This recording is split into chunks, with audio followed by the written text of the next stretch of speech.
Hello and welcome to Championship Monday here at the Vienna Calling in Austria. We've got incredible few games coming up for you here. First of which is the anticipated semi-final between Anarchy and Hit Happens. Boston Anarchy, of course, reigning World Champions Tour winners of the Paris Open earlier this year, and now hoping to add Vienna to their many achievements. Their path to the semi-final has been slightly more not complicated. They've won all their games, but in their group they had Hubari, which is a very strong Czech team, which ended 15-11. They then played the Hastar Sports team from Hong Kong, which ended 27-3. Then they played Hit Happen. So this is a rematch from a group game in which Anarchy won 15-9. So a close game. Anarchy faced the Grey Wolverines in the quarterfinals and won 24-10 in a convincing win. And now ahead have Hit Happens. Hit Happens, a scratch team from the UK, featuring a number of players from different clubs, notably Jack Lech, Jamie Hughes, Tom Lech, and I think joining them is Marek, Dom Coates, Pete Chandler, and Tennyson Premper. And of course Callum Haynes from Wessex, who, despite being a bit of a scratch team, have performed very well in this tournament. Their path to the semi-final has been obviously not as straightforward, finishing second in their group. Obviously they played the Anarchy and they lost 15-9 in the groups, but they beat Hastar Sports 18-10, and they lost to the Czechs, who beat them 16-14, meaning they had to play a round of 12 game against the Shot Stars, which ended 16-14. Then they beat the Vienna State Spartans in 17-15 in a close game, and now this match is about to start. And free balls first to the Hit Happens English side. Single down the middle by Coates, in between Aaron Murphy and Johnny Hill. Attack there from Hill, just missing.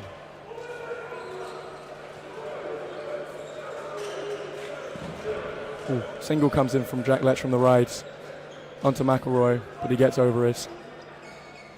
Free balls here. Will they use McGee? No, they won't. They'll go to Kelly, who will just miss Jamie Hughes with that single. Josh Hughes, sorry.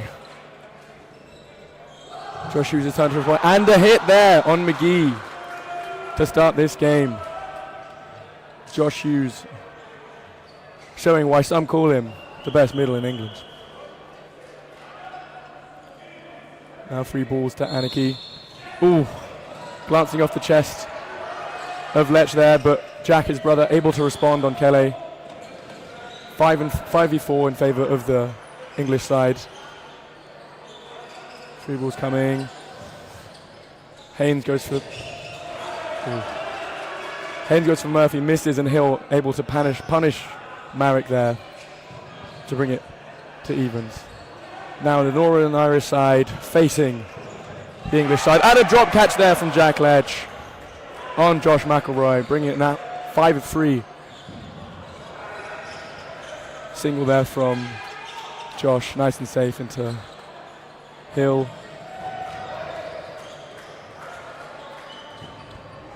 Blocked there by Haynes, but the ball goes back onto the Anarchy side.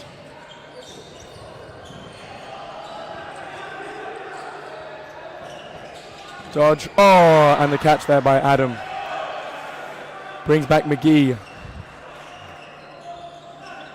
So now free balls for Anarchy. Good dodge there by Coates to get low on the Anarchy attack. Free balls now. Good dodge.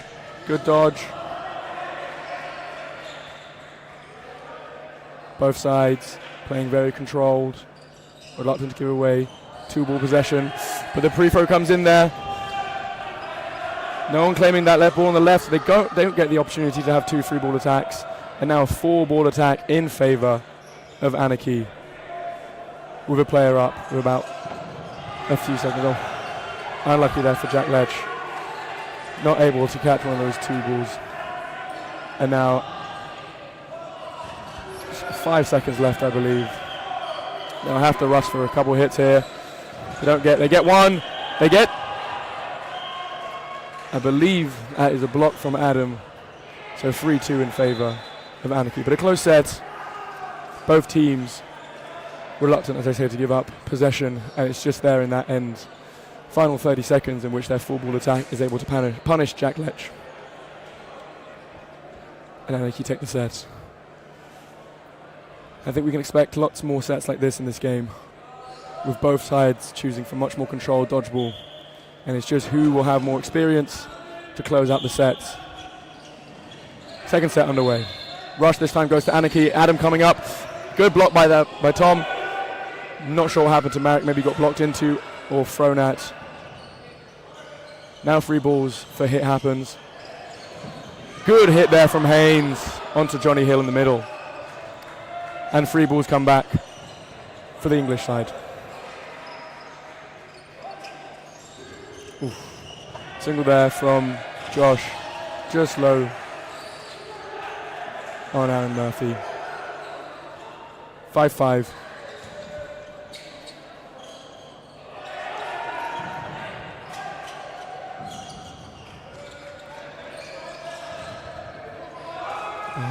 Unfortunately for Tom, again taken out by Adam there, who's really getting the better of him in this head-to-head. It'll be interesting to see how long Jack stays on his side before coming over and taking on Adam for himself.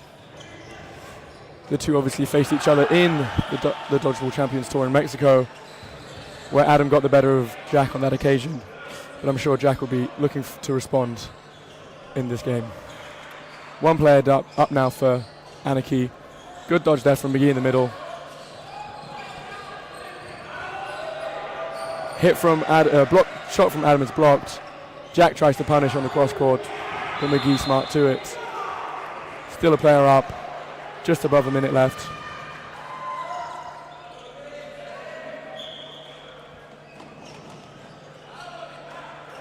Will we see a two? No, as I said, lots of controlled single ball play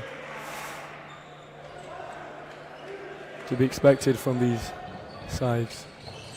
McGee single, no, Adam, oh, and a good hit there on Dom Coates, who goes early on the feint from McGee, who's got such a strong single throw, but Jack able to take out Kelly to bring it back only down to 1 player difference. Oh, and there's that McGee single that we were talking about. So hard to dodge. Such a fast throw and such a fast release. 2-ball attack there, well dodged by Haynes, who now comes up. Oh, Jack unfortunately can't take out McElroy. And now another 3-ball attack. The hit happens.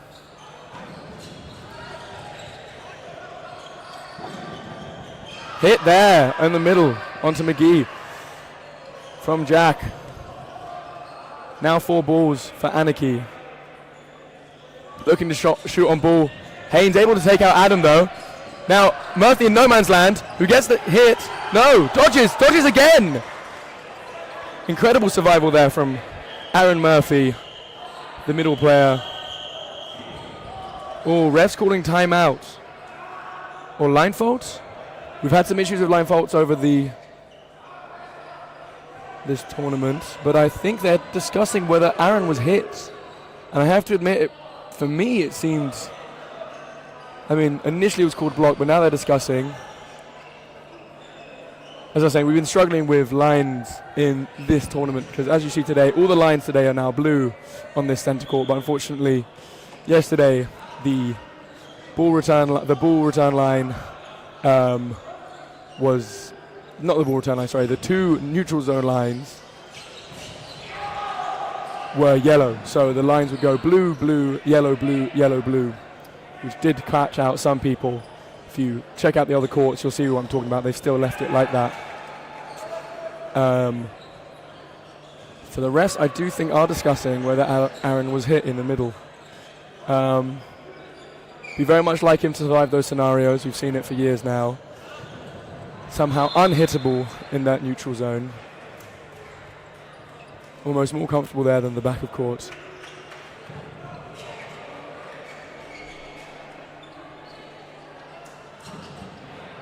Hi Dan, Oscar's commentating. Sorry, just seen your messages. Yes, let's hope the refs don't get some complicated calls. I think they're going to go 1-for-1 with Jack L. Yes, probably. So Henshaw thinks that Murphy lost control of his ball. The refs seem to have agreed. Well spotted, Dan. And now a big 1v1 between Jack Lech and Josh McElroy. Burden of play on Jack Lech with the free balls. They've reset the time, so unfortunately I can't tell you how long is left in the set. Hopefully they will do it now on the phone as well. I see Izzy Smith doing it. Hopefully they'll update on the scoreboard for all of you so we know exactly how long left in the set. If not, I might be able to stand up and see it from the timer. Oh, I can see 7 seconds. Is there 7 seconds? Is that how long's left? 7 seconds, you'd expect a draw. Nothing crazy from either side here. Sam Richards loves the call from the ref.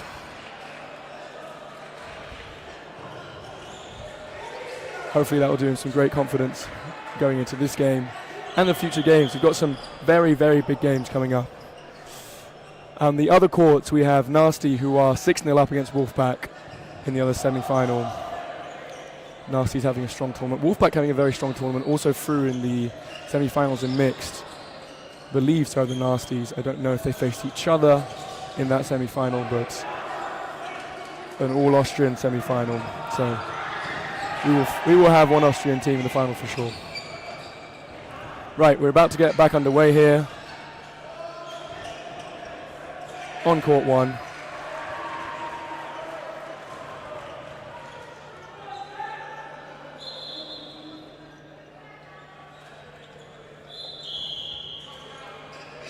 Right.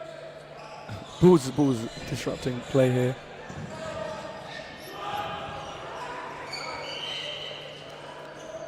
And time. As predicted, 1-1. Jack does go for the throw, but well blocked.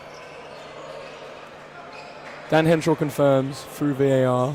Smurf was looking to go for a push throw. It's not easy to see whether he released before the ball hits. Right. Okay.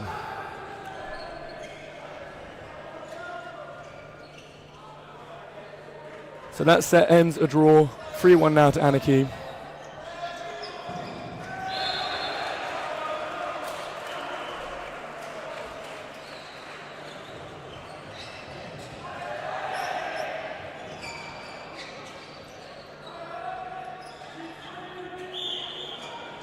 And the third set underway here. Rush going to the side of Anarchy, but Tom Lett has a bit of a brain fart moment, I think, and goes for a pre-throw while they're all clumped up. Doesn't get away with it and does get punished for his anticipation. Free balls now for Anarchy. And Adam punishes, but Murphy taken out there by Callum Haynes. Jack dodges from Josh McElroy, stays alive and able to counter. And now 4v4. And 4 balls on the side of the English team. All square here in the third set. Oh, no balls there, able to connect. With 2 going in on McGee, slight delayed, and Jack trying to take off Kelly while he's not paying attention. Oh, but a catch there from Jack after dodging McGee's throw. Oh, and Johnny responds. So back up in favor of Anarchy with 3 balls now. Single comes in from Adam. Tom able to dodge that one. Great cross court there from Josh to take out Johnny. 3v3. Here comes Anarchy. Dodge there from Josh. Comes up, tries to take out McGee. Great hit there from Josh, really coming into this game. Looking the livelier of the players on court here. Single comes in from Adam, but Dom able to get out of the way of that one. Single from Jack, from Tom, sorry. Catch there from Josh, on to Aaron. Catch not made? No? Maybe he line folded first. Unfortunately.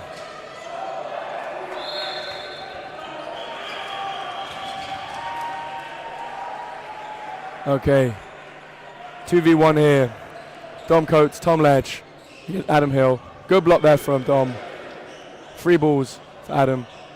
Gives burden of possession back onto Hit Happens. 45 seconds left in the set.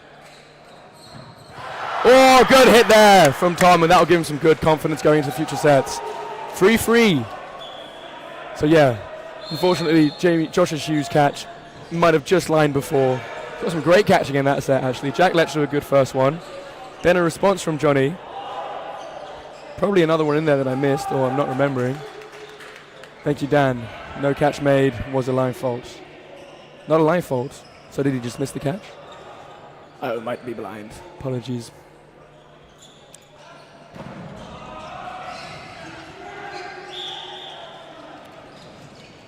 Free now. Middle ball won there by Marek.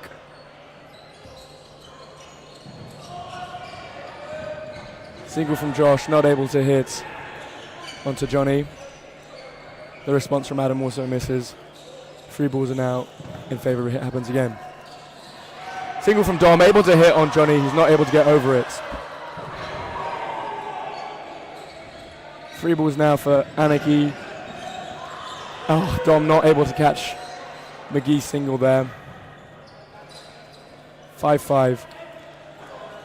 Single again there from McGee's able to connect on Marek. It is important to note it is the 3rd day of a very long tournament here in Vienna.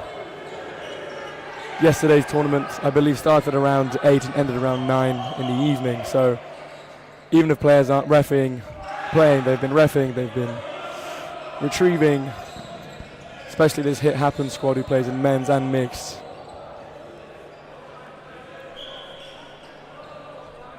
So some players might be more tired than others.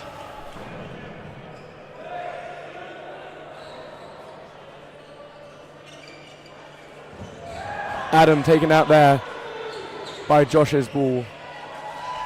Now 3v3.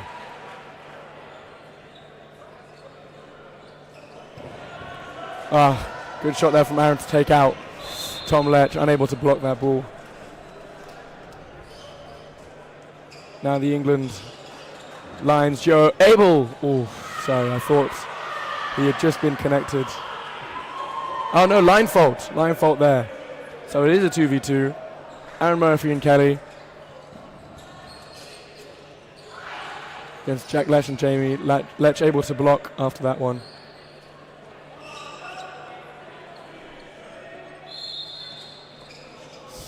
Single coming from Josh. Oh, able to connect. What a throw. Reads the pre-throw from Aaron, able to dodge it, and then responds. Good dodging there from Kelly. Tries to take out Josh from a distance, unable to connect. 30 seconds left in the set. Block there, and a good hit from the England Lions pair, who are able to close out that set. Now 5-3 in favour of the English squad.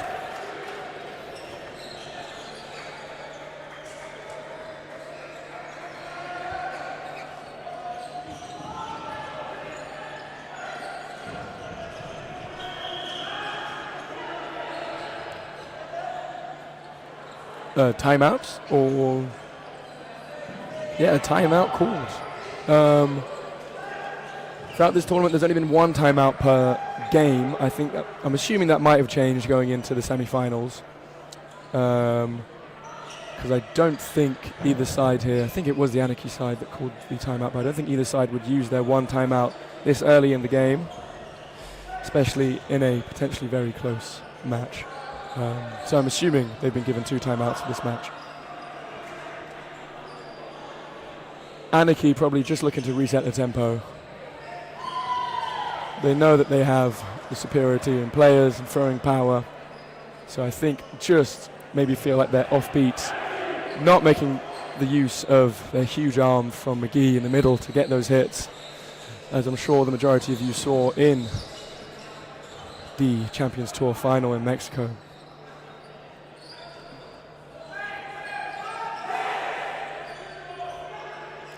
But just over 6 minutes and a half left in this half, sorry.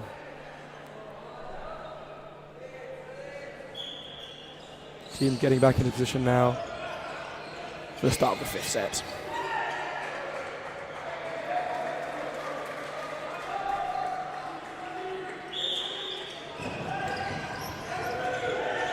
Here we go. 3 balls now on the Anarchy side. Let's see if they use that big arm of McGee's. No. Issue of time at the start there. Let's see if they give the ball back to Anarchy, but I think the ref called after the hit, after the throw from Kelly.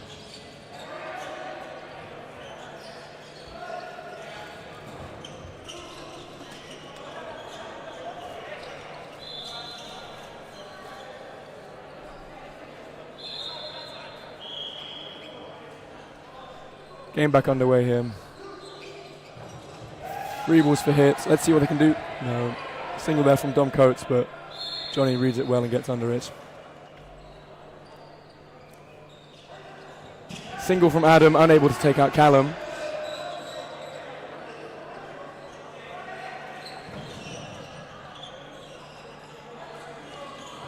Single from Lech into the middle. Callum now taking wing. Single from Kelly, unable. Oh, great hit. Almost caught there by Jack, but Kelly getting the better of him this time. But Josh Hughes responds, as he has done this entire match, with another hit. Again onto Josh McElroy. But caught there, sorry, hit there onto Hughes. Or maybe a line fault? No, Marek line faults, that's a shame. After Hughes gets caught out on the pre-throw. Now 5-3 in favour of Anarchy. I do apologise if I get any names wrong. There's lots of J names in this game, and they're throwing me off. Pre-throw there from Adam, unable to hit. Callum responds, but unable to hit him.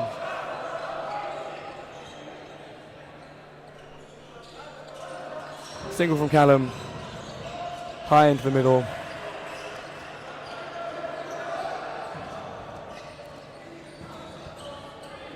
Good block there from Dom.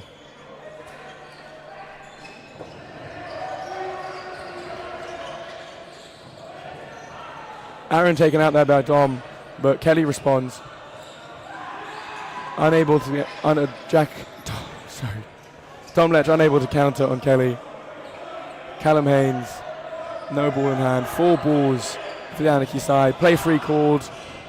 1 on ball, 2 on ball, 3 on ball. Very late there from Johnny. I think who line faults. Can't really see the lines from the glare of the sun. Block there from Aaron. 30 seconds left. Callum needing a hit or 2 or a catch. Really looking to give possession back away. But Anarchy playing very aggressive game, looking to end these sets.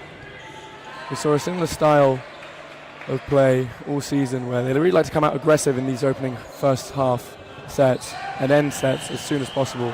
They don't try and make it go to time, and as we see there, counter from Kelly is able to connect on Callum. And now 5-5. So I think a sub will be made for the Hit Happen squad with Tennyson Premper coming in. I couldn't agree more, Maddie. I think Josh Hughes has really shown his prevalence not only in this game but all season. And I think he's hoping to continue having similar form in this game and hopefully the rest of the tournament. But Adam is able to take out Callum there with no ball in hand at the start. Now Dom takes wing. Single there from Josh. Unable to connect. But Kelly punishes on Jack after releasing into the middle once again. Ooh. Block called there by Kelly. McGee single, unable to connect with Tom. Now free ball attack. Good hit there from Dom into the middle. Josh McElroy just, I think, committing too early to his dodges in this opening half and being punished for it. Oh, Josh Hughes again, able to hit just inside ball over and over again. Adam able to connect. Josh goes in, misses, blocked there by Tennyson. Unable to connect on Aaron though. Oof.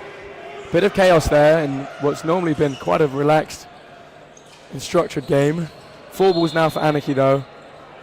Probably looking to take out the middle. Yeah, Tennyson unable to get out of that second ball.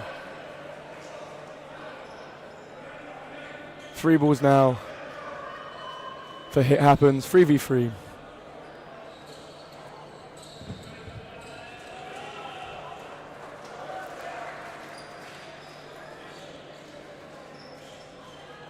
Single coming in from Aaron Murphy, but caught there by Dom Coates. I was unsure if he blocked and hit it into the ground, but a great catch there.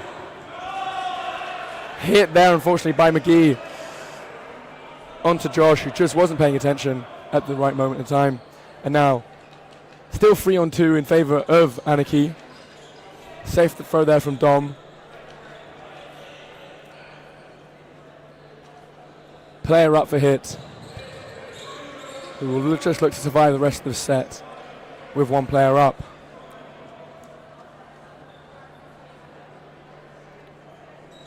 Single from Adam. Unable to connect onto Callum.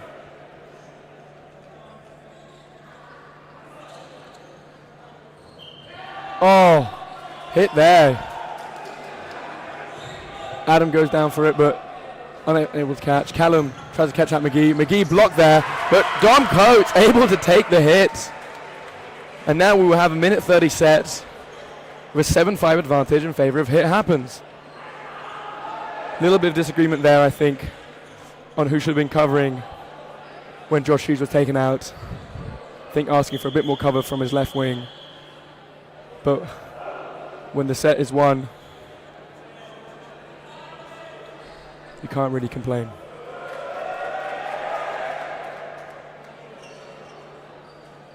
There are 2 Dan Henshaws in the chat, and I'm being thrown off by this. Is it the same Daniel Henshaw, or is it just a very common name? Well, so isn't Dan here? Sorry. Back to the game. Final minute 30 set. Hit there from Haynes onto Danchenko in the middle. Player up for Hit and possession. He will just take singles. Oh, and Jack able to take out Kelly there on the right wing. 2 players up now. You'd probably assume some 2-ball attacks coming soon. No, single down the middle. But comes back. McGee goes for the single onto Lech, unable to hit. And Lech takes out Johnny. 3 players up for Hit. With possession. Single from Jamie onto Adam. But cross court from Kelly, able to connect on Tom. Oh, Adam hit out there by Josh Hughes. 5v2, time called. Sweaty dodge. Sweaty players, sorry, who dodge, and we may need a mop, but no, I think the ref and Adam are just going to wipe it up with their feet. Okay, 30 seconds left according to both the set and the game timer. Hit there by McGee onto Tennyson. 4 balls now though for Hit Happens. Blocked there by Jack and hit there by Josh. Just Aaron now with 5 seconds left. Needs a number of hits, but good block there from Josh. Ooh. Trying to catch a cheeky throw, and 9-5 at the half for Hit Happens. This is not the Anarchy side we've been seeing all year, and I think they'll be having some serious talks at half-time over the change in the game plan. If you're Hit, you can't really be annoyed of anything. Maybe started a tad slow in those opening sets and weren't able to close out the close moments. But now we have a side that really is able to back their singles and able to take out inside ball quite frequently. And closing out sets with a lot of experience.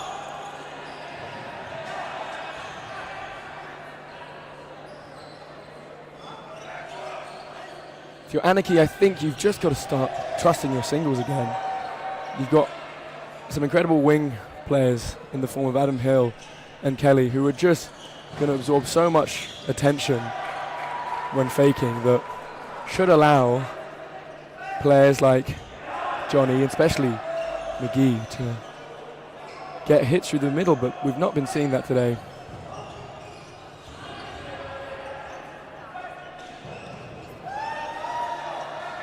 In the other courts, we have Nasty Nutcrackers 12-6 up against Wolfpack. 12-8 now for a set win for Wolfpack.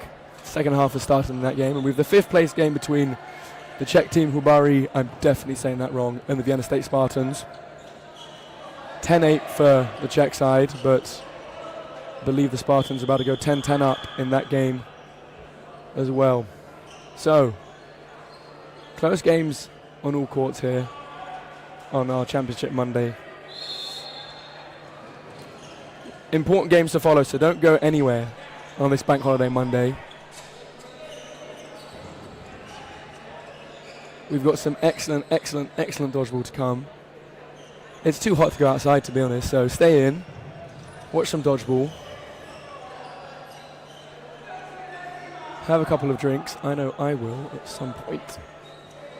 Maybe not when I'm commentating, but let me give you a little schedule update for the games to come. I know I don't know if it's on this court, but we have some cracking semi-finals for the women's.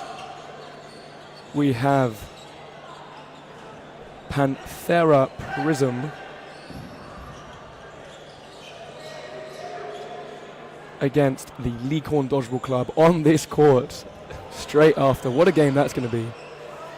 Both squads with not a lot of players, so we're really going to see a really head-to-head squad-on-squad match. And I think Panthera only bringing 6 players, and I know the Leakhorn team only bringing 7.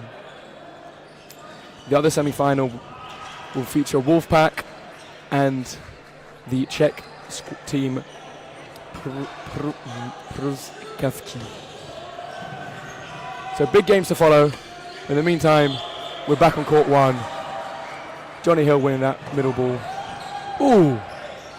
Good dodge there by Tennyson on a quick single release from McGee. Let's see if there's more of that to follow. Single there from Jack, unable to connect on Della Riva. So we've changed up the squad. I think McElroy off isn't the craziest decision in the world. Dom Coates there, leaving his hands out. And Josh able to connect. Ooh, I think line fault there from Callum as well, unfortunately. So now 2 players up for Anarchy. Tom Lech able to dodge from Adam, but not able to connect with his throw. Play 2, no. Just a slow play 1. Tennyson unable to connect, but ooh, I thought Johnny had line faulted there, but maybe he hadn't. But good hit there from Jack on an unaware Kelly. 5 versus 4. Ooh, Della Riva taking out Josh there in the middle. Della Riva, an unsung hero of this Anarchy side, with an excellent single release. Oh, and McGee taking out Jack there, who dodges the pre-fakes. 3 players up now for Anarchy, starting much better in the second half. But Della Riva taken out by Tennyson. 4 balls now for Anarchy, looking to make a double hit. Well, a hit on a double ball. No, McGee able to block both as players are slightly out of time there. 3 balls now for Anarchy.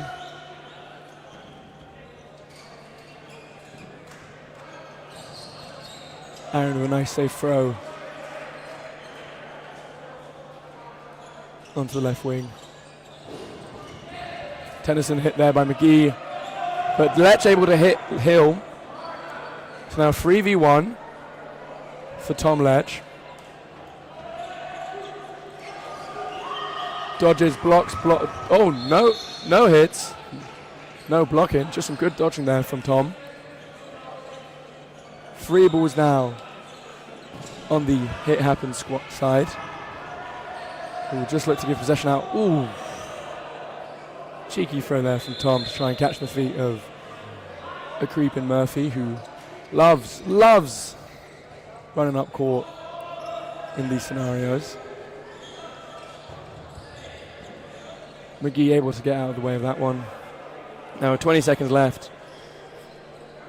Pre-throw comes in. No. Catch there though. No. Are we calling catch? What's going on? I did it bounce or not? Let me catch the... I'm not sure. We have called time. There is 10 seconds. I'd be surprised they didn't add more because there's a lot of discussion going on. Yeah, catch there from Tom. Excellent. Okay, 2v2. Great play from Tom Lech. Should be adding more time on the set timer, to be honest, but just 10-10 for now. So 10 seconds left. A great clutch play. I believe they're in a 4v2, maybe even a 5v2 at some point, and not as clinical as the Anarchy side usually are.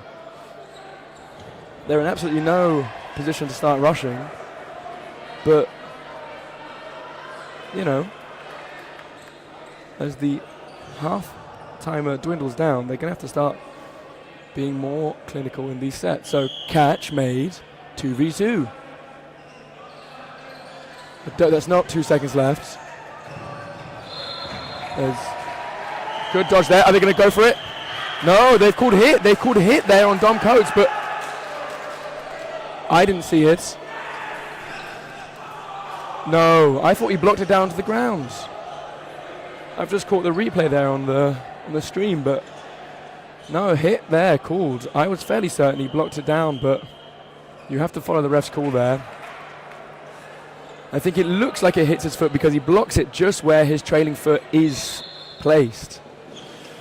But I really thought that was a block there from Dom. What a shame. Anyway, well, set in favor of Anarchy. That's very annoying there for Hit, who I think would have, liked to even... He could have potentially got a counter hit there on Aaron as he was trailing back, but hit is called. They're still talking about it. And I think you have to follow your call there. Don't overturn it. Keep that confidence up and just, mistakes happen. This is dodgeball. And we move. We don't linger. We move on. Adam coming up, but not releasing. McGee. Oh, such a strong throw there from McGee. Able to take out Jack Lech. Tom Lech punishes on Adam, who's not paying attention. But he is punished. Ball was potentially not live from Adam because Jack Lech is coming back on court. Definitely wasn't a catch. There's some confusion here. Dom Coates comes back on court. Was there a catch? Did I miss a catch? Apologies if I missed the catch. No, in my what I thought happened was, so it's 5-5. Okay. Oof.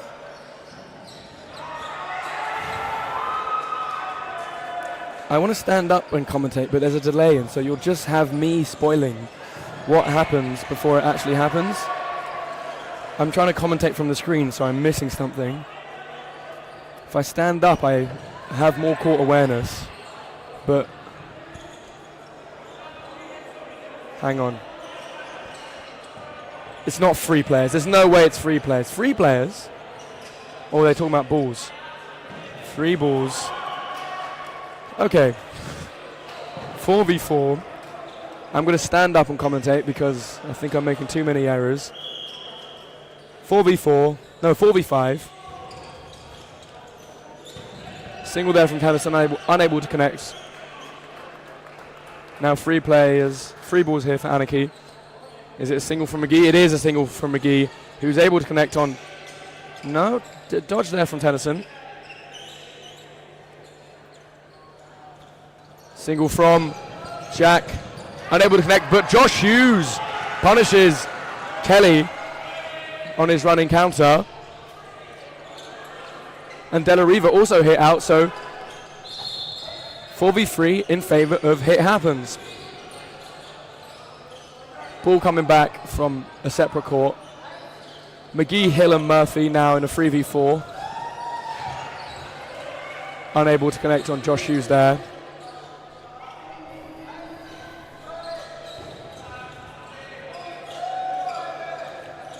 Ooh, unlucky there from Josh. I think Hill now aware that he's the target on those singles. Good dodge there from Callum, able to get over the throw of Murphy.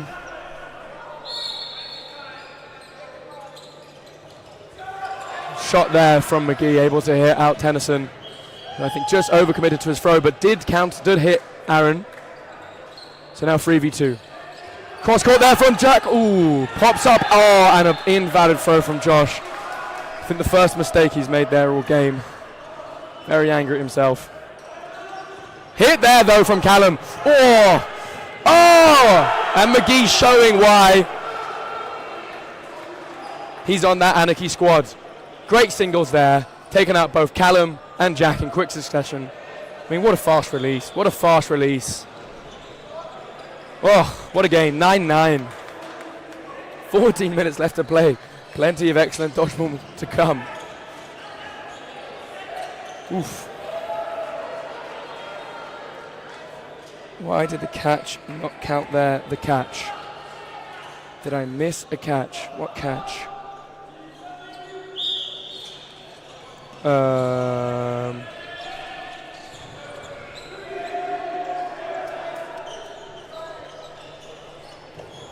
Not sure exactly what catch you're talking about, unfortunately.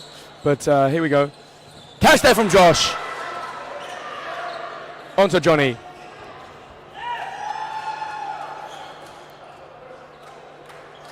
Single from Adam.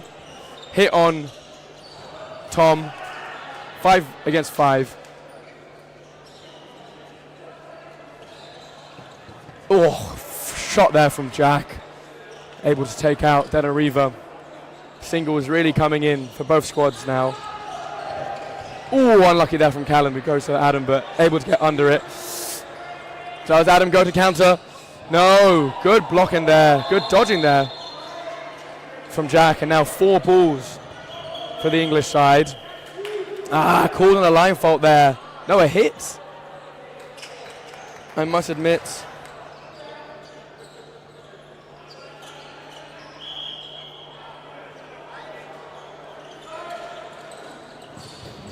Good hit there from Dom onto Aaron.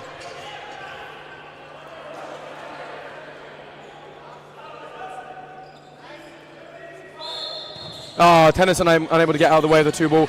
But Josh Hughes responds onto Kelly, who's not able to backtrack fast enough as Dom Coates put pressure on Adam. 3 on 2.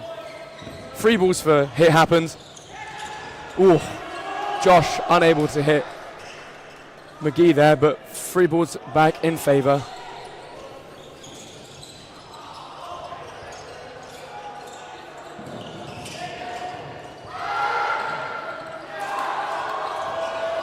Oh, sorry. I was reading the chat and I missed what happened.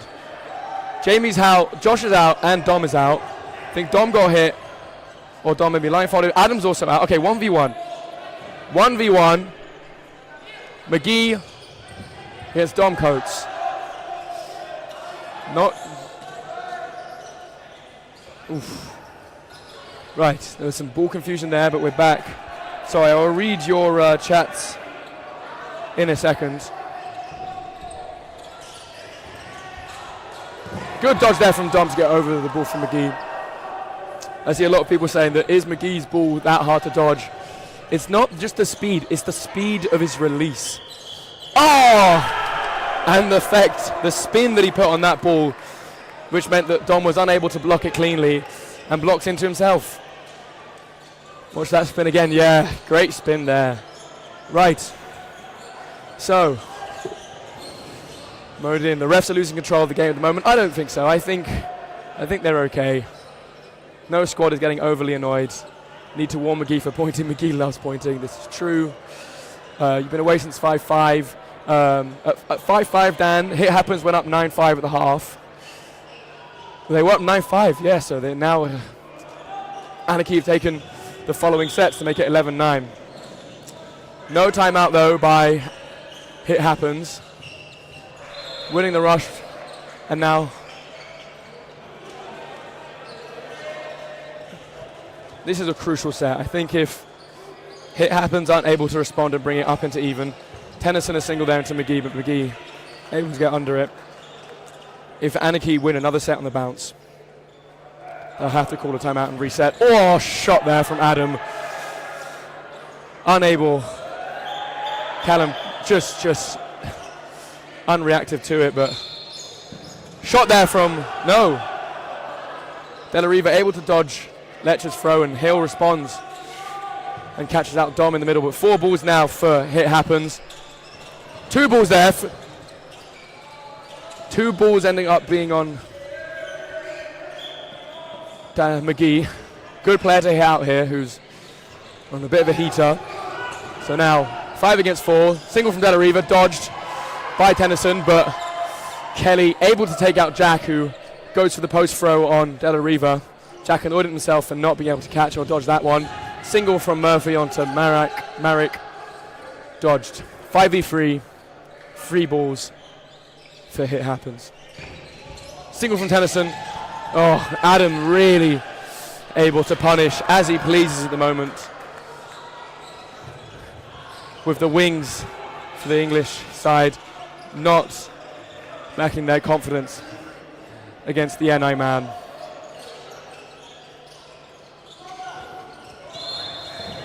One for one there that Murphy will be happy to take any day.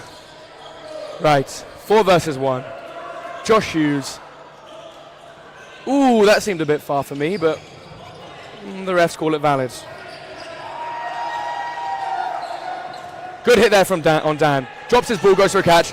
No hit, as both players go high, and Josh Hughes able to go low. 3 balls now for Josh.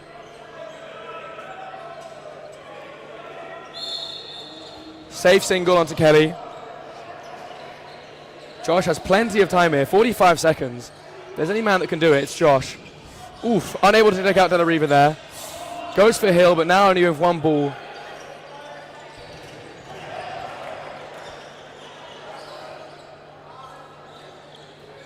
Oh, it drops his ball there, but Kelly throws low enough that Josh isn't able to get out of the way. Hit Happens opening themselves up too much. Don't need those risks, absolutely. Punishing Adam is such a hard thing to do, though, who at the back of court can kind of take out who he wants, but also able to dodge.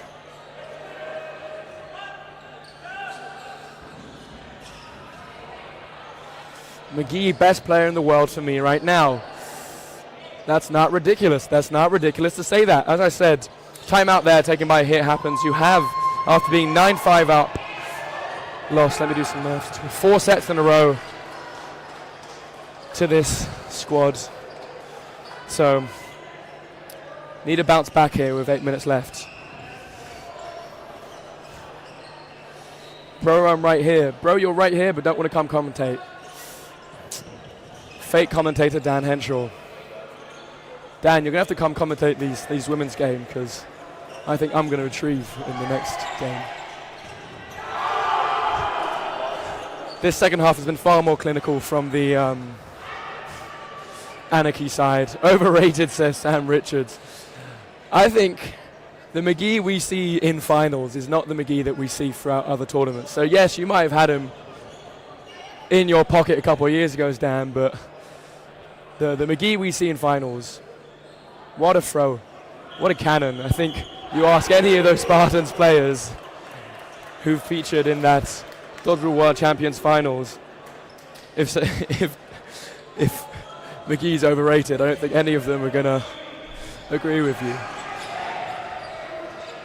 I think they've been conserving themselves a little bit in this opening game. They've not updated the score on the stream, but I promise you it is 13-9. I might yell down to Izzy, who's not updated the score. I think she's doing it now. If not, I will keep you updated. It is definitely 13-9. Single there from Josh, dodged by Della Riva.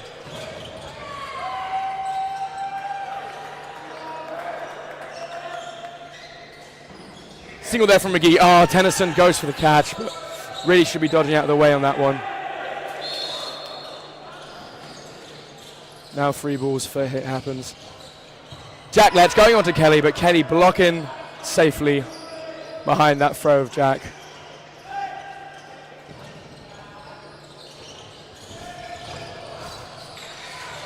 Oh yes! So no bias, but Jack Letch does get a final hit there through block of McGee. No anti-Anarchy behavior, just won a close game. Single there from Kelly, unable to connect, but the retriever unable. Ooh, Jack able to retrieve it.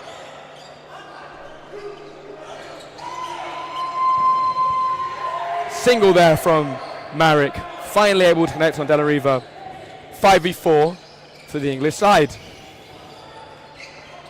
13-9 has been updated by Izzy. I don't think a hit there on Danchenko. And Jack Letch coming into his element here and hitting through the block of Kelly. 5v3. Here comes. Oof. Adam attempts the cross court on Jack. Might not have been aware of it, but he isn't hit by it, and that's the important part. Big sweat patch there. I'm assuming left by one of either Kelly.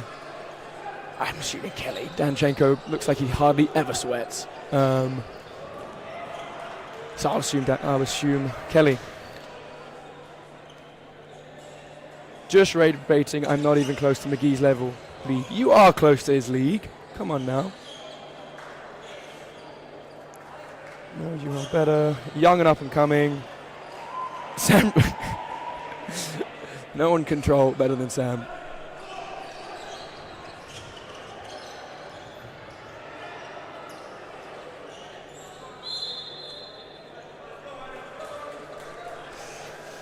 Jack Letch is so insane. He can fake and throw at the same time almost. Completely agree. The way he cocks that ball back.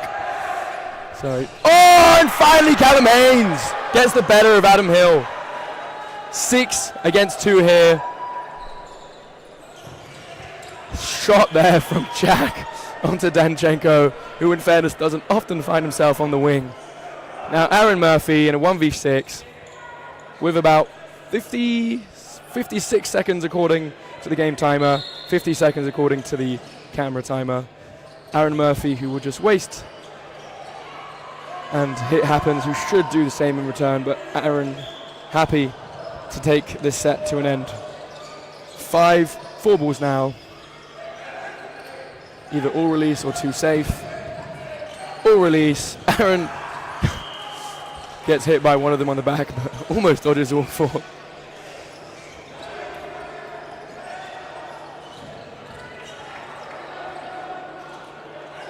Can we check the camera? It's stuck on something that keeps bouncing.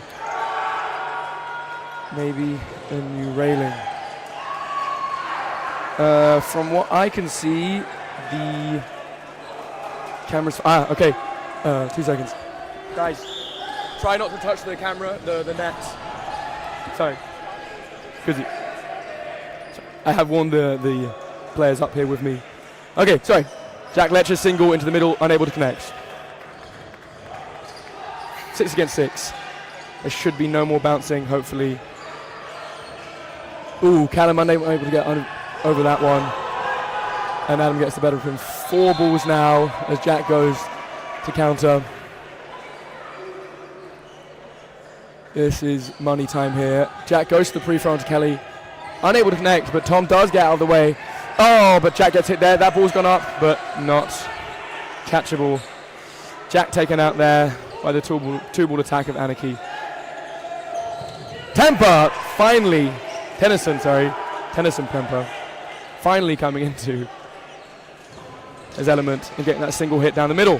And again, and again, and again. Who needs McGee when you have Tennyson Premper? 4 against 4. Josh Hughes, single to Danchenko, just misses. Time called as we have a big sweat patch left by McGee. Also, the original sweat patch from Kelly from the last set hasn't really been cleaned up. Here comes Armando Valdez to come and mop up the sweat. No job too big, no job too small for Armando, who I think we can all thank in the dodgeball community for his contribution to the sport, and showing here that he will do any job that the sport of dodgeball continues to grow. 4 against 4.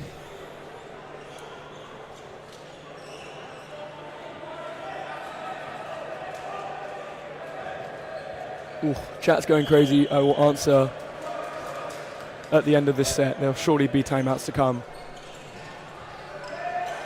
Right, 4 against 4, minute 40 left.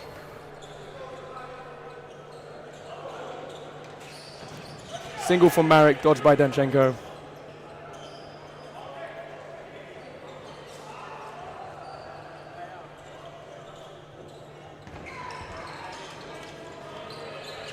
Safe throws now. Both sides not looking to give away 4 balls. Premper down the middle, able to connect on Danchenko. Oh, but a double hit there from Adam. Oh, bounces off Premper's foot and into Josh. So now 4 balls. Do they time it well? Adam able to dodge out of that one. And now 3v2.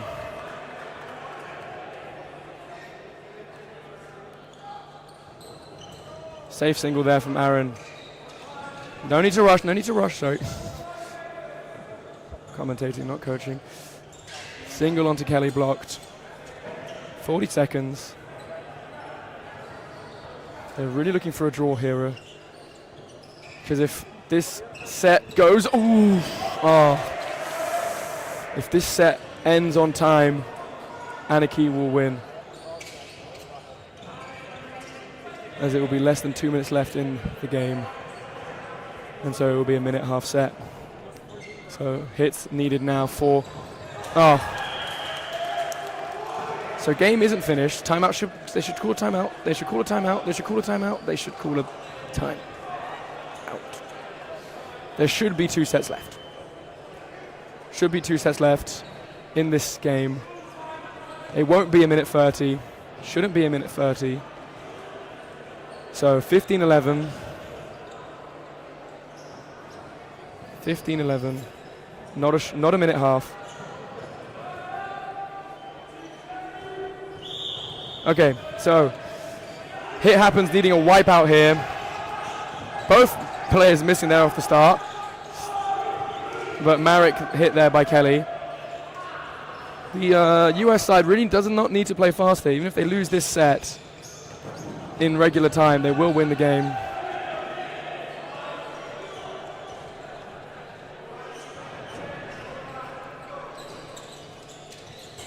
No hit there from Jack, unfortunately, into the middle. And I wouldn't be surprised if we see single balls, nice and safe, from the Anarchy side till the end of the game. Yep. No, Kelly goes for it. Hit out. Jack tries a sneaky throw. Oh, Hill line faults. Okay, 48 seconds. 4 against 4. 4 balls for Anarchy. Cross court there. Hit and a catch. 2 down.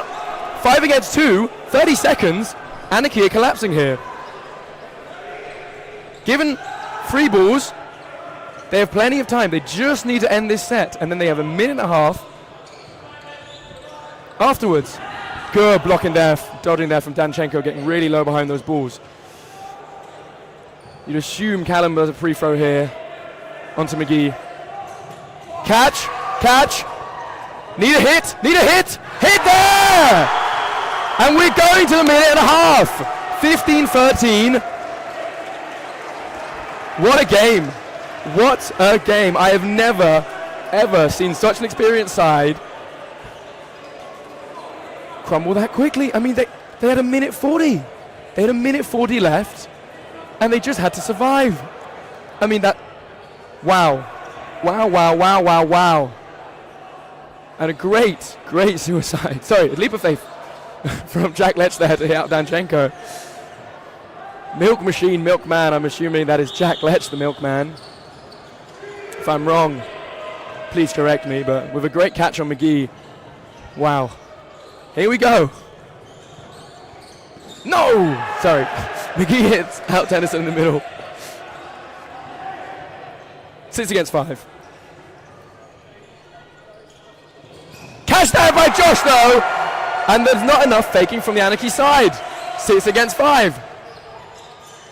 Single from Jack, unable to hit Danchenko, who dodges well out of the way. 5 against 6 in favor of Hit Happens, who need this set to take it to overtime. But a hit there from Aaron Murphy down the middle onto Dom Coates. 5 against 5. 45 seconds left in the game. Single there by Adam, unable to connect. Jack Letch comes up, but doesn't release with his brother on that wing pairing. Single from Tom, unable to take out Johnny Hill in the middle. And we have 25 seconds remaining. Single there by Johnny, dodged. Oh, but Jack line faults onto his attempted throw on Kelly. 2 hits now needed. Oh. 2 balls. No hit.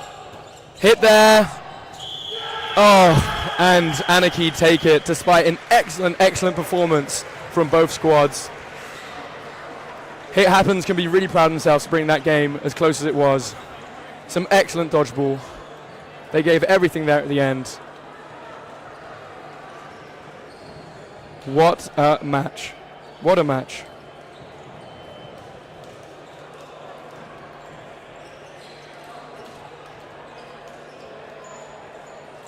Yeah, sorry. Potentially some biased comms at the end. I think I just wanted an overtime set. I would have supported anyone in the overtime set, guys. But wow, what a match. What a match. As I said, plenty more to follow. Plenty more to follow. We have Panthera Prism against Lee Korn here on court 1. Panthera Prism featuring a variety of international players. 2 Welsh squad members in the form of Elisa Storch and Ellie Mans.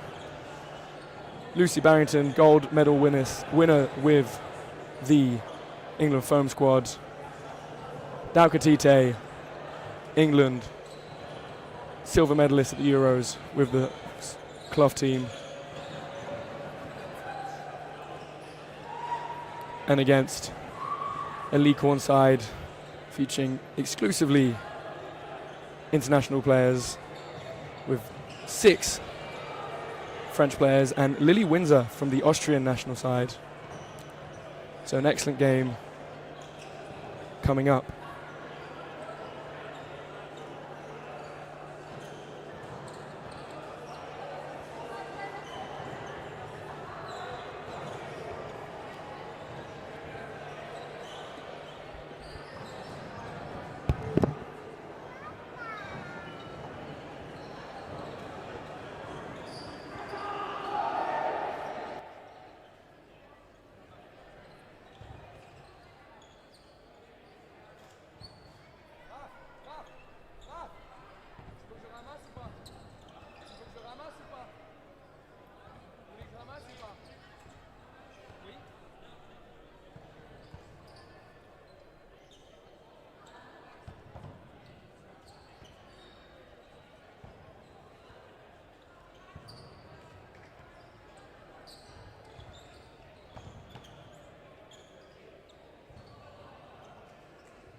Right, I'm quickly going to respond to the rolling chat that has gone crazy in that last set. Let's go Lee Korn. Yeah, okay. Simon Tapping should have just gone to a final set near the end when the set ended under 2 minutes. It didn't end under 2 minutes. If you're talking when it was 15-11, before that they won the set with 2 minutes, I think 2 minutes 8 maybe left on the set on the half timer. So it wasn't a minute 30 because you take off the 30 seconds and there was still over a minute and a half. But yes, they should have just survived that minute 40, that minute 40 set to just survive, just stay on court to win the game.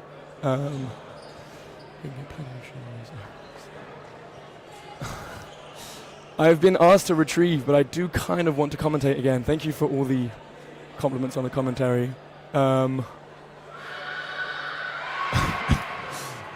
Incoming French mum spam, absolutely. Shout out Muriel, shout out Muriel, shout out Paolo, shout out all the Licorne mums. Hey Licorne, cheering at home. C'est maintenant, c'est maintenant. I thought if the set ended with less than 30 seconds left in the game, that the game ended because of this 30-second break between sets.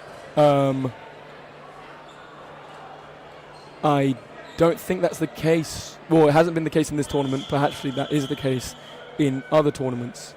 Vous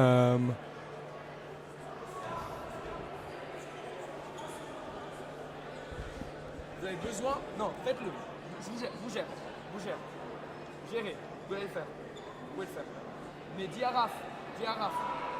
C'est bon. Ils vont le faire. Je reste ici. Okay. I'm good to come. They're finding retrievers. If they mess up this retrieving Dan Henshaw, it's on you, my guy. Are they playing EDF rules? I don't know. I'm sorry. Trying to get an expert ref up here to fix things.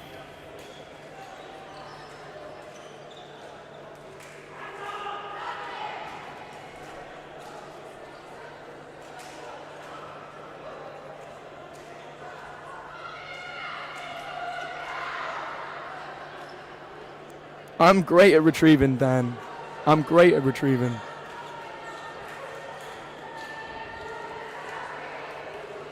I do so much of it. Right. So, let me try and find the starting lineup for both these squads.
Was there 150 left on the timer on the stream, or was there? Because I think there was, when I was standing up, I could see that there was over 2 minutes left on the set timer downstairs, so they might have been out of sync.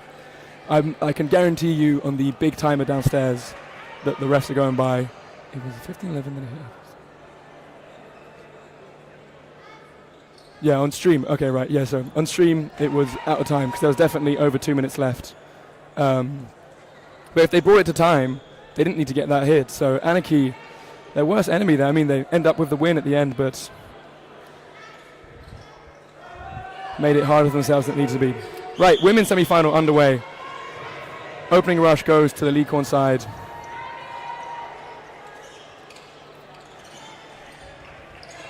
Single there from Naitali.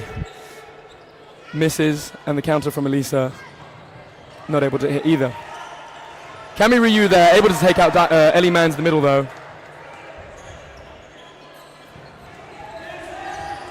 Barrington goes for the throw onto Ryu, I believe connects. Is punished, but then taken out, making it 4v4 with 4 balls on the Licorne side. 2 balls into the left, unable to connect. Single by Elisa onto Solène, not able to connect. 3 on 3, 4 on 4. Single from Dupuis. Lily Windsor unable to, oh no, block called. And Solène tries to catch Elisa, off guard, but doesn't manage to. Pre-throw comes in from Solène, unable to connect on to Elisa again. Both sides not away to not scared to give away possession in these opening encounters. As now 4 balls back on favour of the French squad.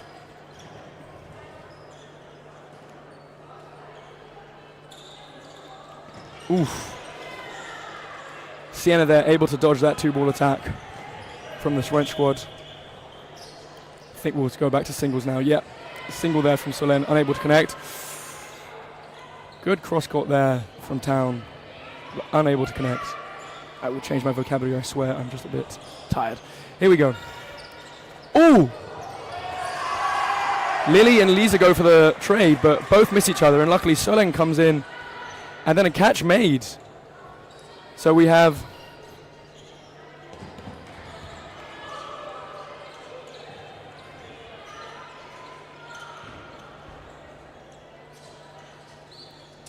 five against 2. Single there from Town, unable to connect.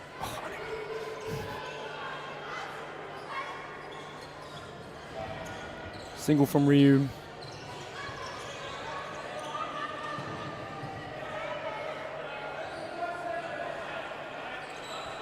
Two balls thrown at separate targets by the Panthera team.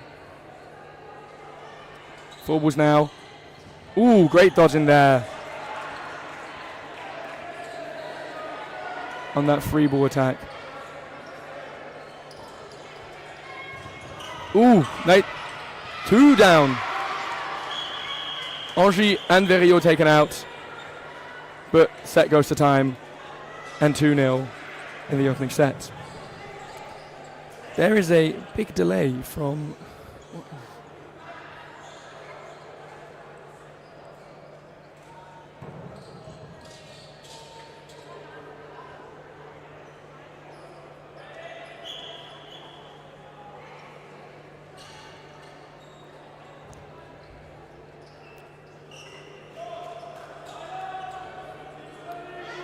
Second set underway here.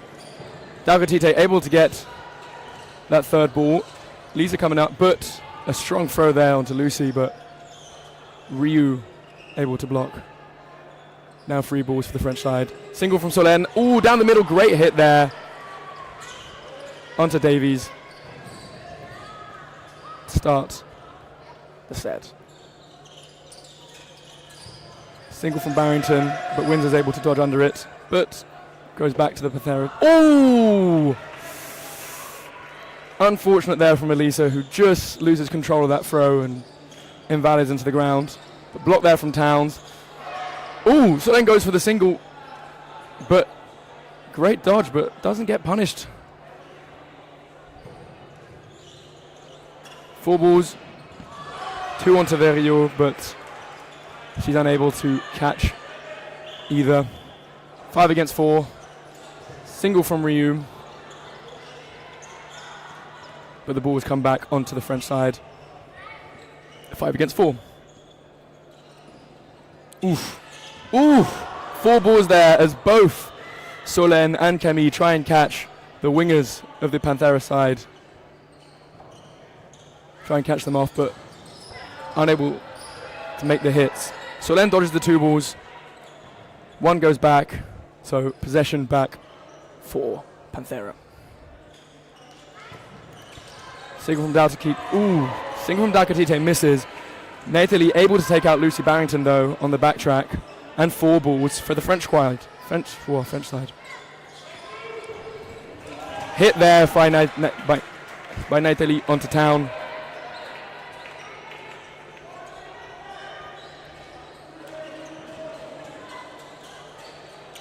Ooh, good pre-throw there from Nathalie, who's making a lot of hits in these opening encounters. And now 4 balls for the French. All missing though. And now Dalgatite with 5 balls. 47 seconds left in the set. Single down the middle. Well dodged by Dupuis. Not Dupuis. Dupuis. Great dodge again by Dupuis.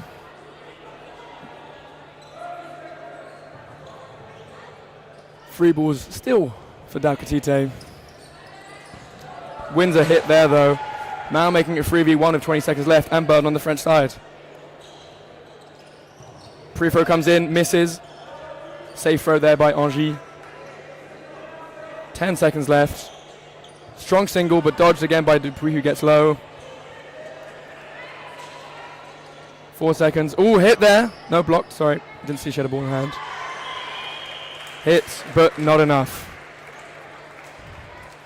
4-0 for Lycan Dodgeball Club.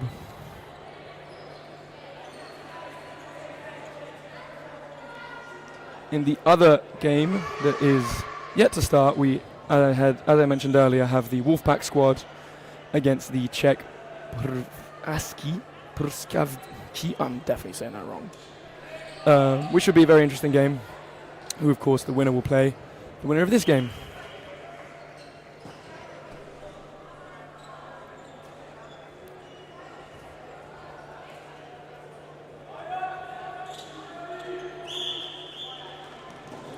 Rush one there by Ellie Mans. Panthera come up. Single from Towns. Able to get a double hit there. Taking out Solène and Lina. Great start of the set for the English squad, who find themselves 2 set down. Free balls now. It'll be Cami Ryu throwing from the right. Oof! Who tries to get just the feet of Barrington there, but just misses. Middle throw from Dalkatite onto the wing. I think Cami throwing again now from the right. Let's see where it goes. Going to the middle, unable to make the hit. Good starfish dodge there from Dupuis, the classic dodge. Single from Lily. Oof. Oh! So a bit of confusion there. I have to admit, I did also think I heard 2 sounds as an initial hit and then the ground. So Cami Ryu able to catch Barrington off guard there. Dupuis gets out of the way of the 2-ball attack, but the retrievers are unable to get both balls. So free balls still in favor of the Panthera side, who are able to take out Cami Ryu after her attempted pre-throw onto Elisa. 5 against 3 now for the English squad.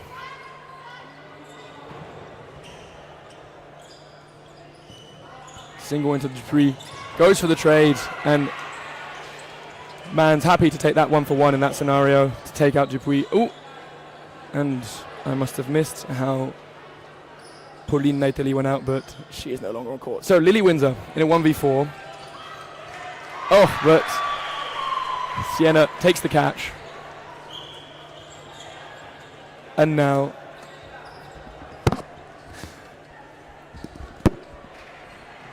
(4-2). Hey guys, sorry I missed the start of a party, but from everything I saw in the last game and prior, Oscar's more than been carrying the team here. How is the game going? How would you overview it so far? We've had a lot of 2-ball attacks. I think both these squads realize that we're very catchy teams. They aren't going to be able to rely on their singles as much. The French squad was able to take out the first 2 sets, but Panthera are really able to capitalize on their single ball hits. That's what we call the commentator's curse, man. Yeah, well. Oh, but Pauline Naiteli takes the catch on Barrington. And 6 against 4 in favor of the French team. I have to say, Lycan this tournament have been even better than their usual standards for the women. They absolutely hammered some of the teams. They've. It's the thing, when they don't have to rotate, they just. It's tiring, but they get to know each other. They know how to play together so well. What is it? Is it their play style? Is it their fitness? Is it their fitness? Absolutely. I mean, all of these girls have also been playing mixed constantly with a very reduced mixed squad, at least from the women's side. They don't have Lily Windsor play for them in mixed, so it's incredible fitness. And it's trust. It's trust in their teammates that They can all play the way they need to play. And they're going to back themselves up if they make mistakes. As we see Nathalie go for a 1v1 with Elisa to end the set. So 6-2 now. 10 minutes left in the half. I wasn't able to catch the Wolfpack Nutcrackers game. I mean, I saw a bit of it. This season, Nasties have had really the upper hand on Wolfpack.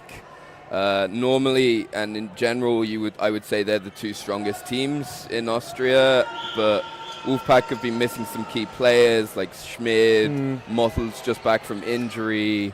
Their squad is reduced from a lot of players, so I think Nasties won that with relative ease. Right. So it will be a Nasties versus Anarchy final, which will be... I think same as the last few years. Although the English it was team Tasty against Vienna State Spartans in the final last year. That's right, because Anarchy Nasties was the year before that, and the only year Anarchy haven't been in the final was the year I was playing for them last year. Don't read too much into it. There's no correlation. Definitely not. Ooh, all three thrown? I'm sure there was a miscommunication there, but it worked out for them. Yeah, 2 hits. But now 5 balls. Oh, no. So Lily's come back on court there. I think much to the confusion of the English side. There was a catch. Are they saying that? I think they've called catch. The English squad think that it was catch then hit, and the rest of the side of it was hit and catch. No, they've changed the decision. It was catch then hit. So what did that change in there? It meant that Lily could not come back on. Right, yes. So 5 and 4, 5 balls. Oh, whoa! Oh, and catch there by Lucy Barrington on the Dubuis leap of faith. And at the same time, Elisa Storch dodged 2 balls on the other side. And this is why it's a nightmare for referees sometimes. Because I somehow managed to watch both of those at the same time. But I never normally succeeded that. And yeah, 6 referees, it's either side of a court. Licorne going for a lot of aggression, exciting play, but it did not work out for them. Yeah, you need one watching the line, one watching the throws, one watching the leap of faith. And then you always need a good vibes ref, but they're normally shit.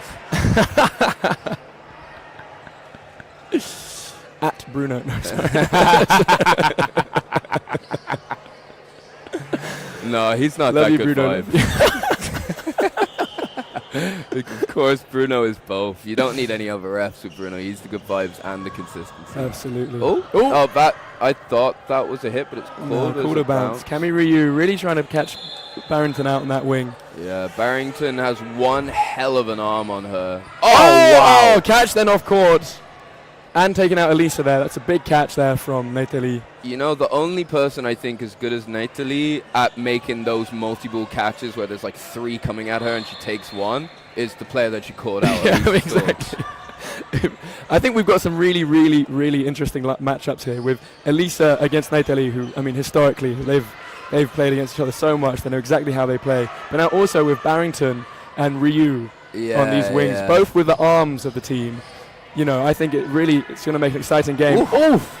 Wow, what athleticism from Ryu. But I think called a line. No, she definitely got over the ball there. It was an amazing dodge over it. But I think she hit the line on the down. Damn. Elisa Storch and Nathalie is absolutely such a fascinating... 5 balls. They're just going for it. Oh, They're yeah, just 10 seconds left. Why not? Are they going to be able to catch? Right. 5 seconds left. 2 catches needed. They throw so high. They know exactly what they're doing in that scenario. One thing I've noticed some of the Licorne women doing, and I do find it a bit strange, but I'm sure there's a reason behind it where, they need that catch, for example, there, and she's just like reaching her hands like so far above her. It's like, surely you can't catch that. No. I know you need a catch and you got to reach for it. But when it's that high above, I feel like you're just gifting a hit regardless. I think they always, from what I've talked to them about it's always go for the first one and just accept the hit on the second one and the third one. So maybe Solène saw the first one soaring over her and was like, we'll just grab that and try and then just Panthera have really adapted their play and are coming back into it and making Lacorne work.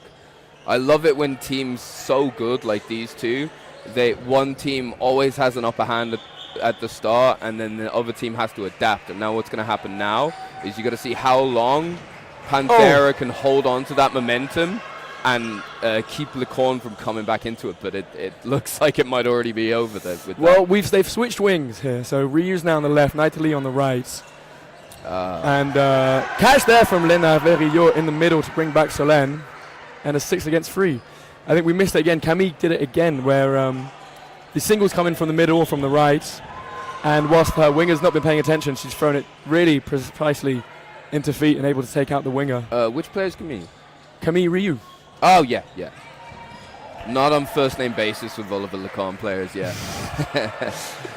The way I'll be commentating, you will be soon. But we have Simon tapping us who is commentating. So Dan Henshaw has joined me. So it's Oscar Castaigne and Dan Henshaw. I'm a bit disappointed not to see Storch opposite Nathalie now. They're just both such good yet temperamental players. There's always some fireworks happening. No comment. Oh, no comment. They know it. It's fine. Nathalie doesn't speak English, so we can say whatever we want. Oh! It's okay. None of them do.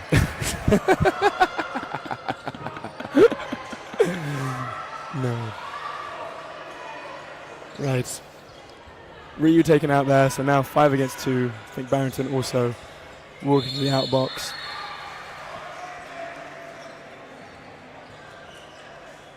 Yeah, Lacorne looking to restore their 2-set advantage. Verillo. Verillo.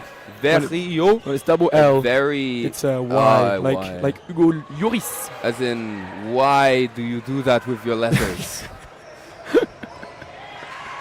I think it comes from Spanish, actually. The Spanish-French. Ooh. Ooh. Oh! No hit there. Yeah. Oh, is that a block there from Lily? Yeah. Okay, so still player advantage. Well, the English team don't think it was, but no. Unsurprisingly, they're arguing. We should also... Merci, Brice, merci. My mother is a French teacher. Ooh, what a catch there from Verillo. She's been exceptional this tournament. She is. I mean, she's really come into her element. How old is she? I believe it might be her birthday today. Oh, really? And this is really bad that I don't know how old she's. I think she's turning 18 today. Wow. Yeah. You see the youth there, because I've seen her playing before, but I've never seen her making such an impact as she has this tournament. No, she's really improved over the last few years. She's understood her role as, it's the decision making. She's always had a really good catch, but there's been tournaments where she's just gone for them far too frequently. Whereas now she does have that selection, which has improved. I think we should also be careful when we describe the English squad as English, because there are at least 2 Welsh players on this team, especially you. Yeah. British. Apologies. I mean, it shows the prowess of the British leagues that we have 2 scratch teams, 2 British scratch teams in the semi-finals of such a big tournament. Barrington cross-court in Ryu there, who comes up a bit too eager. 4 balls now. A lot of 4 balls being gifted, and a big part of this game in general is just seeing how well each team can do with 4 balls and respond to it. Absolutely. So far, I think it has favoured Lacorne. I think the throwing level is similar, but Lacorne can survive those 4 balls a bit better. They can, and I think also both squads able to take catches. Woo! Don't get me wrong. Oh, perfect example from Dakatite there on Nathalie. But I think the French just have that kind of reputation that if you're throwing singles anywhere near them, you're not going to get fortunate. But Solène able to take out Dakatite with a pre-throw there.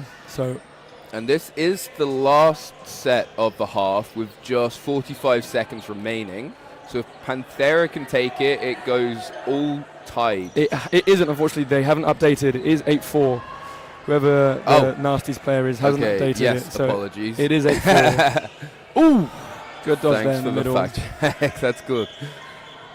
But yeah, Panthera really need this set, because if they go down 3 sets of the half, that's a big difference. Mountain to climb there. But looking good. 20 seconds left. Player up. Will they go for 2 balls? No, still happy with singles. You expect a pre-throw coming in here. Yeah, with both the wingers going to stay high. given Lecorne throwing the single, I think they must be searching catches now. Yeah. Unfortunate there from Dupuis. Not able to get it. Ooh, and Solène takes out Barrington, but it's numbers a good hit, in favour. but I think she should be apologising afterwards. She should be apologising. I'm not even entirely sure she's realised she's done it, to be honest. Yeah, she's not a malicious player. She's a nice person, so I'm sure she would apologise if she was aware of it. Headshots, in my view, completely fine unless it's like half a metre away, but you know, just a bit of sportsmanship, a bit of an apology afterwards. So 8-6 at the half. Oh, I would like to get some fresh air because it is hot. It is quite hot in here. I think the issue is that if I leave, I'll realise how hot it is. Having stayed in here all day, yesterday and today. Well, today. So far today. Half time's 3 minutes. So you got 3 minutes. It is 2 timeouts per game, right? Or is it 1? And because that's maybe why Anarchy wasn't able to use their timeout. Yeah, I think up until the final, it's going to be 1 to keep the flow of the schedule going. So Anarchy did use their timeout that early in the game. It's interesting. I definitely need to fact check myself on that one. We'll get the info at some point. But coaching the Ninjas team at one point, we were really getting hammered by a team, and it would have been a natural time for a timeout, but it's just so vital to have it left over in the last 5-8 minutes. Absolutely. I mean, going in, if that game had ended with an overtime set, with neither squad having a between Anarchy and Hit Happens, and neither squad having a timeout, that would be quite large. Quite a big difference. Take a break. I'll be back in 2 minutes. Don't go anywhere, guys. Big games.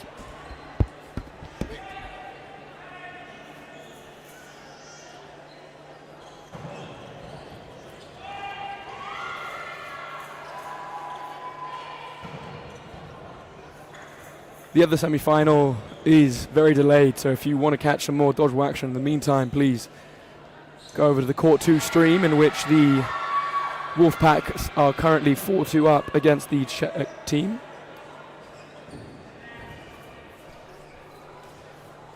Following this, we of course will have the mixed semi-finals, which of course will offer far more amazing dodgeball. So don't go anywhere. The score has been updated. It is 8-6. It is 8-6. 8-6 à la mi-temps pour les Licornes. So the mixed semi-finals, we have the Fallen Stars against the Wolfpack. Fallen Stars, I'm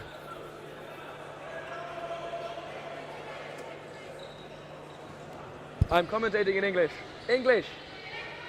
There's Dan. Argue with Dan. Come. Dan is being replaced. Dan is being replaced as commentator. But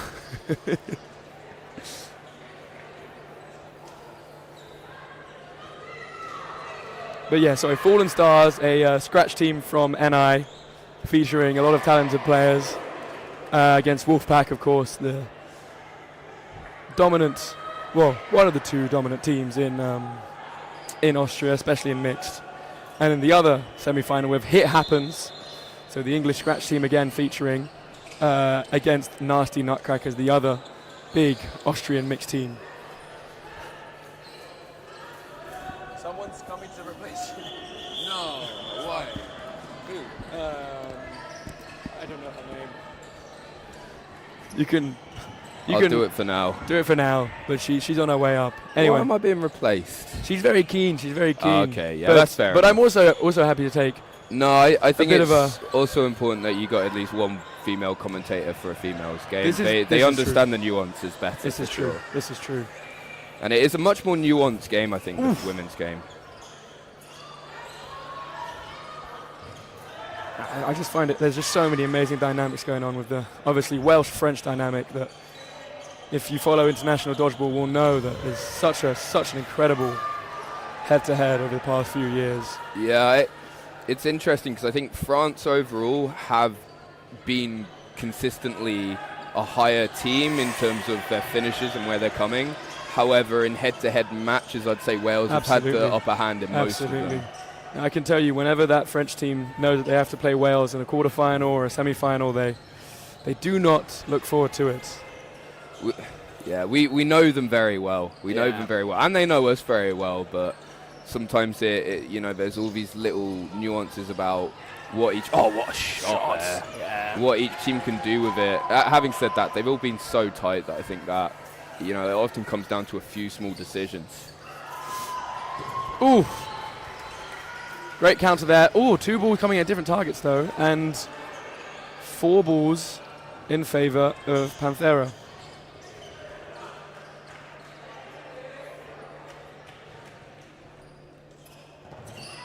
Oh, great catch there by Lena Verillo onto Barrington. But line afterwards, or hit afterwards? I might have missed it. I think second one hit? Not certain. Bounce called there on Town. So now 3 balls for Panthera. 3v3. Don't think you could choose any 3 women for the French side that you'd rather have in this situation, but Davy is able to catch out Solène there. Yeah, you look at those 3 women, and every single one of them will take a catch if you're not careful. Yeah. I'd throw safe, honestly. Oh, but cross court there. Oh, double cross court in. And I am going to head out and give you over to Pauline, who is also a very good commentator. Thank you, Dan. Thank you for joining us, Pauline. Well, thank you for having me. Welcome to an excellent semi-final. Oh, I was watching earlier. I'm so excited. This game is a lot closer than I thought it might be. Ooh, great block in there. Ooh, oh no, hits. Hit on the arm, great honesty. Absolutely. That's the type of stuff you need to see when you're playing a game like this. We don't have enough cameras, we don't have enough refs, and even hits like this you don't really see. So seeing the honesty from the players there is so much more important than winning the game. Absolutely, absolutely. Each player taking it upon themselves to preserve the integrity of our wonderful sports. So 8-8 now. Still plenty of time left to play. You're a Licorne player yourself, right? I am, so you're rooting for your girls there. I am, but I also, I went to university with Ellie Mann, so oh, really? I do have, personal connections on both sides. Yeah, absolutely, absolutely. Okay. I'm just hoping for a great game of dodgeball, to be honest. And I think you're getting exactly what you're asking for. Absolutely. Okay, let's see. Single win there from Solène. Ooh, able to connect there on to Storch.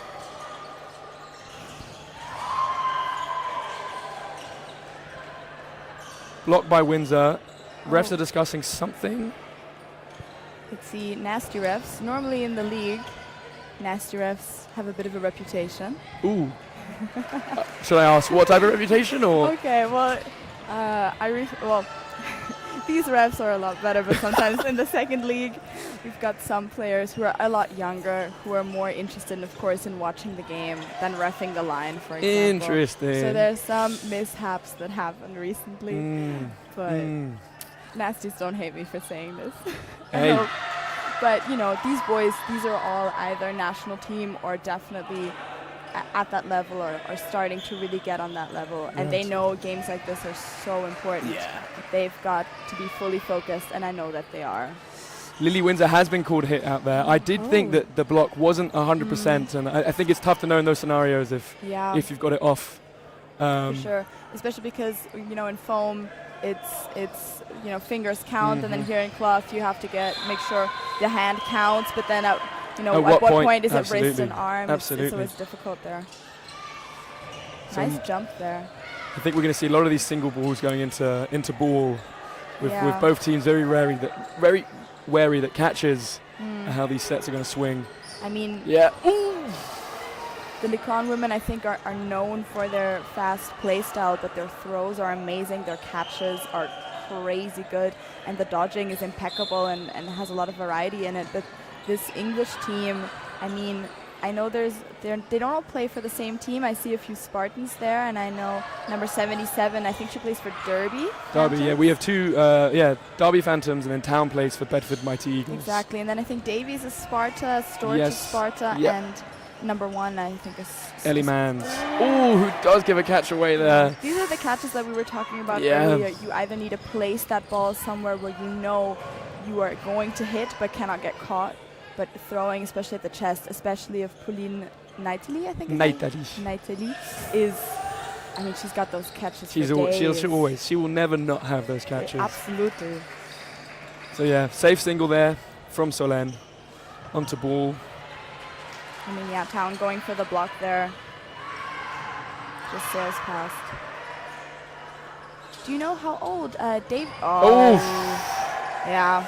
That in Austria we say that ball went to their Höhle, which is like the easiest catching position. The placement was so. Oh, but able to catch there, but then gets hit afterwards. So Town grabbing that out of the air. That was crazy. So you call it the hula? Sorry. Höhle. Höhle. Höhle means like a cave. A cave. And Interesting. it's basically this area where you make the catch like the easiest, I guess you could say. Yeah. Where you just have to basically close your body and the catch is there. In England, it's the box. So anywhere between the top of the hips and the shoulders, the box. Yeah. And in France, it's la boîte aux lettres. It's which kind of means the envelope slot where the letters go. Oh, that's cool. I think that's a lot more innovative than the cave. Because it's you know. No, I like the cave. I like the cave. Cave's good. Box is the least imaginative for sure. You've got a lot of fans here in the chat here. The French guys love watching. We had Dan Henshaw come and comment earlier that all the French mums were now going to be in the chat, and they're always the most supportive. I mean, there's a lot of. I think there's 1 or 2 French moms here just watching up there as well, cheering on their girls. They're at every. Oof. Able to make that nice block there. Was it a drop catch attempt or? Yeah, just I think so. She went and tried to scoop it up from the ground and was unable to make it. Storch now facing 5 French women. I mean, Storch is also known for her catches in the Super League, so maybe we'll see one of those. Or I mean, at Euros last year, she caught 2 balls, I think. She does that frequently. So maybe we'll see a masterclass. Staying up there. Oof.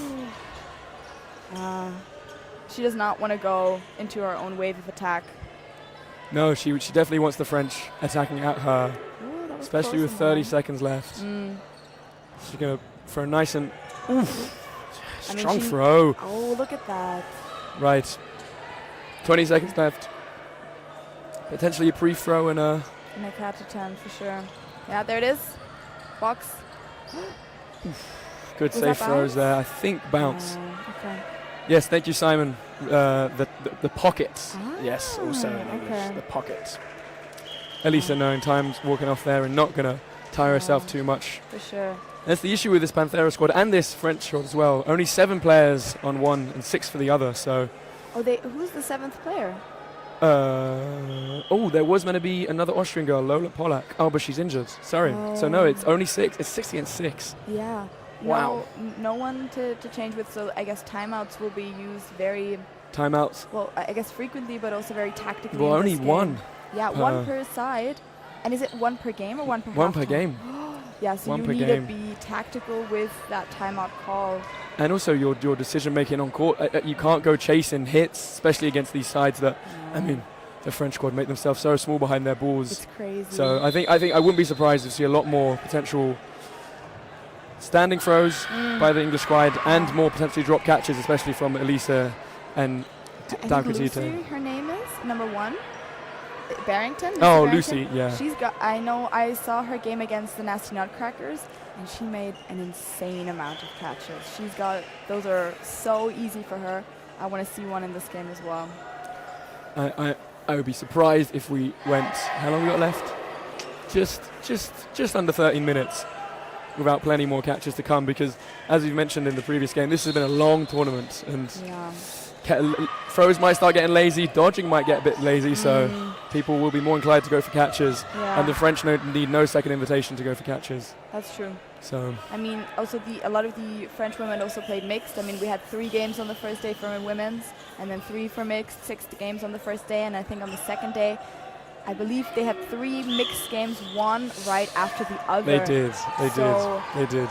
And then again, no one to change with since Lola is injured. No. And Lily doesn't play mixed with us. Oh, So she's playing Nasties. That's she is. true, yeah. So it's Lily, a lot of back-to-back games. Yeah, absolutely. Nice. free 1 throw for there. 1 attempt. Oh! But Headshot Town there. catches Lily Windsor, slightly unaware.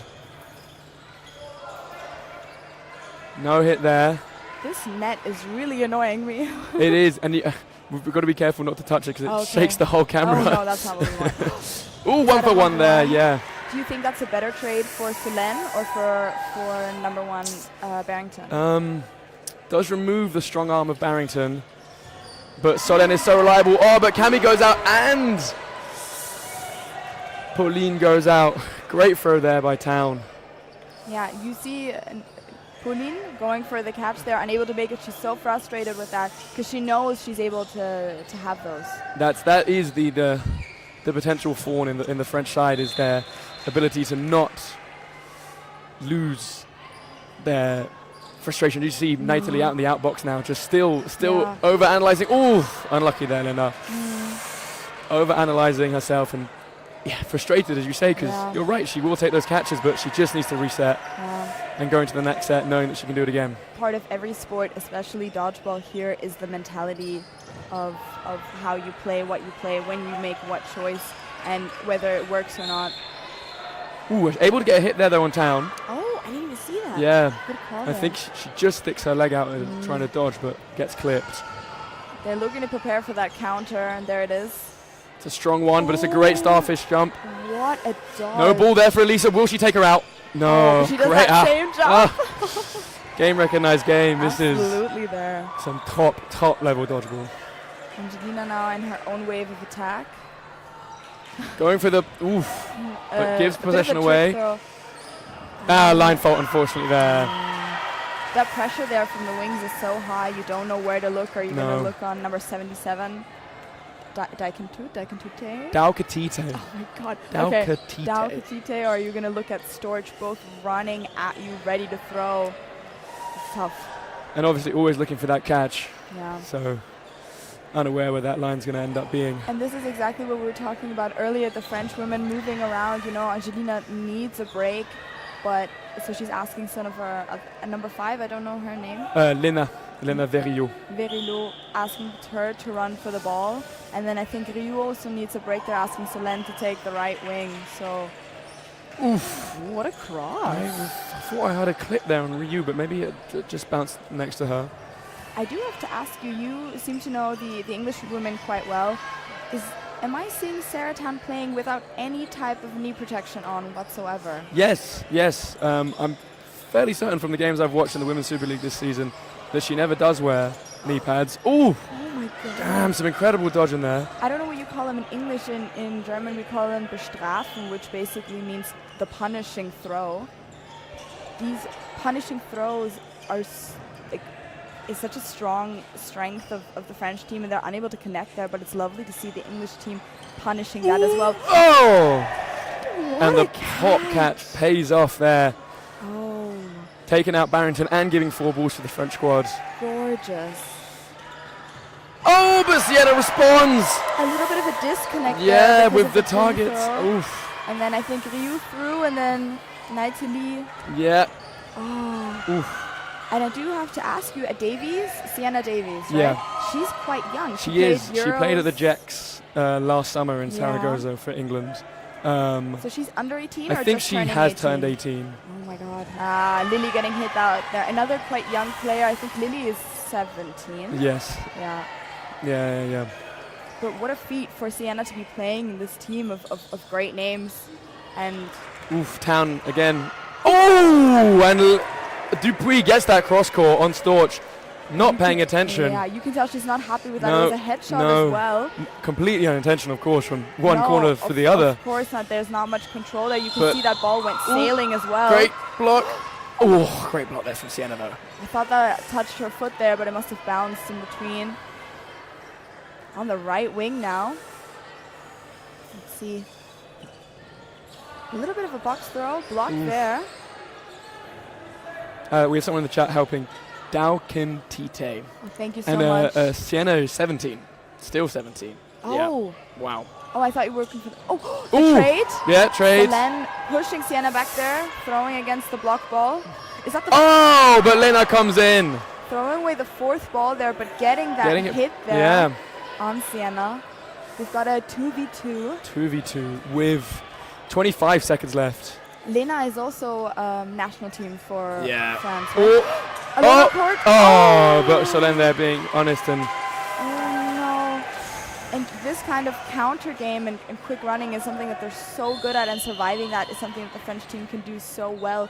But this is maybe something we talked about earlier, that frustration showing, and even if that 1 or even 5% is lacking just a bit, it makes such a difference. yeah. You know, you can't be making mistakes against such an experienced team such as this. They will punish you for it. And yeah, I mean, I think you're seeing the level of fatigue on that French squad now. Yeah. 'Cause it's not just physical, that starts to creep into the mental, as you say there. Where Lena, who historically I think would back herself to dodge a 2-ball low, Yeah. goes high, gets clipped, and you know, with 15 seconds left, you could argue it's the right play for Solène to go for that hit and For sure. hope that she doesn't get clipped by Barrington. But she needs to play a little bit more riskier if she wants that hit. yeah. So 12-10 now. This is really the big moment now for the French team to not get in their own heads, to really reset. Yeah. But I think they've got enough coaches up there to help. You've got Raphaël Dupuis and you've got Mathieu Rioux coaching their women's squad, keeping their mentality high, telling them just the small things they need to change. And I think from watching this team in the French league, but in international tournaments as well, they're such a close-knit team. They work so well together. They understand each other so well. I think everything that's being said there, it can only help. Yeah, no, absolutely. Absolutely. Important to note that those two also have both their sisters playing on this team. That's true, that's true. I don't know how much you touched on that with Dan, but... No, not a lot. I mean, I can't... I think he's aware that Ryu is Mathieu's younger sister, but... Oof. Oh, man, the dodging is really excellent here. Is Angelina the younger or the older sister? The younger sister of So they're both Raphael. the younger They're both sisters. younger sisters. Oh. Yeah. Oh my god, big brother moments then. Oof. And the blocks there. Yeah, very proud big brothers. Very proud big Oh, brothers. they have to be. I mean, they're doing amazing. Paolo in the chat. Paolo, we miss you, Paolo. We miss you. Number one fan.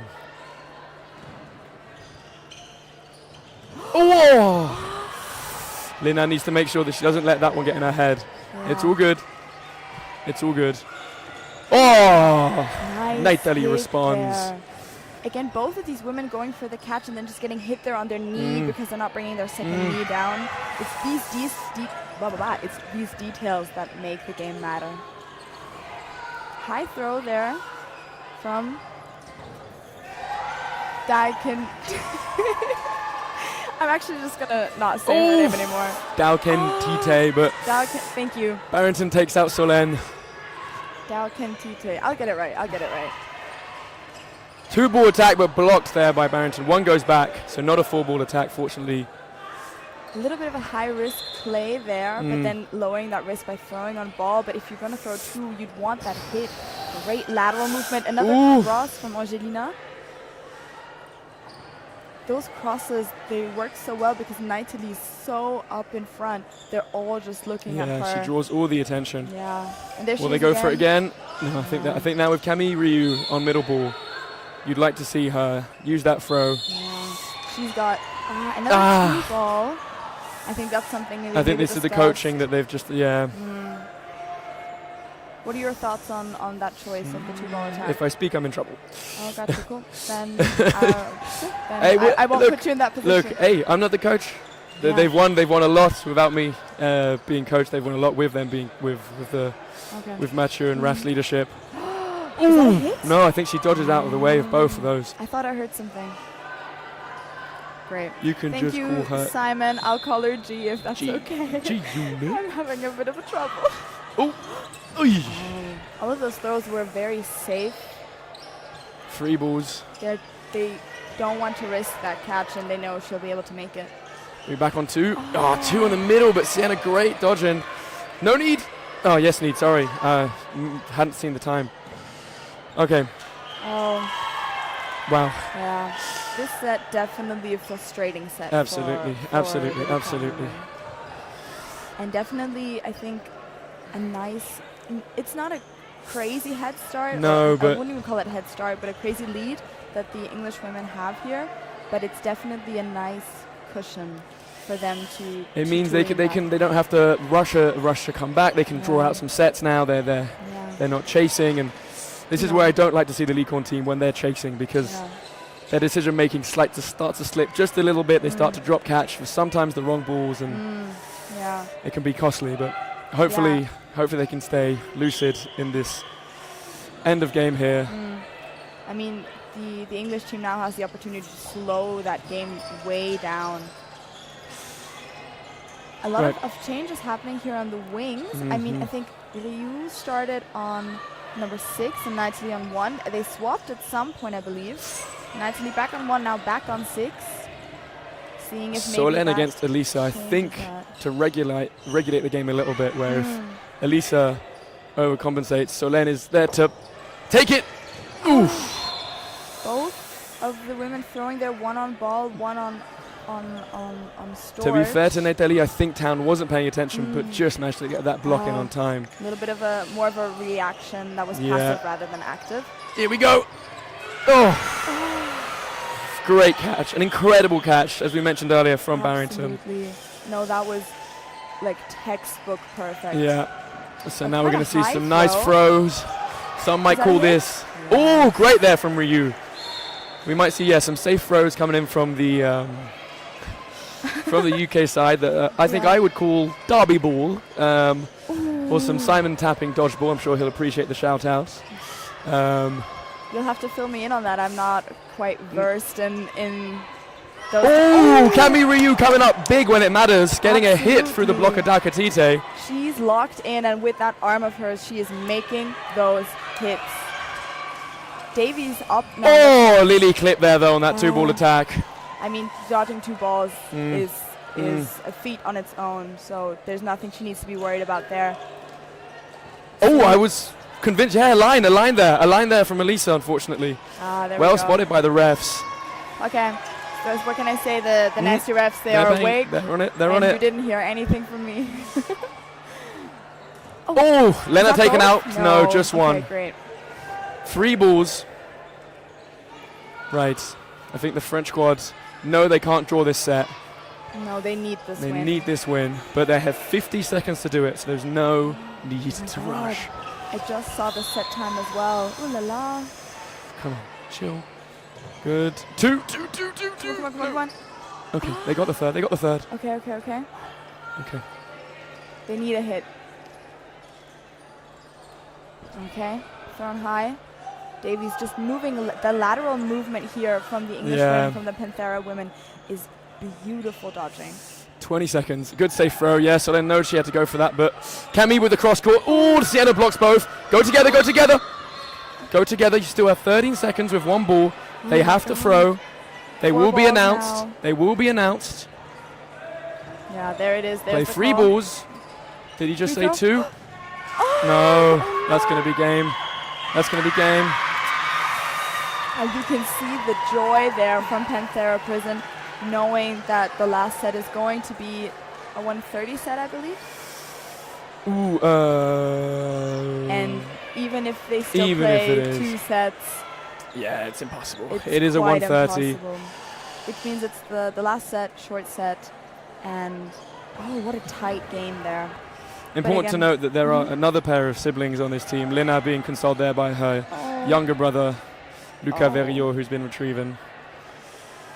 And we can see how much it meant. Yeah, to win this game. And I mean, I was talking to a few people, and oh my God, what's the English word for it? But I had a lot of varied opinions regarding who was going to win this set or who's going to win this game. I mean, a lot of players were saying Alicon is definitely the favorite. Some saying Panthera Prism is the favorite.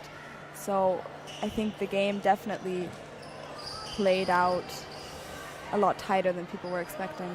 Yeah, I think we're seeing here the impact of fatigue, where all these women's players and obviously the Licon side have doubled up, Yeah. and Lena and Kemi, who, as we mentioned, had 3 back-to-back games at the evening last night. 6:30, 7:30, 8:30 games of dodgeball. And then, I mean, they had to get home. They had to get some food. Absolutely. Solen showing what she's probably been trying to do the entire game. But no reaction there from Nikon because they know. I mean, you definitely see that number 5, Lena, is not the only one with tears in her eyes. Ryu, you can tell she's not happy as well. And I think seeing on their faces, they're quite, not even annoyed, but very upset. And you see that in their throws. They're really putting all their energy into their arms, showing them we're not that easy to beat. We got a leap of faith there, who unfortunately misses the leap of faith. I did it earlier, don't worry. Set for Licorne, but a nice way to end the game with a win for Licorne, but you can tell on their faces, it was tough. It's always tough to see them lose because they give so much. Oh, absolutely.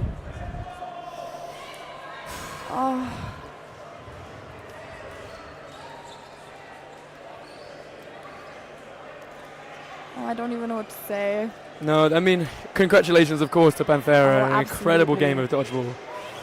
I mean, this team, I don't know how often they play together or train together. It's always tough when you're on different teams and then playing together for a tournament. But they did amazing. They played a great game. Some really good dodgeball there, and you see that they're comforting each other after that win or that loss. That's really, really sweet there. And commiserations. Commiserations, of course. Absolutely. Commiserations. Obviously, both teams will feature again today in the finals for Panthera, who, by the looks of it, will be playing the Wolfpack, which will be an excellent game of dodgeball. Oh, absolutely. And the Czechs will play against the Licorne. And I think that's going to be an interesting game as well. And not all hope is lost. There's still a chance for the 3rd place medal for both teams. It'll just be a question of, I do think the French team have definitely the talent to take that game. It's just whether they'll have the mental resilience and the energy to reset. The brain space for it. Yeah, absolutely. I mean, fair enough. As I said earlier, a lot of the sport is mental. Oh, absolutely. And I think we saw it there at the end. In the clutch that, you saw Town get hit off the wing. You saw Duncan Tite get hit off. There were moments in which, they were the frustrating moments for both sides. But as the experience and maturity showed that they weren't going to let that get into their head, they were going to forget about it and move on to the next set. Whereas, unfortunately, the Licorne players, they go off and they mull over it. They think about what went wrong, and they need to embrace that goldfish memory at times. Just back themselves to make the better play the next opportunity. Yeah, fair enough. I mean, but that's something that comes with more experience, and the Licorne team is quite young. Quite young, plenty of experience, but that's very still true, remain young, obviously. This is they're at every international tournament they can get to, and dumb to say, but practice makes perfect. It certainly does, and I think we now see the range of just experience and maturity of where maybe. I think if you were to put any of those experienced players from the Panthera team onto the French team, they would help stabilize and help reset those moments. I think also even the coaching squad is, they're older brothers, but they're still also young guys who also play with emotion and coach with emotion. And I mean, of course, that's their friends and their sisters that are on court there. I completely understand. It's always tough. I know it in myself as well, that when things don't go my way, I start trying to do too much too fast, and then it doesn't go my way anymore. Of course, and it's a vicious circle. Absolutely. Well, I'm going to give my voice a rest and leave you in the very capable hands of Dan Henshaw, and I think you can definitely remain with him on co-commentary. I'm sure everyone would enjoy it. If Dan found someone else, but thank you so much for commentating. Thank you for joining me.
Hello, hello.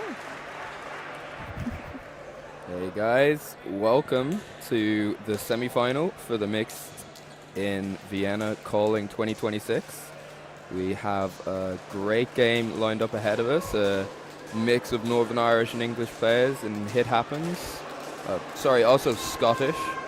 Oh, who's a Scottish player? Grace, Scotland international. And when we're saying England, we're saying it with a bit of an asterisk because Karoom lives and plays for an English team, but he's really Northern Irish. Sam also, but he's also pretty English. Darwish was on the Northern Irish men's team in Euros as well, right? Yeah. It's mostly Northern Irish. Okay. And then Against Wolfpack, your team. Yes, my own. Australia's very own Wolfpack here in the mixed game. Is this a semi-final? Yes, Yeah, semi-final. The winner of this will go on to play against the other semi-final, which is Nasty Nutcrackers against Hit Happens on court 2. Also a very exciting game, but of course Dan and I will be commentating here, so we'll hope you'll stay. Lots of aggression straight off the bat, and they're calling timeout. And Kremmuller getting very close with Angeline. Not sure if Rosa will like that. Rosa standing on the back line being like, Mutla, where are you going? Get away from my man. Okay, let's have a look at our lineup here. We've got Karoom there on the left wing next to him. Mush, she's an English Mush. player, right? She plays London for Storm and Astros. And then number 34, Martin, is... Grace Martin, That's Grace. Scotland and also Astros, as is Lavity, Anissa, and Morrison, all top-level international Morrison players. is also Northern Irish. Yeah. There you go. And then over on the far side, we have our Wolfpack lineup. On the left wing, we've got Luke Nemiskeri. Next to him, Lisa Leichtfried. Then Niki Kremser, Florian Hackel, Rosa Nimrichter, and then Mottel Matthias Krenmüller. Definitely the strongest lineup in that team, so everyone Missing is Zab locked in. Schmid, unfortunately, That's would have been true. a really important player for them too. Absolutely, but due to an injury, he's unable to play. This Wolfpack team will have to try to do without him, but a lot of strong players on court. Ooh. Nice block there, good hit there on Sam Lav, just clipping him there on the right side as he moves. Did Flo get clipped as well? Aggressive from Lisa. Yeah, Flo, Karoom running up on him, managed to throw through the block. Ah, nice. Good honesty from Flo there, and Mottel really also hit out straight away from Karoom. 2 throws straight through the block. Yeah, that's... They're pressing up on Lisa. 3 for 3, hitting through the block ball. Wow, he's got an arm. He does. And then, ooh, nice hit there from Rosa. Fully committing to that throw, hitting out Martin. Oh, what a cross.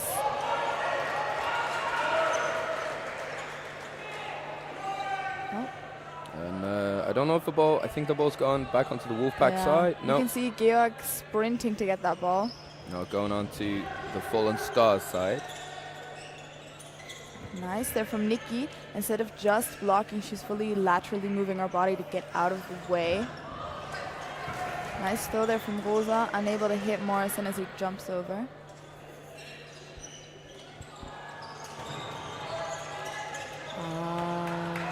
No, I'm pretty sure that bounced, and after, but the ref calls a hit. It's a close call.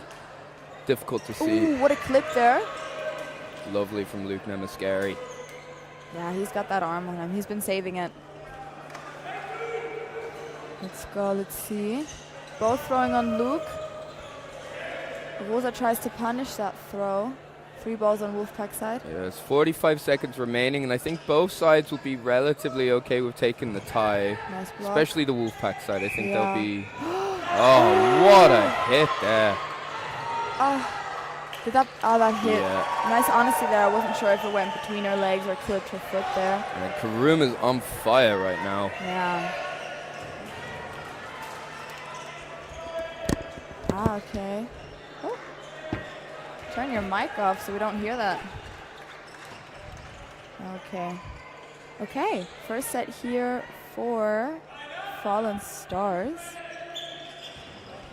I do have to say I love their jerseys with the stars on it and the constellations and everything. Yeah. Whoever designed that, hats off. That is a cute jersey. Kind of copying Astros a bit, though. Oh, true, yeah. Oh, nice hit there on Sam Lav. Luke just getting out of the way. They're not reaching for that catch because he doesn't need it. Lisa hit out. And that's a beautiful cross call from Mothel as well, taking Morrison out. Really risky when you're opposite Karoon, but Karoon was not present. He was not putting the pressure on to protect his teammate. I mean, Mothel does have a chance to really neutralize Karoon there. Rosa taken out by Mish. Play style, because he's quite passive and then quite aggressive. Make sure you're not watching. Good trade. Mothel didn't very get hit there? happy with that one. Ooh. Yeah, he moved his body out of the way. He's good at those. Double on Anissa. Great shooting. Mothel easily blocking that, getting that fourth ball. 5 balls for Wolfpack. No, 4. Mush has got one. Oh, is that a Mush? Apologies. Yeah. She goes for the catch. Unable to make it. Okay. And we're back at 2-2. Oh, that's a good call, sitting down. It's lovely sitting down. I feel like when you're sick, can you see? You can see a lot better from here. Guys, Dan has got that tactic on how to commentate right. It's that commentating experience that he has that I don't. It's the laziness that teaches you a lot. Cross on Karu when he doesn't have that ball because of a bit of a retriever issue. Important hit in this game. But Luke getting hit out there as well. Morrison leaving the court. And the men are really just looking to trade out one another the whole time. Nice block on Sam. 2 balls thrown on Mothel. Cross on Flo, but he's punished there by Anissa. Mothel really making sure to get Sam off court, and he's able to make that hit even though Sam dodges low. 4v2 or 4v3. 2 balls thrown at their Mush. Not as congruent, but she dodges one, gets hit by the other. 2v4. Still 2 minutes left in this set, so especially with Martin and Anissa, they'll be looking for those drop catches. I'm sure Wolfpack will be aware of that. Yep, safe throws. Mothel making sure that they won't go into another wave of attack, trying to minimize any risks they'll take. I mean, with this plenty of time, trying to go for the trade there, unable to get, but Mothel just gets out under there. I was going to say, throwing on ball here is not a wrong decision by the women. They have a lot of time left to try and make their hits, look for mistakes. Yeah, it was well worth Anissa going for that catch there Absolutely. at the end. It's worth the risk, although she kind of got caught between 2 decisions. I always feel like if you run to go for it, at the very least you force them to throw over possession. And often they're lazy throws, so she could have really stopped to try and take the catch from one of the cover throws rather than going for the original. Yeah, these type of split decisions is something you need to fully commit to. Oh, nice movement there from Rosa. Luke looking for that counter. A little bit of a retriever issue back there on Wolfpack side. Maybe they'll get the play ball. No, just avoiding it. Both throwing on Sam. Oh, but is that a catch from Morrison? Yeah, Morrison takes the catch. That's an important But he was hit. catch right there, bringing Sam Lav back in. Yeah, correct call made. It was a catch, then a hit. Okay. A little bit of discussion there with the refs. Wolfpack did not think that he had the catch secured before the hit. I'm pretty sure it was. That's another question I heard today is of a. Yeah, that's another question of the definition of secure. Does it have to be secure in like hand secure, or there's a discussion that happened earlier? Yeah, my understanding is it does need to be. There was a situation yesterday when Kati Koch had a ball secured in between her legs. It was a cool catch, and then she fell off court, but with a ball in between your legs and then falling off court, in my opinion, that is not secure. I'm not sure what the nice clip there, what the situation was, but I heard it was a discussion.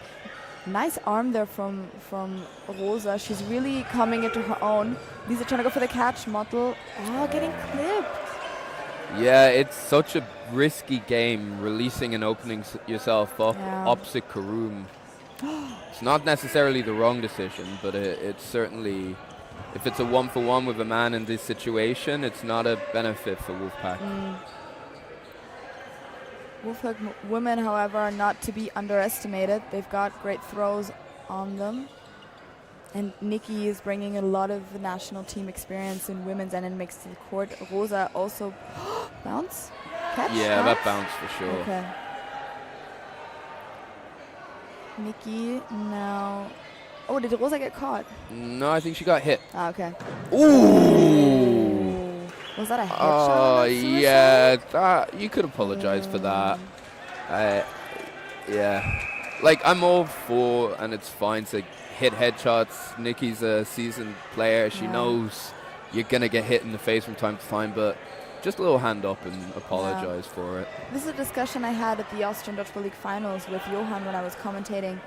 He was saying, do you think it's considered hypocritical to apologize after going for a headshot if the headshot was intentional? And we were saying, I think regardless. There's nothing wrong with going for a headshot even if it is intentional. However, apologizing is the human thing to do after because you don't want anyone to get hurt. Yeah, it's just good sportsmanship. Yeah. It's not like a necessity. There shouldn't be a rule about it. It's No, that's not what I'm trying to say. Something that I think you should do. Yeah. Model. I feel like in the middle there from Leverty, he's not finding his way into the game. I feel like he's the first target of every throw. And he's getting clipped on a lot of these. Whoa. What a catch. Yeah, that's for sure secure. Beautiful catch. Gorgeous there from Luke. He'll be so happy with that. Not happy with falling out of court, but he'll be happy with that catch. Nice throw there from Rosa out in the middle. Really going up to the full line and making sure she's fully committing to that throw. Yeah, it's a very tight game. If Wolfpack can take Karoum out in this set, they're going to be looking very strong. There. I didn't even see that or hear that. Good honesty there. Honesty, something that I talked about earlier, is so important in this game. Oh, what a catch. And he saw that coming, and he saw that coming too. No, that's crazy. And Wolfpack are shaking their heads. Oh my God. They know he would have been looking for something like that. They just didn't expect him to execute it so suddenly. I mean, I think Karoum is definitely known for his throw. We've all seen him play at Euros with his fast counter and his precise throw. But his catching is not something that, me personally, I recognized as much. But here, like, that was crazy. No, he's one of those all-round top players. He can really do it all. We love to see it. I don't know if they put Laverty onto the right and Morrison in the middle already earlier in this set, but I was expecting this change to come with Laverty not quite finding his feet in the game so far. He's such a sensational player who can really make a difference to win or lose this game, but they need him to play at his best. And I think Morrison can also play middle quite well. Morrison's more of the middle player, really, at least from my understanding. And then Laverty depends on the team. In the NI men's team, he plays on 3 or 4, but in mixed, the men are more used to playing as wingers.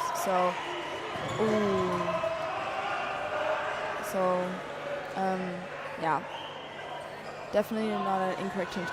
Oh, Nikki just unable to jump over that. Ooh.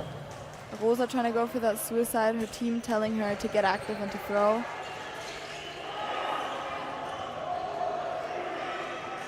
I have to say, Dan, this is not the only tight game we have going on here. I've just peeked over to the other side. Danke. It's also 4-4 over at the Nasty game. The Nasty Hit Happens game. Definitely worth a watch as well. We've got some comments up here. Simon Tapping saying that a hand needs to be, as you said, on the ball for it to count as control. And a lot of fans here for Fallen Stars. Ooh, Yeah, nice Morrison, dodge. you see, he does have that movement in the middle. He's a Yeah. much more difficult target. Is that line called on Grace?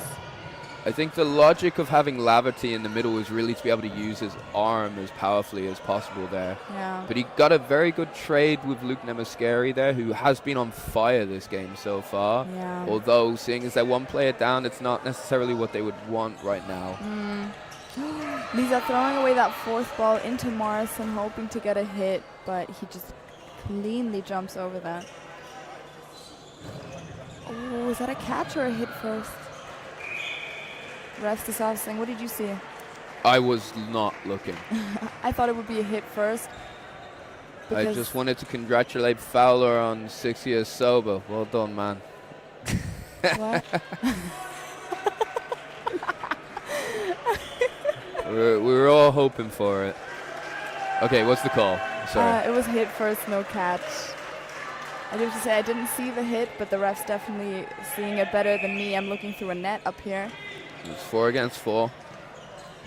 Both are trying to take that throw, throwing high. Mush getting under that, sliding on the court. I feel like Karoom surely wants to throw through Mottl's block here. Yeah. It's a beautiful throw.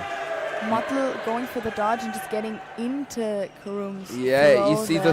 the throw had a lot of spin on it, so Yeah. Mottle's movement was phenomenal, but his heel was just clipped by the Yeah. ball, but just rounded down onto Is his that a left. second chair that has appeared? Oh, thank God.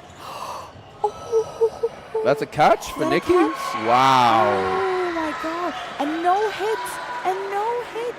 Bringing Luke back in. I kind of assumed it was a hit on Nikki, but I really didn't have a clear image To be of it. fair, neither did I. I mean, from here, catch given. Luke brought back on court, which is an important player. And Karoom Yeah. taken out, more importantly. Let's talk about that. What a catch. Those clutch balls moments now. from Nikki's what we're talking about here. Mush Mush, getting yeah. under 2 balls. That dodging is so important in a mixed game like this. Oh, Lisa getting hit out there. Yeah, that's surprising there. I really would have backed Lisa to make the catch in that situation. I think she would too, which is why why she looks surprised. Yeah. Nikki going for another catch there. Mush Not throwing gonna the ball. fall for that one again. Come on, No. Nikki, change the record. Little early fakes there from Nikki.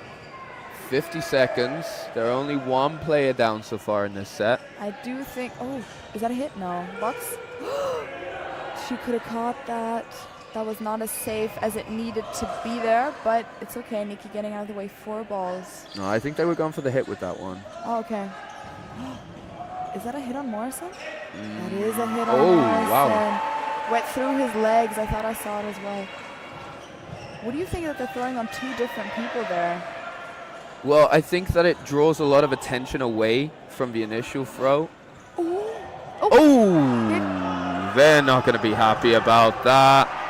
Luke didn't know that she was Yeah, out. her Or I hands- didn't know she was her out. hands were not up. Her hands were just about to get up, but It was a point blank headshot. That's it was on her back. it hit her head. Really? Yeah. The back of it, but Yeah. Also, I mean, if she tensions did, are always high yeah. in these situations. If anything like that happens, Yeah. it's, Luke going to apologize is the good thing to do, but the boys are complaining, and I do have to say, I mean, you call me biased or not, but Wolfpack side on here, if her hands were up, her hands are up by her shoulders. Your No, hand, they weren't up. Okay. They went up like they were on the way up Yeah. after the ball and was that's released. something you even if that weren't have been a hit, Luke taking the second to ponder if that was or not is something that could have saved Anissa's life in that situation, and is tactically a stupid decision to not take Oh, that. what throw a from Luke. shot there. This is what I'm talking about. Luke with those no-look hits. This is what we like to call in the Wolfpack training the no Luke instead of the second Luke He's instead of exceptional with those. with these unexpected throws, and Sam saying, "Hey, there's nothing much I can do there." Oh, slow almost nosies had Loki there. that. Slow Oh my nose it. God. Great effort from Anissa. It got stuck in her elbow there. Oh, great movement from Karoon. Not as much pressure because Morrison is pinning Luke. Block. High throw. A little bit of either miscommunication or the timing is just not right there. But Yeah, Fallen Stars, I think they've started to focus a little bit too much on Luke. He's Yeah. made some really good hits and catches and really been absolutely standout player in this game. especially on the But- left wing, he has the potential to do a lot of that. Okay. The more that they release it on him, the more they give him that opportunity. Yeah, absolutely. Is that a retriever foul? No, it's not. Okay. Could have been. No, you're good. Oh! Model for Morrison. Yeah, it's a very, very good trade for Mottle there. And there's 1 minute 30, so halfway. Again, another cross call. And I don't know if I'm liking these cross calls, I'll be honest. I'm not a fan. What's going on? Like throwing cross court, you mean? No, not even cross court. I'm saying Like two different targets? that. No, not even two different targets, but maybe it's the two different targets, but like a wing cross. I don't know. I don't know. Maybe I'm just not a big fan, but I feel like it's such a high risk call to make. But I'm not sure what you're talking Okay. about. So if you have 3 balls in the attack wave and you say like wings cross, Yeah, so each the winger winger throws opposite. throws completely cross on the other ball, isn't that a lot No, higher risk it situation? is. It's relatively risky and not, because the thing is that it's something that isn't used much, and I think it's been used more than usual, but Yeah. it's interesting and it's working. Because if the player opposite me releases cross court, I see an open shot there, Yeah. because they have to adjust their body differently and they have Yeah. to stand further forward to make up that distance. But that means that I'm looking not at them, looking. not at the ball from the other side of the court. Okay. And it has almost caught out. Fallen Stars a few times now, Okay. but you can't use it regularly. Like, I don't think Wolfpack will keep using it. And if they do, I think Fallen Stars might be a little too ready for that. And what I'm trying to is either they'll get punished with the straight punishing throw, or they'll go for catch because the cross court is a longer distance. Yeah, it entirely depends on the situation of the game. I don't see any of the wingers looking for drop catches in situations Like other this. than Oh, when they're lower down, like now. I can see Karoom is just ready for that drop catch. yeah. You He just know wants that's it. what he wants, yeah. I surely Wolfpack won't give it to him this time. Let's hope. Again, there's that focus on Luke that you were talking about earlier. You see him smiling, and then It was close, it was a great throw. Yeah, and- Flo is keeping his distance, because if he gets too close to Karoom, he's in danger. Yeah. And Karoom's using that to his That advantage. 4. There is a lack of pressure on Karoom, because Karoom can just throw free a ball, and the fact that he Yeah. proved that early on gives him a bit more freedom to just really... Nice move. Yeah, but the Important. moment they got 4 balls like that, it's... Yeah, you know, he it's knew a it was tough task. coming. I do, yeah.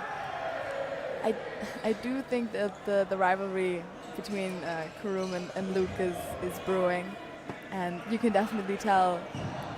Especially, I can see Luke's expression a lot more, Oh, what's going on? and Oh, he, no. he looks like he's having fun. Oh, he is. He's living the dream right now. Yeah, absolutely. Box throw there from Goza, I hope. Yeah. So Mush and Martin, Oh. they both have very good throws. And you see again, they're releasing that ball, and they've made a hit. Ah. I think Goza was on the line back there, Yeah. I'm not sure if it was a hit. which counts. Nothing much, a lot of support from Fallen Stars, and then you already talked about sobriety. And then, oh, the other game is so tight as well. It happens in nasty nutcrackers. Oh my So you've God. got 2 UK versus Austria semi-finals Yeah. in the mix, and they are both neck and neck going into half-time. 8-8 on court 2, 6-6 on this court. Oh no, sorry, 8-6 now to Wolfpack. Score hasn't been updated in the app yet, but I'm sure the French girls will get to that when they get to it. Time isn't running as well. Someone who's doing the phone is not paying attention. Oh, it's a lovely shot from Flo there.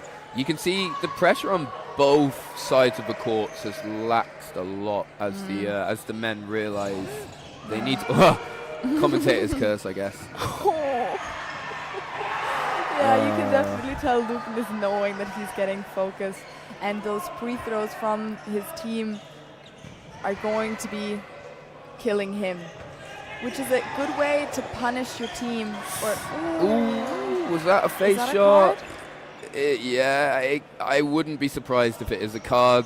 Morrison didn't mean that. No, You know, of course he didn't. completely unmalicious and fine play, but it was a point-blank face shot. Yeah. So I think the Licorne girls are talking to the ref saying, "Is that a card?" What would you say? You know what? I think based on the stakes of the game, I know that you should probably, a lot of people would disagree and say that you need to go by the book all the time. I prefer to be a bit more contextual about it. Yeah. And, you know, based on how you can see it was not intentional, Rosa does not think it was malicious. No. Morrison and none of the players have done anything like that prior. And just how much that changes the game if they give him a card where it's such a close game. That I'm against it. I would be against the card, and I think they're giving him a warning, which I think is the right call. Yeah. Good reffing. Yeah. Next one, sure. Yeah. Rosa's smiling. Yeah. Morrison's apologized a lot. Yeah, no one wants to hurt each other in this game, so. And if they do, nice that deserves a card. Yeah, if that's what's happening, then maybe you should find a different sport. But there's 30 seconds remaining, and Wolfpack need 2 hits. But they're throwing on ball, which I don't. I mean, he did line, and that is. Hey, hit is hit, out is out. Oh, what? What's happening? Did they? Too many balls. Oh! I thought they called a line, but I guess they called a hit, and Wolfpack was saying it definitely wasn't. Oh, that's a little bit of an invalid there from Mush. Mottle got 5 seconds to do something pretty fun. Yeah. This is a tight game. These ref decisions are. Yeah, Mottle was rushing up, and he knew he's got so little time. A throw is redundant at that point. He needed Karoom to release. Karoom ain't no baby. He's not gonna throw that. Silly, stupid mistake that only people like me make. Well, you said it, not me, Dan. So. Yeah, whatever. We were all thinking it. Okay, so half-time, 8-8. There is a 3-minute pause. And court 2 is still vibing. I think it's just gone also to half-time, and it's 10-8? 10-8 for Nasty. Okay, and I'm going to take a break. Yeah, me too. And we'll be back in 3 minutes. See you guys.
And we're back with already a minute played in this half. That was a very fast half time. Paulina will be back when she's back. So, 8-8. Amazing. Oh, such a good movement from Laverty. And it was Luke's ball that connected, and because he hit the front line, Sam Lav is still in. Flo and Sam both unsure about whether he was hit. Flo Hackle, that is. They have no idea, and neither do I. There could have been a bounce, there could have been a hit. And all of the guys in the stands look like they're calling VAR. Oh, they're calling bounce. Yeah. I think they have a good view from the other side. You got Steve, Sood, a lot of the Storm guys. Yep, called a bounce. They say right decision. I'm not sure if it's because they want Shot Stars to lose or if they're honest. Probably both. And 4 balls. Lav gets out of the way of 2 again. Well, I mean, he didn't get out of the way of 2 last time, but the one that hit him didn't count, so. Either way, great movement. Ooh. Oh, Karum's almost hit by the ball that Sam blocked, but Sam's response on Hackle was caught. Krembler hit. Lots of chaos.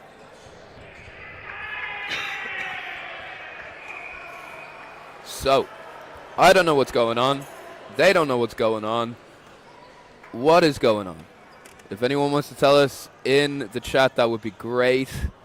I cannot be bothered to VAR this stuff. I'm just going to argue without any sort of logic, which is what most players seem to enjoy doing anyway.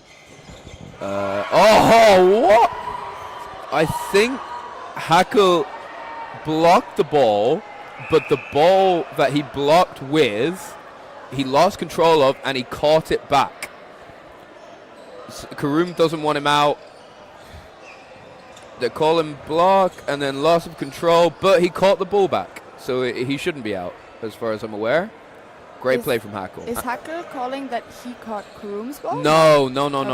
So Karoom threw and hit the ball out of Flo's hand, but Flo caught the ball. So it's a loss of control, but he saved it. Nice fair play there on both sides, making sure the game is played correctly. Yeah, there's already been 2 instances of that in this set. How did I miss it's all been of a this? chaotic and exciting set with great honesty from what a both block. teams. Nice block on from Rosa there. Oh. Karoom wins that from Luke. Yeah, and he gets punished for it.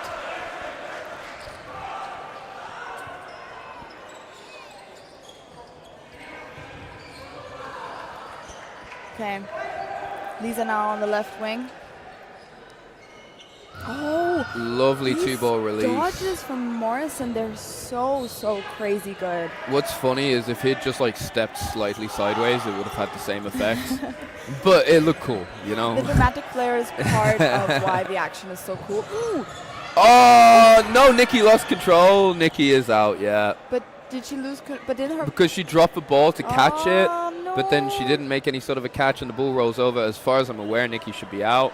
But did her ball roll back or in front? Because one was rolling back, one was rolling over. No, she released her ball when it rolled over onto the shot star's side. I know that if you make the catch, then it's fine. Yeah, if you make the catch, it's not an But invalid. is an attempt on a catch a fail? Okay. If you make the attempt on the catch and the ball rolls over and you don't make the catch, you're out. Yeah. Okay. Yeah, that's an invalid. Yeah, they have called Nikki out. Yeah. Rosa, they were unsure of. There's a lot of debate going on. There was in definitely, this game. what I know for sure is that Rosa was definitely on the court and someone definitely threw a ball at her. I know that's pretty helpful. And you know what? If Let's anyone get else to has the any bottom of opinions this. in the chat, we'll take them. Yeah. Yeah, the chat is helping us out here with the rules because, you know, Dan and I are of course, experts. I'm more of a vibes kind of guy. I like to have a good time. I'm not so bothered by rules. Rules are there to be broken is the Dan way. I have Well, to say, some I did teams just look think over. that more than others. I did just look over and saw Alex playing against Jack Leach. And Jack Leach is known for when he makes pressure on the wing, that he always pulls his arm back and then he throws because he's got that quick release. Yeah, that's... And then he went into the attack and Alex did that same move on him. That's, for the record, Nasty No Crackers Against Hit happens on court 2. Also That Pauline a cool is Sorry. fangirling over her boyfriend for. Listen, what can I say? I think he's so cool. Well, you know, there's something happening there at least, more than conversations. You see Yeah. what I mean about rules? It's boring, man. It's just like toss a coin or something. I don't know. Play rock, paper, scissors. Yeah. Wow. Have fun. There was a ref decision yesterday, and then we played rock, paper, scissors over what was going to happen and who had to go out. That was quite fun. So it is called a tie, which I believe means they left Rosa in for that equation. You know, especially like, you know, finals and semifinals like this, there's always tough. You don't want to make any wrong decision while reffing. So these conversations have to be had to some degree. But it does, you know, slow the game down and everything. Oh, lovely hit from Lavity. He'll be happy with that. I think second half is looking, especially the right wing, is looking a lot better for Sam. Well, he's got great mentality about it. You see here, this is what I mean when I say if you step sideways. Because it was a beautiful leap, but he got hit. True. I mean, to be fair, Lisa's got that arm on her. It's not a tracker, though. That's true, yeah. But yeah, Lab, the thing is, he's got a great mentality. You know, he did get hit a couple of times early in the first half, but he's way too good to... Oh, no, I think he's dropped that afterwards. It's so close, but I think it is, yeah. I think that's the right decision, but it was like... Oh my God, that so was cloose to holding it against his feet rather than imagine that was a catch. That was peak Spider-Man. Anissa... Ooh. Anissa gets out of the way of 3. Karoom sprints forward and looks for a drop catch that Mottle doesn't just give takes him. his ear. But he would have been out anyway because he had to chase the ball. Yeah. Hackle makes a lovely catch on Martin that brings Nemaskeri back in. Luke will be happy about that. He likes playing dodgeball. Luke? Yeah, for sure. I can tell you for a fact, Alex, 3 Luke, again? Johan and I, we watch so much dodgeball. It's become an unhealthy obsession. Well, as long as you're not doing drugs. You know. Are we playing women on the wings now? Double counter there. Oh, hitting lovely. Mush's foot there, Rosa's ball. Making that connection. I also just want to point out that Anissa has dodged 3 balls twice in the last 30 seconds. Can we talk about that? The dodging, especially from the women in the mixed, is always something. Oh, what the fuck is Martha doing? The retriever thought it came from the other court. Oh. I think it did, but it was thrown over because it's ours. And it wasn't a retriever fault because I think they were like, yeah, that was dumb, whatever. Ooh, Rosa, That's the second time that something like that is happening to me. Honestly, I would blue card her in that situation because it's so clear that there's a hit that time. Yeah. Like, it's not necessary, but if we're going to be lenient with all of the other times where I think that it was, like, not intended, and I don't think Rosa intended it, but I just feel like she did have that time and ability, and just the fact that she could see that the player had been hit to especially not release that like a second ball. 5v1 situation, you don't need to make that. That's not a pressure situation. Yeah, because also the context is very different. Yeah. You know, like in the context where there's another player on the other side with the ball, if you lose that split second, then they're going to be there to protect and punish. Whereas in this situation, it was the last player left on court. So if she holds off on throwing, assuming she doesn't know that it's hit, which I guess she must have, but I find that quite unbelievable. She does have that second to just not throw. But is that a blue card? No, she's still playing. another warning.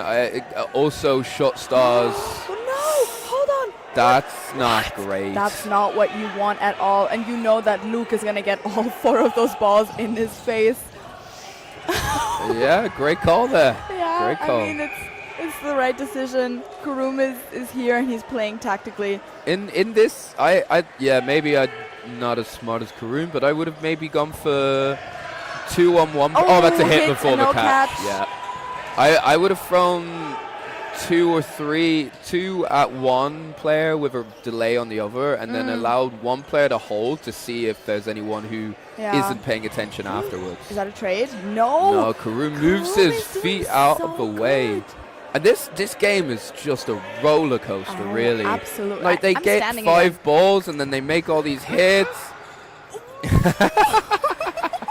I do wonder why Karoon didn't want to try and catch that. I think what he knew that Flo was. Whoa! Lisa! She's like on free. fire. How long ago was it that you gave birth? Ooh, that's a good question. Not that. Great choice from Mush. Great choice from Mush. Wolfpack is hyped. 13-9. I don't know, but we can ask Sava. He's over there. And the baby in question is also over there. I don't know. I think it's a pretty small baby, so I would say that not that long ago. Because I reckon it's smaller than my arm, if that helps. That's how I measure dogs anyway. So okay, babies and dogs measured the same. Less hair. That's true. But they like treats. Okay, but and they sleep a lot. They do sleep a lot. But cats sleep more. Now, what was I was going to say, I think December was Lisa's first day back playing Austrian Dodgeball League. And she was still pregnant at the time? No. Okay. No. So it must have been sometime in September, October, something like that. Maybe even August. Okay, so Shotstars did call a timeout, which is why we're talking shite right now. Which is why we're talking about useless stuff. I wouldn't say useless. The similarities between babies, cats, and dogs is a very understudied area, but, you know. I was actually going to go back on something you were talking about earlier, and the dodging from Anissa there in the middle. I feel like it's something that gets undercredited a lot, especially as a woman in mixed. The survivability you have on court, the dodges you make, it is something that is so, so, so important and so, so cool to see. And then dodging 2 balls is something that is not guaranteed. And Anissa dodging 3 balls. Luke lined and his lab's still in because of that.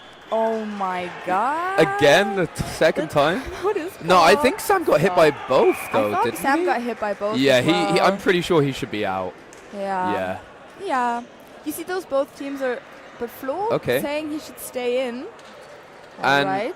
Yeah. I don't know. I didn't say that clearly. Now back to dogs. No, back to Anissa. And then dodging 2 balls is not guaranteed. And then she is getting out of the way of 3 balls. Like at a high percentage is so, so crazy. You need to give credit where credit is due. That dodging is so, so, so good, and you love to see it. I think one thing people really underrate about Hackle is how good he is at these running counters. Yeah. Like in the Austria final league day, he was opposite me, and he just punished me every time. Just killed me. Bit of miscommunication there. Mush talking to, I think, is that Grace? Grace Martin there saying, why didn't you throw? No, it's not Grace. Oh, no. Okay, well, sorry, guys. I didn't mean to F up your names. Ref's calling time. Yeah, the thing is, because Hackle is such a lazy player, you just don't assume that he can move like that, but he can. He really can. Hackle is not lazy, okay? He's just really efficient. Yeah. People don't understand this about him. People don't understand that there's a phrase in German that you say, a great horse only jumps as high as it needs to. And that's a saying that Hackle and he's a very good by. horse. He's He's the best horse. Good boy. Good boy, Hackle.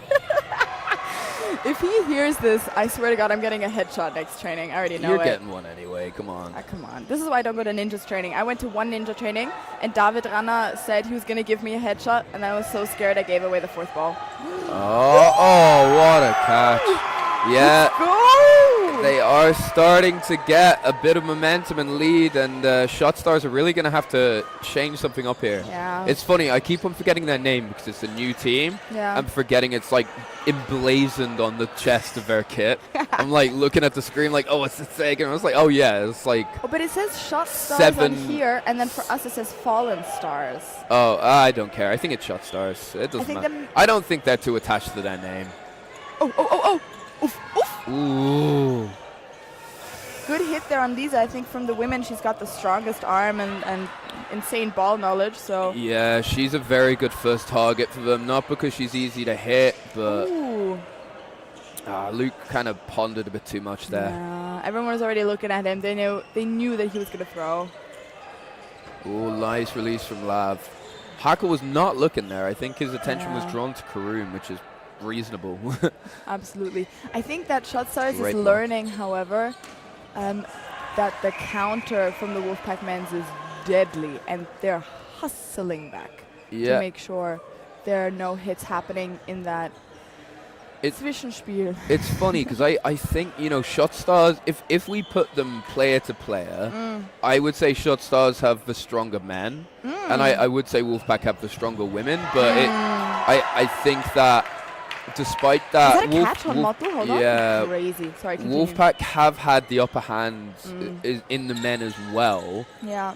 Not necessarily even in the women. Karoom but is really needing to get Lisa off court. I think they don't know the Wolfpack men that well. Like Yeah. it looks like Luke has really surprised them, which is fair enough because he's quite a new player. He's really... This season, he's really come into his own. He was already good, but he's improved dramatically. Hackle is a player who... He's not like playing the Austrian finals in the men's and like the ultimately big games, which I think leaves him very underrated by people because I really think he's just as good as many of those men. Yeah. And then he was injured, and then Mottel was injured as well, so he didn't play as well or didn't, draw as much attention in the finals Mottel's just such an intelligent player that he really changes the way he plays accordingly, which makes him such a challenge. So the Wolfpack men have really smashed it. Yeah, that's a drop there. No. Very good effort though. And what you were saying about Anissa, I think just as men in mix, you can't fully understand the the nuance behind what it is to be a woman playing mix, because you are there fundamentally and primarily to stay alive and make the catches. Yeah. But you can't just go for every catch, and you can't often go for many of them when it's players such as Karoom throwing a smashing ball at your face. Yeah. But having the ability and the knowledge to know when to go for that catch, when to dodge it, it's such a fine art that I think most men players have a much lower capacity for than women, especially these women on the court, because they're just so well drilled in. Not to say that they can't all make phenomenal hits. That's just... I do have to say, I love what Wolfpack is doing here, that when there are women left on court, that they put the women out on the wings, because it's something that I think does not get done as often. These women, Rosa, Nikki, Lisa, as well as Karina or some of the other women that are on the lineup, they are great wingers. They've got great, knowledge and everything. And you can put these girls on the wing as well and get your men to save their arms and, put some work in their legs to get some dodges in as well. It is a bit of a privilege that Wolfpack specifically have. So not many teams can swap out and put Nikki, Lisa and Rosa onto a wing. That's very true. That's very true. And you know what? We're very happy about that, though. And just so everyone knows, Shot Stars did step off court there. There's 7 minutes 30 left. They decided that it makes more sense for them to chase sets than it does for them to try and play longer in that set, which makes sense because Wolfpack were not going to give them anything. No, absolutely not. Those throws were going to be box. Oh, what's going on here? Time is being a bit confuddled.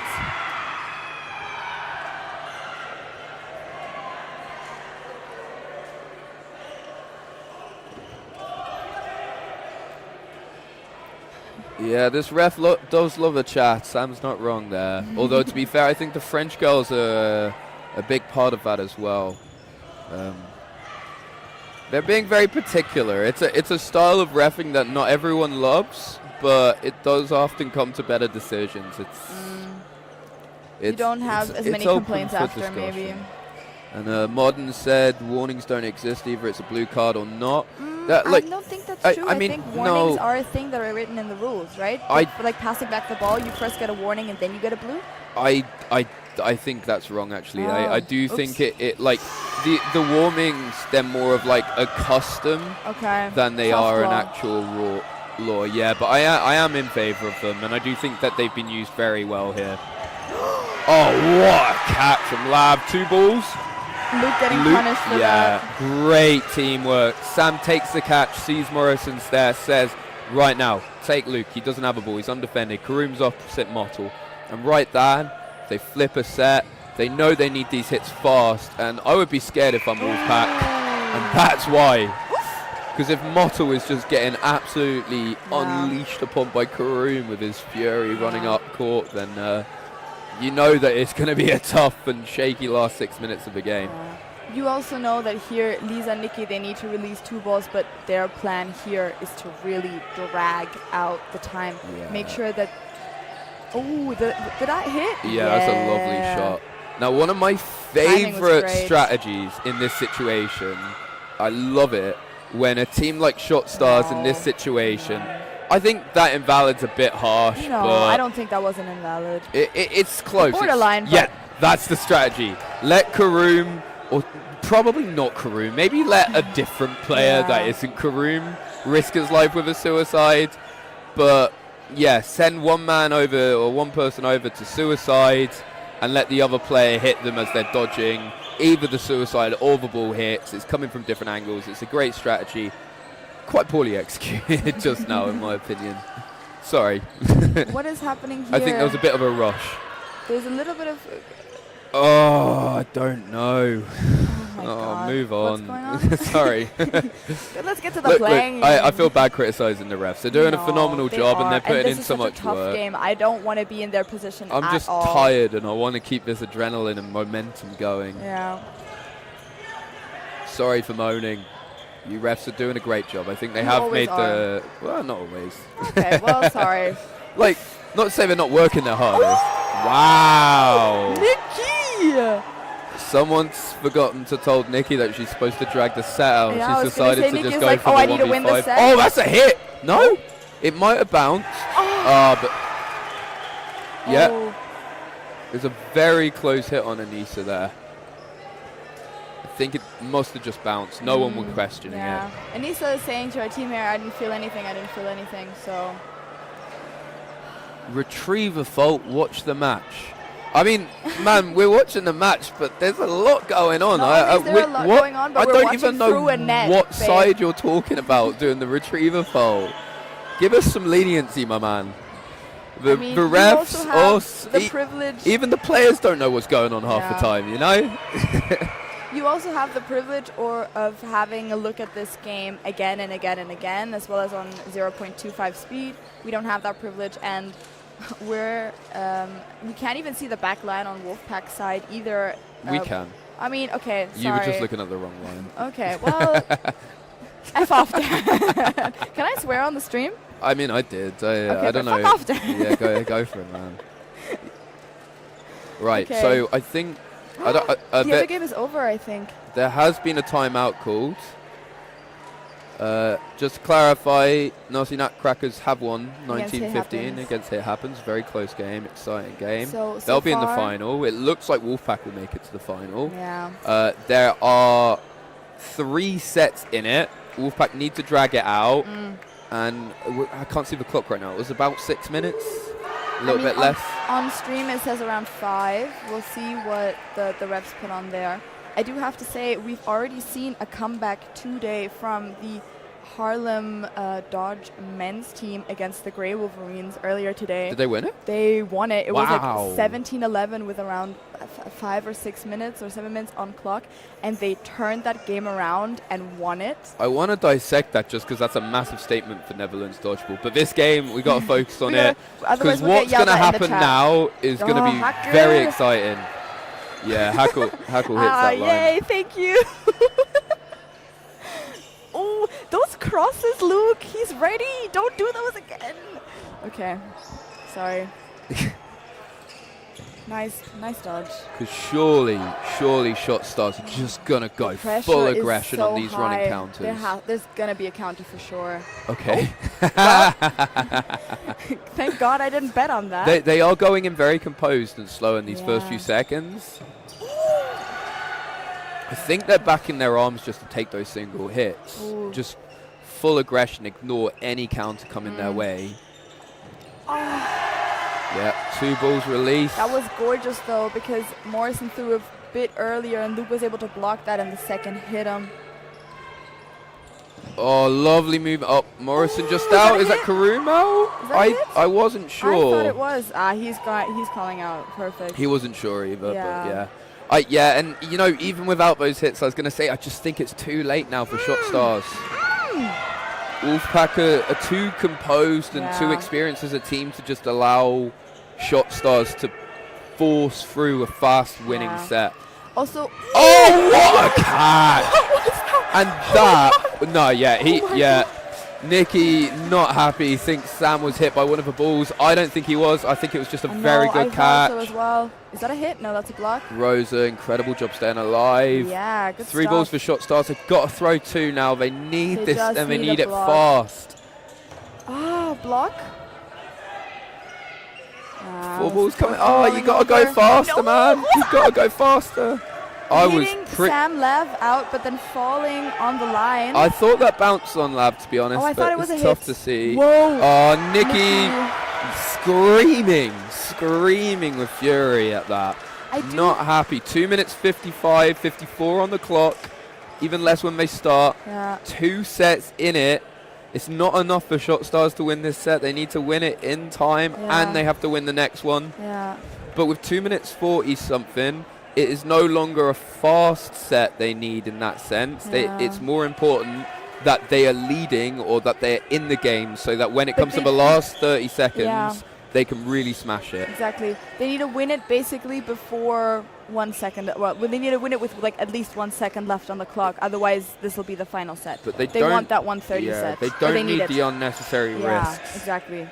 I do think, however, that last set, especially the women, they really embraced the chaos or the fast pace coming from shot stars.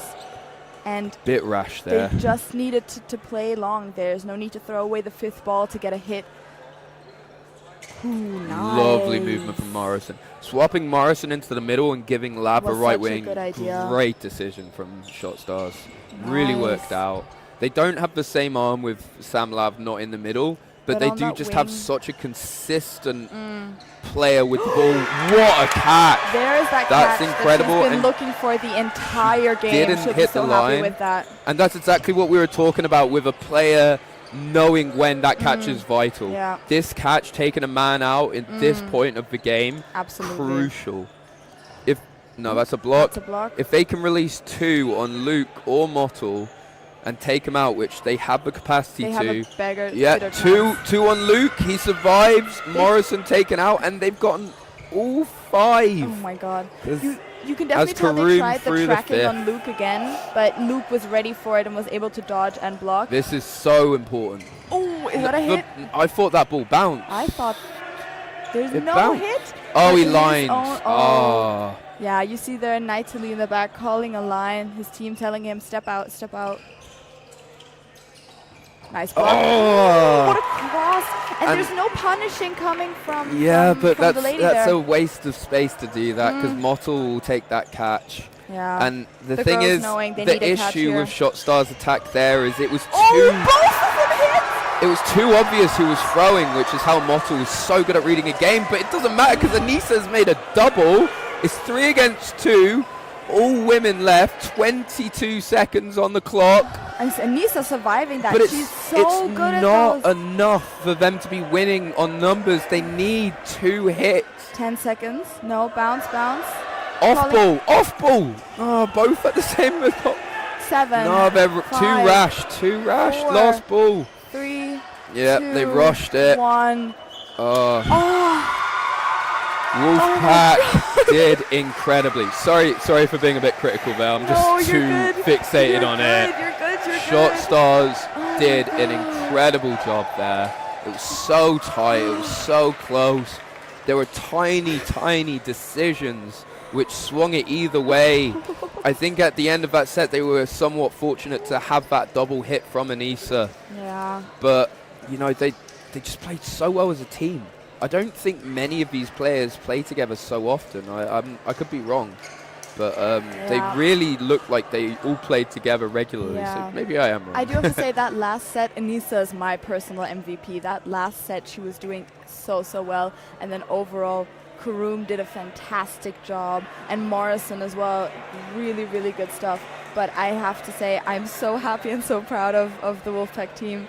I think I'm not necessarily sure if I would say best player, but certainly from the an shot star unspoken hero is Anissa. Yeah. Like, she did everything right. Everything right. Yeah. You know, she doesn't have the arm and she doesn't have that same movement that some of those other players have. So it's an unreasonable standard to necessarily hold her to. But I think she made every decision perfectly and was a crucial part of that team. Yeah, absolutely. But that survivability and that catch with the start of the set. Yeah. That is all of our semi-finals done, and what comes Dusted. next is the last man, woman, person standing. Oh, really? And a short, a few hours break before we're back for the first of the finals. I'm going to check on my phone which one it is. Of course, in the mixed, which will be the penultimate final. The final. No. Hold on. It will be Wolfpack against Nasties. So I can tell you this. The men's final will start at 3, Anarchy against Nasties. And then at 4, we'll have the women's final, Panthera Prism against Wolfpack. No, we are behind schedule. I'm not sure if they'll be starting on time. Well, then screw that. Although, to be fair, maybe they just gloss over last man standing because it's pretty unimportant comparatively. That's true. Let's see. But, you know, within the hour, I would say there'll be the finals starting men's first. Who was it in the men's again? Men's, it'll be Anarchy against Nasty Nutcrackers. And then in the women, we'll have Panthera Prism against Wolfpack, which are both exciting games. And in mixed, we'll have the Nasties against Wolfpack. Nasties and Wolfpack have been phenomenal this tournament, and Panthera Anarchy smashing it through. Absolutely. I will say that I think that Anarchy and Panthera are the favourites for the men's and the women's based upon how they've played in this tournament. And then in the mix, I would lean it towards Nasties, although if Wolfpack play as they did just now, it's anyone's game. True. I do think that Panthera had a tough game against Licorne, and there are only 6 players, while Wolfpack had the privilege of rotating around their players, especially as well in the group phase. So I'm guessing there's a little bit of tiredness that might play a factor here. Of course. But after this break... But it's also a matter of if you've played against a stronger opponent, you are already kind of up the tempo. True. And I think that is going to be more important. I think at this level with the players on court, I think that fatigue is not... It's a factor, but not a significant, massive one. And I do think Panthera definitely had the tougher against semi-final. Licorne were incredible this tournament. It was such a tight game until the very end. And then I think the Wolfpack against D-Storm, or the Czech women, I will think it was like a 24 or 22-4 situation. Ninja women, who have been, in my opinion, the best dodgeball team in Austria, and you would probably say Austria are the best women's team in the world. I would say that for sure. Most people, I think, would agree. So based upon that, the fact that Licorne brushed them aside like it was nothing. Crazy. They just controlled it and completely owned that game. And then Panthera go on to win that really well. Panthera just looking so strong to me. For sure. And then, I mean, the Nasty Men have been dominating the Austrian Dodgeball League the entire season. But as we saw in Mexico, the Anarchy Men, they are just that good. Yeah, it's like Nasty do just have that team knowledge and togetherness, and Stefan Lothar is just like this real anomaly factor. Force. You know, he just wins you games. Simple as that. So I lean towards Anarchy, but neither game is easy to call. No, for sure. Anyway, I want some fresh air. Yes. So don't go anywhere, guys. Look forward to the finals coming up. And we'll be congratulations, Wolfpack. back. Bye.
Yeah, I can hear myself. Okay, and we are live. Hi everyone, and welcome to Vienna Calling 2026 final. You're joined by me, Daniel Henshaw. And Oscar Castaigne. Oscar, as you can hear, he's been commentating a lot, so the voice is going alongside just yelling a lot in general. A little bit of yelling, a little bit of heckling, taunting. Please let us know in the chat if you can hear us okay, and the audio's fine. Any feedback on the stream in general, but be nice. We're not paid, obviously, because if we were, they would have better people. Yep. Anyway, enough about us. We have in the final Boston Anarchy against Nasty Nutcrackers. I'm going to go quickly from left to right. You got Stefan Leitinger, Alexander Rokas, Joe Johan, Ertel Valent, Leitinger, and Matt Suddle for the Nasty Nutcracker side. And from left to right on the Anarchy side, you got Kelly, McElroy, Murphy, McGee, Hill, and Hill. And we're going to go big hill and small hill. Yeah. No, is there big? No, they're the same height. It's more age. And old hill sounds a bit derogatory. Bandana Hill. Okay, let's just call them Adam and Johnny. Oh. You don't know it? Yeah. Okay. Fine. Adam is Fine. A Hill. No, it sounds too much like asshole. On the right, number 7 is Adam Hill, and number 18 in the middle is Johnny Hill, and they are related, if you're wondering. What a first throw from Florian Leitinger, smashing it into McGee. A great start. I mean, this is going to be a very middle-dominated game. Of course, the wingers on each side are prolific. We have, obviously, Adam Hill against Stefan Leitinger, a matchup for the ages here on the left for us. But in the middle, we have McGee, obviously, for the Anarchy, and Murphy. And on the side of the Nutcrackers, Florian Leitinger. Yeah. Oh, what a shot. Now, Flo Leitinger is normally the right winger of Nasties, but a subtle, new, young, up-and-coming player. I think he's 17 approximately, but he's been gradually improving year on year, and I've been playing opposite him sometimes. He's been incredible. And Stefan pulls Adam Hill's attention towards him and lets his brother take him out. Nice try by McElroy. Why not? I feel like Florian's throws got stronger and stronger over the last few years. I know he's always had a strong throw, but this seems to be taking everyone by surprise. I think because Stefan is clearly the stronger of the brothers, people overlook just how good Flo really is. I think it's the same with Johnny Hill for that matter. I think that everyone knows Adam is so phenomenal that they do forget that Johnny is incredible. And that's a catch, yeah? That's a catch. Yeah, for sure. Yes. Oh, and that's Stefan out, right? Stefan yeah. and 5 balls. Yeah. McGee brought back in. What are they going to do? Target Flo? Yeah. Good target new selection there. Balls. You can hear them. You can hear them when they're being thrown. Oh, they're so nice and clean. Grippy as well, I bet. Here we go. Oh. Different targets, but McGee does hit out Valent. Yeah, I think Valent was caught sleeping a little bit. It was a good throw, though. Oh, Murphy catches out. Rokas. That's a line. Oh, Johan steps over the blue line. Yeah, it's very unfortunate. I don't want to be critical of the tournament organization, which has been amazing, but these lines are not the easiest to always keep track of. Oh, what a hit from Soto. Incredible play. 27 seconds. This was a 2v6, was it not? 2v6. Yeah, I mean, they both did phenomenally. I think Soto is likely being told to take the tie if he can. I'd be surprised if Murphy throws through the block.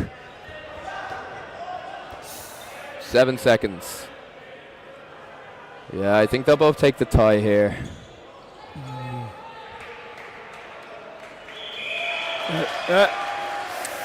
And if that's a sign of things to come, we are in for one hell of a game. Absolutely, absolutely. Probably one of the biggest age differentials, of course, obviously on course. With, if you say, Sodel's only about 17. You know, Aaron Murphy plays like he's 17, but I can promise you he's not. Full of energy. At least he decided to wear some knee protection this time. Only on one leg, on another one. knee pad, Yeah. but it's something. I think that's a sign of maturing. I've heard it's because he always scrapes his knee open. It's more of a Lovely first hit. more of a blood protection because he often has to get subbed off. Yeah, that makes sense. Oh, wow. Flo and Stefan look like they've had a chat about how they want to take out Adam Hill because it's always been a partnership every time that's taken him out.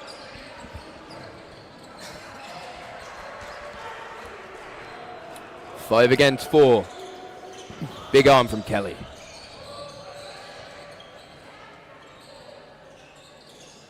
Oh, lovely scraping shot from Kelly. Oh, and McGee not looking. He's going to be furious with himself with that one.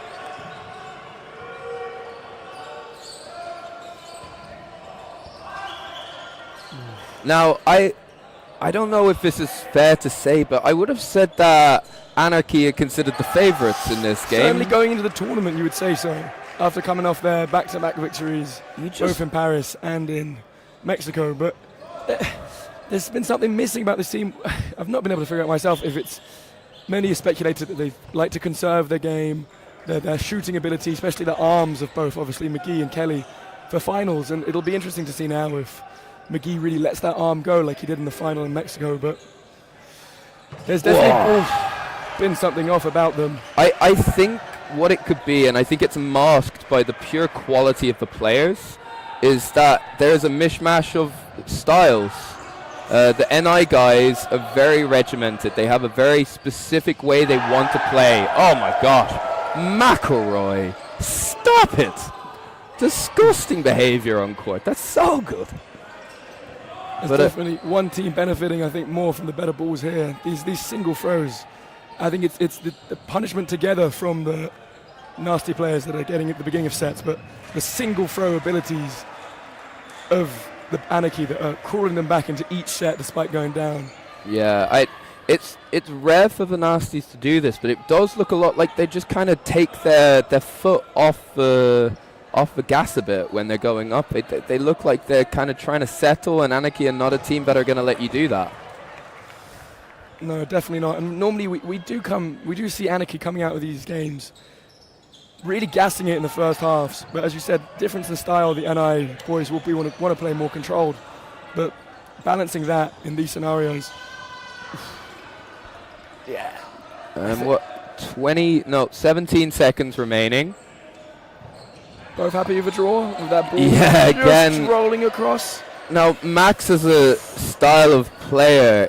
He's a phenomenal middle player. He's got a really solid dodge, catch, and throw.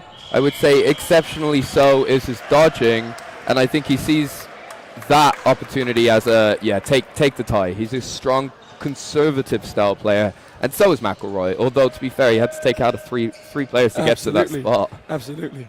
There were some doubts over his not doubting his performance, of course, but he hadn't been shining as he usually had in the other knockout games. But clearly, when it comes to finals time, McElroy knows what he's doing. Again, with Anarchy, another mishmash of styles is also just the fact that McGee and Adam Hill threw. Yeah, Adam's not happy that McGee threw. No. McGee apologizes. And that's exactly what we were talking about, this contrast in style. Flo goes for a pointless catch. But yeah, not only are there two different kind of structures here amongst these world-class players, but also a mashup of leadership. Because McGee and Kelly are leaders in the Anarchy team. Oh, what a shot. McElroy, but then the Hills, McElroy, Murphy, they're all also leaders. So these are outspoken players who want to play the way that they want to play. And Nasties do have an advantage because they just play together so well and they know each other so well. They're a well-oiled engine. He's dropping on two balls. He's feeling himself. McElroy is feeling himself. Oh, I'm feeling him too. No homo. Oh, that's an outdated joke. I'm going to take that one back. Again, crawling back into the set despite going 6-3 down to open it up. We'll see if it ends up going 1-1 again. Oh, great honesty from Murphy there. Oh, McGee so close to taking that. Really stupid throw from Flo Leitinger, and he knows it. Oof. Great throw there from Stefan. And Nasties are just on a roll. They're really... one thing I think that they're very well known for in Austria is just the second you make a mistake, they punish you. So you really have to make the right decisions every time. And if you don't, they'll steamroll you, which is what happened in that set. It was just one or two miscommunications, poor decisions, and Anarchy were battered in that set. It'll be interesting to see now whether Anarchy can survive that beginning onslaught and not have 3 or even 4 players out in the outbox within the first minute. And if we get some real controlled game here.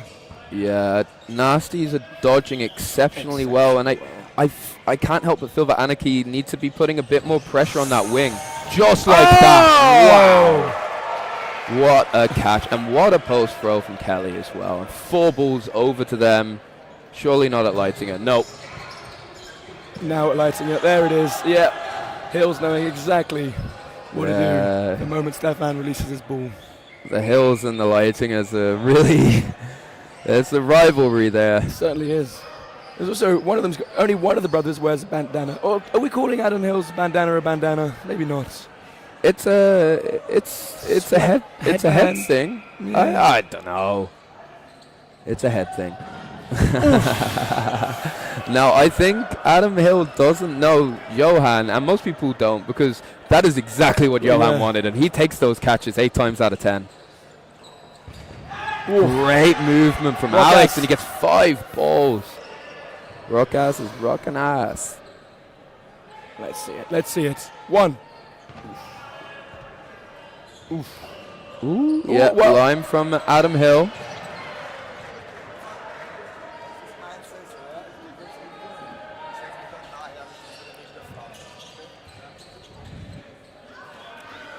And Alex, phenomenal catcher, but it is a bit of a task.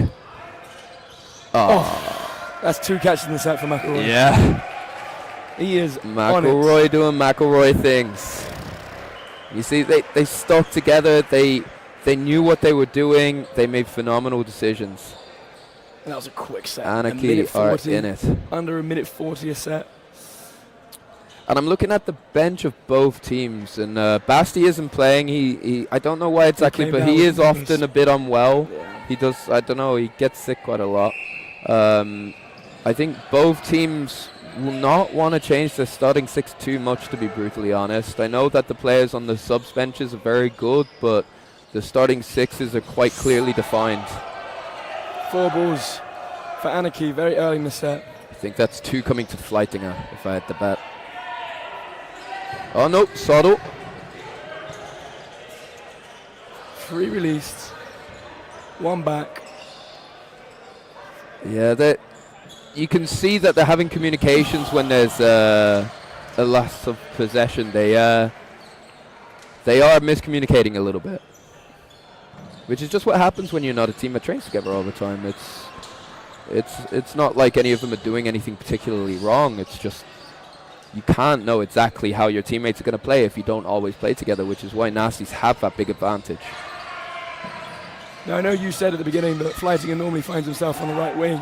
Do you think that's potentially a tactic here where they've started Soddle and hoping that he can trade with Kelly, who has been such a key part of this Anarchy team, both in getting hits, staying alive, it's just an overall incredible player. And taking that trade at the beginning of sets, not even a trade, but, surviving now, and then Fleitinger coming in with Kelly off. I wouldn't be surprised. I mean, Soddle did go out before Kelly in this one, actually, so...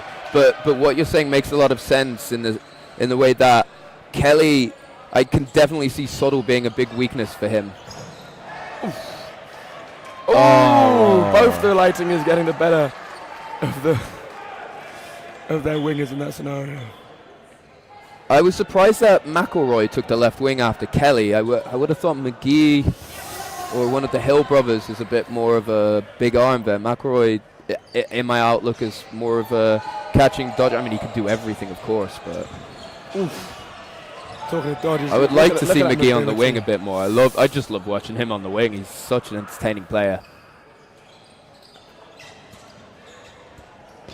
Oh, he got line what fault a first. I think he might have catch. line faulted just before though. I think Yeah, no Hill catch. saw that come. Oh, he line faulted. Yeah, that's a shame. Oh, So Kelly should be off. Kelly should be off. No one is telling Kelly. No one is telling Kelly. yeah, Kelly. We've had the Yeah, catch wiped off, and Kelly is. I think he's gonna be told now. yeah. It's yeah.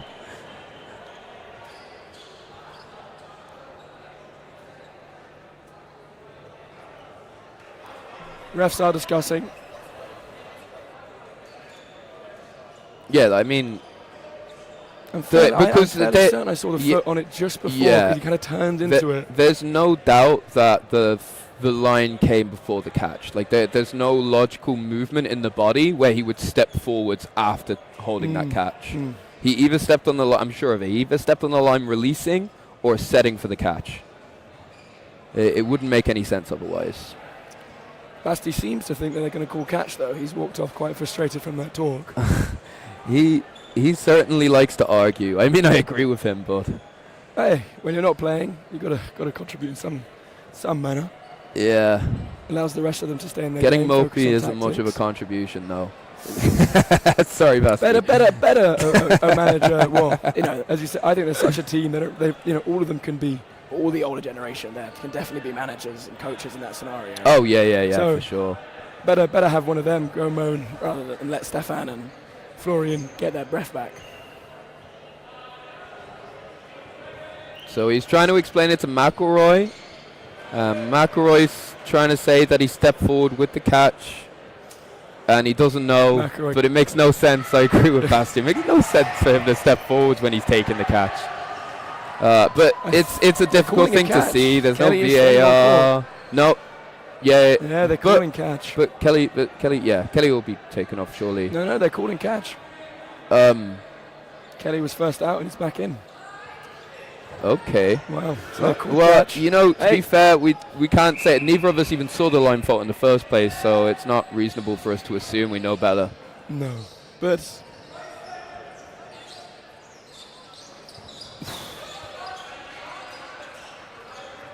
20 seconds remaining. Surely two balls coming up Kelly here. Oh, no.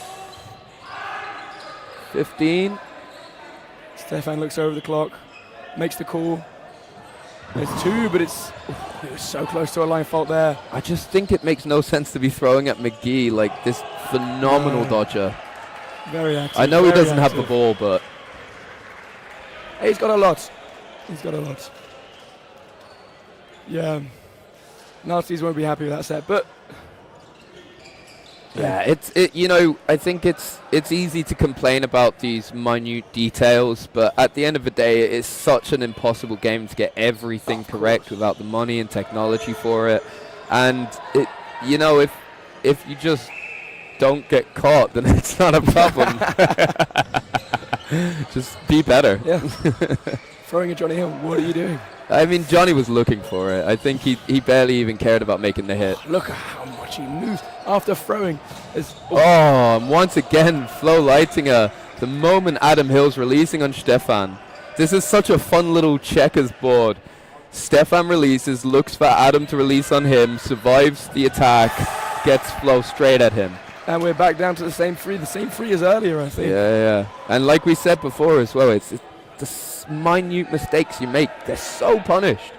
One tiny mistake, two tiny mistakes, and they're down by 3 players immediately. So this has to be a pattern now. There can't be these split ball attacks. I think they really back their arms that much that they must be going for different targets. I mean, Oh yeah, absolutely. They're incredibly good at misleading the players. It's even the top players, you're gonna get your head turned when you see someone like Stefan Leitinger releasing a ball. You have to keep awareness, and that's when the ball comes from the other side straight at your face. And then there's just also this ability that some players have, most of them on court, to just know who's releasing, to read the body language, and that's how Murphy's taken out there.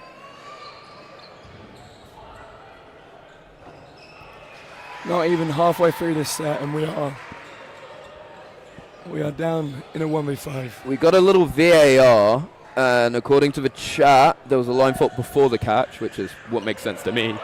Wonderful hit from McElroy.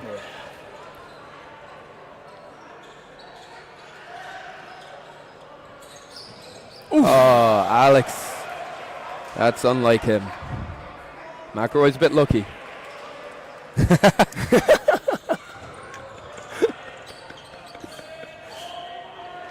Right, 1v5 down now to 1v3, just under a minute left. Oh, what a hit from Soddle right on the toes of McElroy. It's interesting because McElroy was only looking at Stefan. He was completely, like, I think he just assumed Soddle, he could dive out of the way and go for the catch on Stefan. But if I'm picking a player to try and catch it against, I'm picking Soddle all day long. Hey, McElroy and Stefan have played each other for such a long time now. They're probably using aspects of Yeah, he knows instinct him. and muscle memory. He's running down at me. I guess also there's a factor of who you're catching out. It's like he makes the catch, sure, but you're still down 2-5 with Stefan lighting it in. And that's the catch I'm talking about. That's the one. Oh, he's very lucky there. Anakia Sam very... Lav, our backcourt ref here, has said no line fault by Stefan, but No, they're just pausing time to mop it out. just slightly curious if Stefan did line fault. In that No, game. no. I'm pretty sure he didn't. Oh, yeah, we can... Oh, we do have a slight lag in the play. Nice. Well, his keeps above it. foot I think would... he keeps it Yeah, up. I think he it keeps depends it up. on whether his foot is on the floor or not. If his foot's on the floor, he's out. I'm going to trust Sam Lav's decision on that. And he's going to say, no line. Yeah, I don't think Sam Lab is going to do his NI teammates down intentionally. No, definitely not. Definitely not. I hate line reffing. It's so boring. Just look at a line. Bro, I got ADHD, man. Like, that's... There's so many people that could potentially touch that. I'd rather just get slapped in the face a few times. Oh. It's a bit rash, that movement there. McElroy, I think telling himself, that's in my zone. That's, dodging is dodging, but...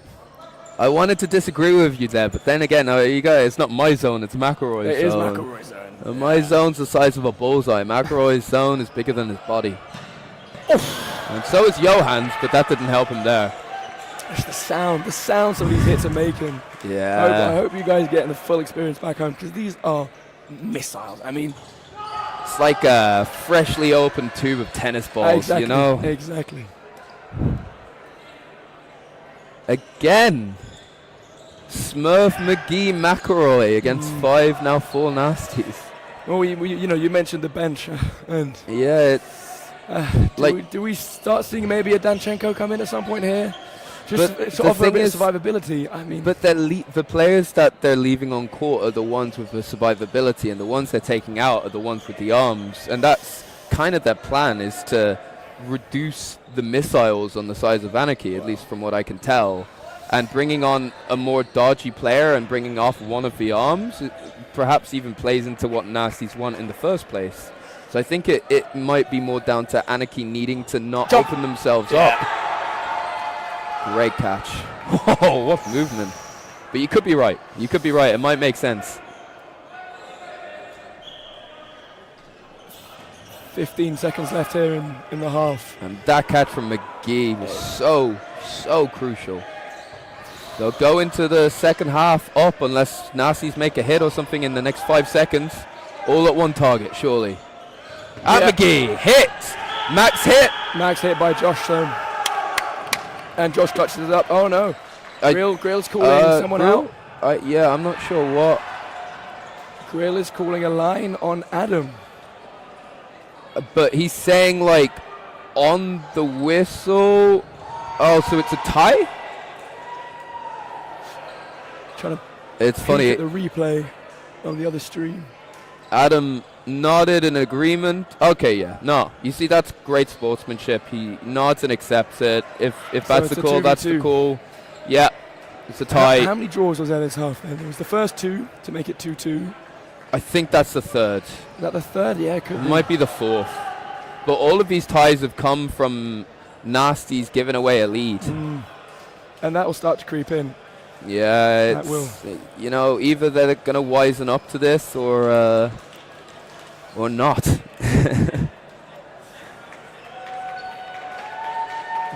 Well, 7-7. Max, do you want to give a halftime opinion? We're going to be joined by Max Golder here. No. Oh, hi everyone, and just at halftime, we don't have any fireworks or backflips. Instead, we have Max Golder, president of EDF, and more importantly, a big fan of Austrian football, which he's the one. And yeah, so from someone who has been in the sport for a very long time and coached Austria to countless successes, it would be nice to get a little opinion and perspective from the man himself. So without further ado, Max, I would love to hear what you're thinking of the game. Hello, so I think I fixed a bit of the audio because this was sounding weird. That's fine.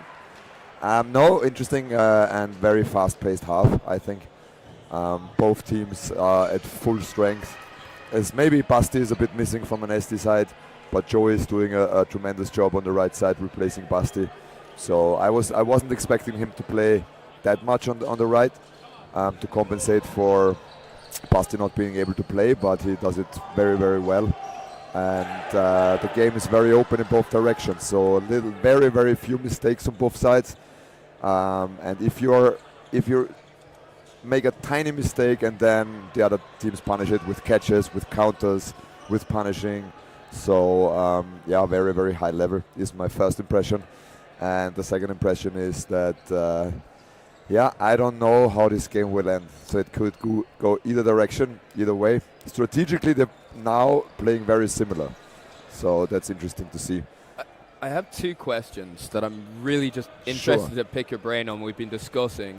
The first one is how you see this this mashup of the two styles and players that don't clearly know each other as well as the Nazis on the Anarchy side with NI and Americans. And the second one is that we've seen in most of the sets the same three players left in for Anarchy in McElroy, Murphy, and McGee, where it looks like Nazis are really trying to limit Anarchy's ability to make strong hits. What have you made of those? Yeah, that could be. I mean, it's always you always have to think about the situation. I think the Nasties have a tactic in a way that if their wingers are open early, they will try to take him out. So if Adam throws, he's going to get punished on a high frequency. Same on the left side with Kelly. So I think that's a tactic. And vice versa, if Stefan is open, they clearly have the goal to get him out early too. So that automatically leads to the fact that all the more middle or center players are then in the end game, right? So it's more that the Nasties are being more successful with these revenge it hits. It appears to me at this moment. So clearly Stefan's goal is whenever Adam is open, he's going for it. And he's not waiting for the own attack wave to have a set play. But we'll see what's happening. Johnny Hill does not have his foot on the line. Okay, now he does. Yeah. Okay, we're going to start, so I pass it over to your lovely co-commentator, and have fun. All right, and we are back, and what Max said actually there makes a lot of sense to me. It's not necessarily that the Nasties are just going for the hits on the wing players. It's that the wing players are opening themselves up, and naturally both teams want to hit these wing players out, and Nasties are just doing better at it.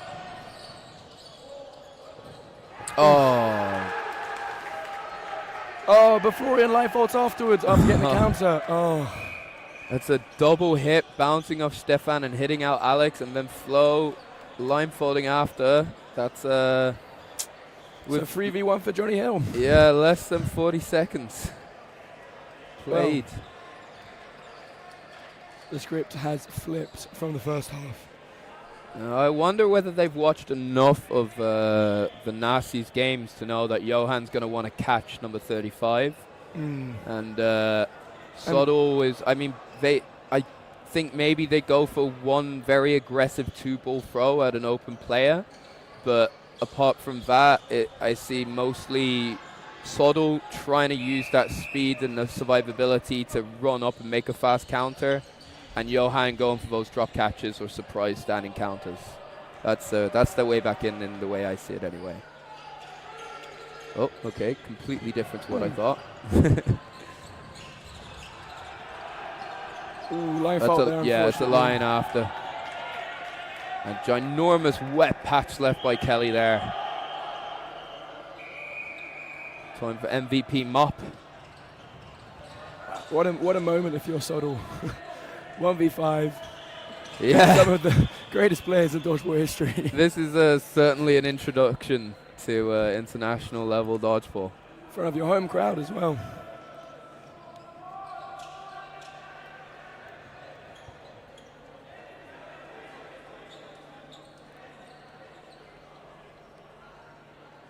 He's looking over at the coaches on the side, giving him a few pieces of advice. What are your thoughts on coaching this player in this scenario? Do you sit back and trust that you've done enough coaching throughout training and throughout practices that in this scenario you don't have to play FIFA with them, tell them what to do, dodge, hit, throw? Oh, lovely. Oh, Oh, it's a hit. The thing is, I would definitely try and play FIFA, but I don't necessarily think that's the correct style. No, I just compulsively can't help it. I think that the reason I was looking over at the Nasties and how they were communicating with him was I was surprised and then kind of understanding that they weren't trying to flood his head with instructions. And yeah, I think that exactly like you said, you gotta trust that these players they've learned from their training and they learn from this experience, and even if they make the wrong decision, they understand that. But yeah, and at 1v5, what is there to lose? Potentially. Yeah, I gotta say, I love these moments because you just free reign to try some cool stuff.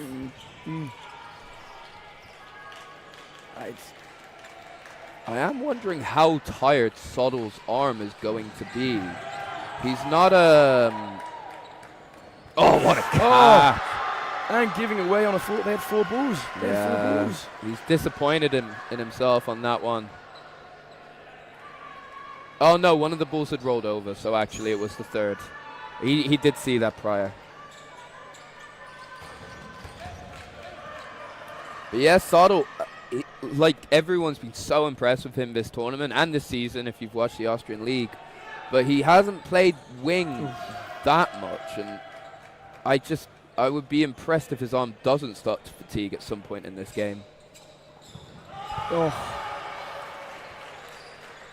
These 2 balls attack, they're so clinical from both teams. So Max Mates taught me the sort of what they say, if you give 4 balls away to the Nasties, you're really digging your own grave here.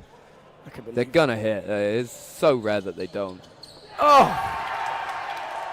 McElroy reads that phenomenally.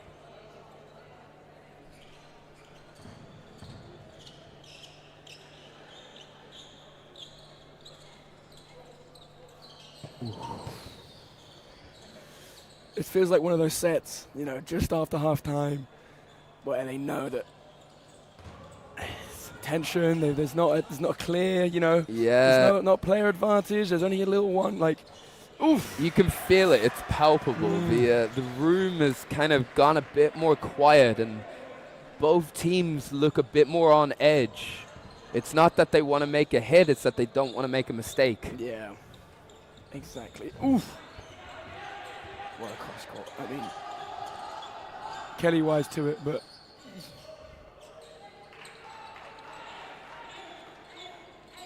Thea, that's on 4. Oof.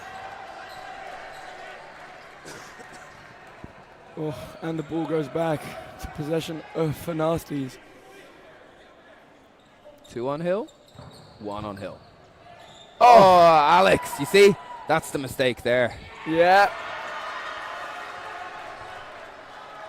And when Max Valent makes hits, it's so often in this middle zone. He's such a problematic player to be up against in that area. Oh! And that is very lucky. You do have to feel bad for Anarchy on that one because it was such a fun and exciting and well-made maneuver of play, and it just popped up. They made a good shot, and Stefan takes the catch. Great reactions, but yeah, well, it's 9-9 with 15 minutes left. Yeah. Hill, both times after those attacks on him, retaliated. First on Rokas, gets the hit, and then on Anya. Johan? Johan. What's his surname? Aigner. Aigner. Thank you. Yeah, it's annoying. It says McJoe. I like the nicknames, but when I actually need to commentate for people, oh, McGee out, and so is Alex. But Lovely hit from balls. Stefan. Ooh, 4 balls. Yeah, giving Stefan the ball. We go for the Oh, yeah. lovely hit from Adam. Clinical wings throw there. Yeah, they have taken Soto off the wing.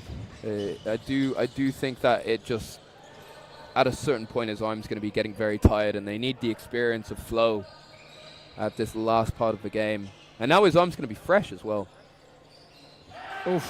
Lovely shooting. Yeah, but coming into the middle now. Yeah, in this scenario, it's that's tough. rough because I do think it's a good shout. Oof. Hill does get a hit though. Oh. And the other Hill. Right. 3 against 2. 4 balls for Anarchy. Oh, The last one hits. He does so well to get out of the way Kelly's of the first delay. Yeah. He's precise and powerful. And just like that, it looks like they know how to play with each other really well.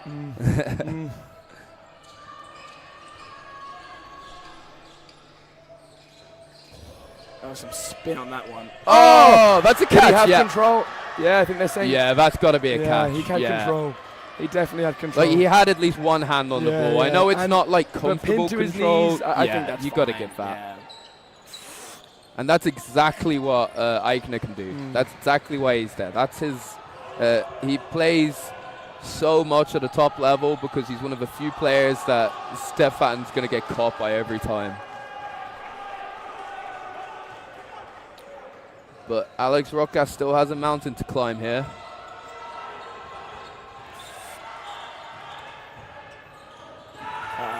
Yeah, very close.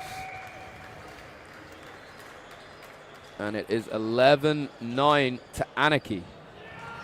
It's impressive how fearlessly they're playing. I mean, you said Yeah. Aigner there in that scenario. He doesn't care who's in front of him. He's going for that catch. And same with Rokas. They're playing against, as you say, It's some of also the best the players in the world, and they're playing exactly how they want to play. They're not, diluting their game because of their opponents there. That's exactly what you should be doing, right? Nasties have lost a lot of very important players over the years. People like Andy Koch is no longer playing with them. And the reason it hasn't really mattered is because when you got someone like the Leitinger brothers coaching you week in, week out, of course you can think you can take a catch against anyone if you can catch against them and get words from some of the best minds in dodgeball. Oof. Very close. Both teams are really so close to the lines here. Oh!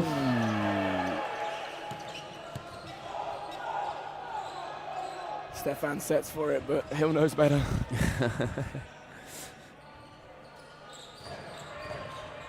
Oh, Flo, I'm not sure what he tried to do there, but he's out.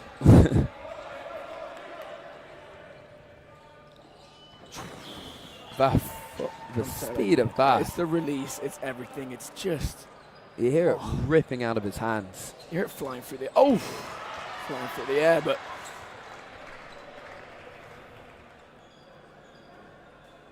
It's interesting, like we said, neither team has used anyone from the bench, but Nasties have adjusted their team lineup in terms of who's playing where. Whereas Anarchy, they're very much sticking with what they want to do. They don't want to adjust. Hill traded out there, but does his job of getting Stefan out in this scenario and just making the rest of the set a lot more comfortable for those Anarchy players. Yeah. Oh. What a shot from Kelly. Well, Rokas on his own again. 1 minute 10 left in this set. Oh. Great teamwork from the Northern Irish lads. And now, is that the first 2-set difference we're going to have in this I game? think so, yeah. That's the break. That is the break. I would not be surprised if we see a timeout if Anarchy take the next set. Oh, you have to, right? With under 10 minutes to go.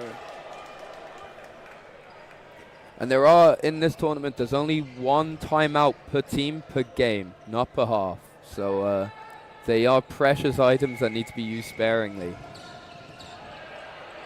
There goes McGee. Max almost caught not looking. Yeah. A second quicker release and lovely shot from Soddle.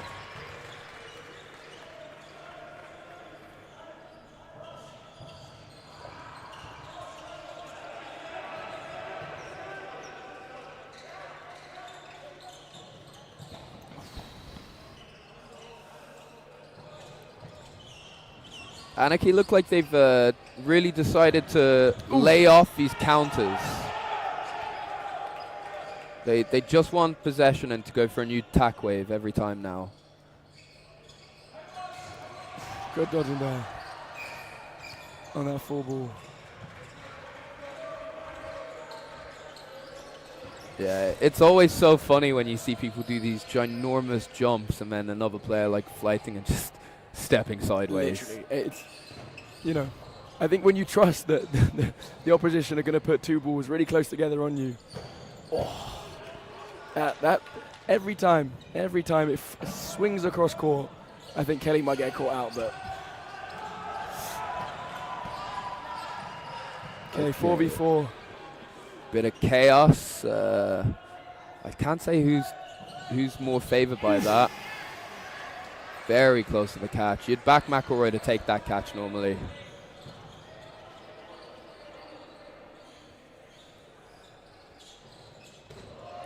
Great movement from This is a Eigner. big set. Ooh. And the venue's falling apart. Oh, did he catch him off of that? No. I think Oh, it just a bounced. bounce. Yeah, it was very close, but no. And they're fortunate that the ball bounced back. 1 minute still in the set. Oh! Unnecessary risks there. Both Ursula Valent and Rokas taken out, and they lose their lead. Oh! And that's like why that, you don't throw at Eigner there. he refroze Murphy just before as well. Yeah, what a play.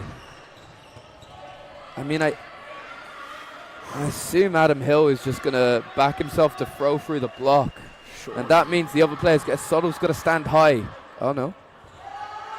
I think he's looking to give possession away and catch him on the counter, but I guess a standing counter, but if I know the nasties, they won't go too high on the throw. Yeah. It's close to an invalid, but not quite. Great block. Yeah. Amazing strategic decisions from Eigner and Soddle. Both such young players. Great block. They've really got to be careful with that line. Oh, wow. Incredible You have set. to put your hands together for that performance. They played that set out phenomenally well. Oof. And now they're curious. The refs are asking, was that a wide from Soddle? I mean, It wasn't far off. it wasn't far, but as you know, you put it in the chat earlier. I think we have to stay lenient as we've stayed all tournaments. Yeah, I mean, it would be such a ginormous decision to give Anarchy a draw, and that based on an invalid that might not have been an invalid. It was close, but I hope it's kind of irrelevant. assuming the set timer has been stopped on the phone. Oh, it hasn't. That's a lot of time that's just dwindled down. So it's 13-11, and on the court we can see the time is 6 minutes and 7 seconds remaining. Should they add some time? I think that's what Johnny's going to go ask. But Josh, so Timeout's been called, I guess, from Anarchy. Yeah. Okay. big decision. I mean, yeah, what a set. I mean, they were down, and if they had lost that set, then that was it, right? Well, not mathematically, but a 3-set difference with less than 7 minutes, that was going to be very complicated. And you know, that's a very, very clutch play from Johan. Eigner, yeah. Yeah. Actually, I'm going to ask Max. Max, how old is Johan? 20?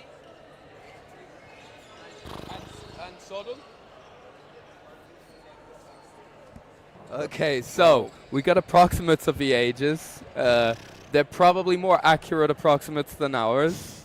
So the two men left on court opposite Adam Hill. Yeah, boys, one of them's a man. Soto is 15 or 16, and Aigner is 18 or 19. But the way that they made those decisions there was so mature, so collected, so well gathered, far beyond their age. Like every decision there was correct, and it had to be, because when you're up against someone like Adam Hill, he's just going to hit you out otherwise.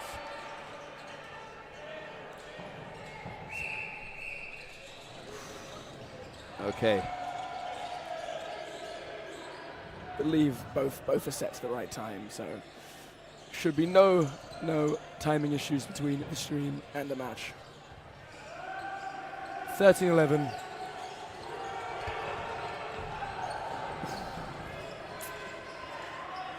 Yeah, Flo knows that was a little bit too late there. Ooh. They're really targeting Flo with the singles. That was very close, but McGee gets out of the way. It did bounce before.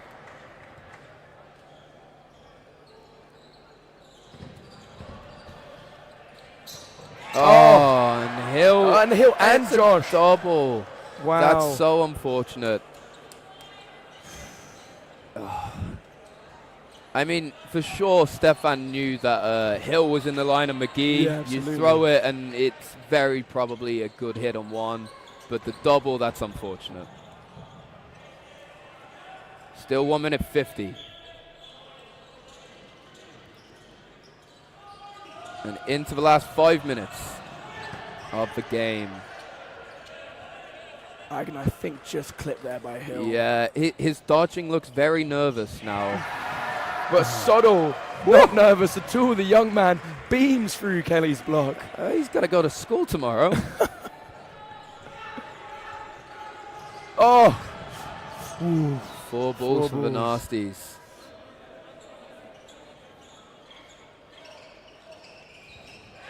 Murphy ducks on the both. It's the problem when it's you're throwing at Murphy. Yeah.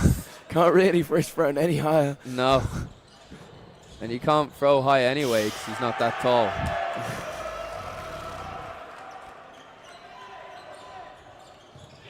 Oh, wow. What a hit from Max. Adam disappointed in himself there. Oh. And so is Max. You can see the tension of this final is really getting to some players, especially in the middle. You know, Max got hit by a very good throw. He's just so enraged by himself, but normally he wouldn't get hit by that. No, but ooh. Is that a lined double? Afterwards. No, he's managed to stay on court. Yeah, he line faulted. That is a huge play. A huge play. So they're timing out. They're pausing the time. Very smart. Very smart. Yeah. 3 minutes 21. I think it's, they're 2 sets down now, is it? Yeah, 15-11. Yeah, because when they call the timeout, they also get to pause the clock, which gives them more time as well as the opportunity to prepare.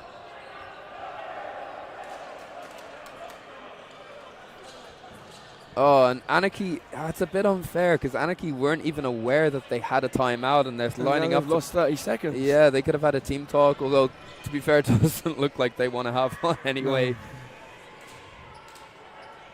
And now it's with 3 minutes 24 on the clock. It is no time to be rushing for Nasties. There's 2 sets left, and the most important thing is that they don't lose the next one. No, absolutely. And I think people will tend to forget often that 3:24, but that can be a maximum now of 4:54. Yeah. Right? If that minute and a half comes in right at the end. There's minimum 2 sets, and whilst you're 2 sets under and there's 2 sets remaining, it's all about not losing the set, not losing the points, because also drawing would not be great. No, definitely not. But McGee with that magic there to win that set. It didn't look like it was going Aniki's way, but that could be the clincher. It could be the decisive moment of the game. The McGee double. Although I'm not sure you can call it a double if one of them line faults. I'm sure he will. Oh, subtle. I think his arm's fine. Yeah. Just projecting. My arm's feeling tired watching him. He also played the last player earlier, so it'll hit me out. Max taken out by a lovely snipe from Hill.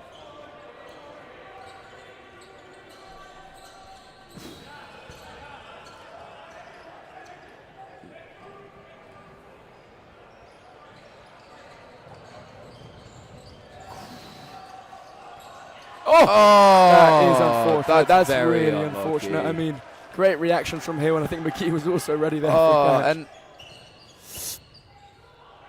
oh! Wow. I was about to say how bad I felt for the Nasties with that unlucky catch on the Anarchy side, and the fact that they've been left without a ball because it had flown over. And then Stefan does that. And it's 4-4. Oh, and he hits that McElroy. They've released 2.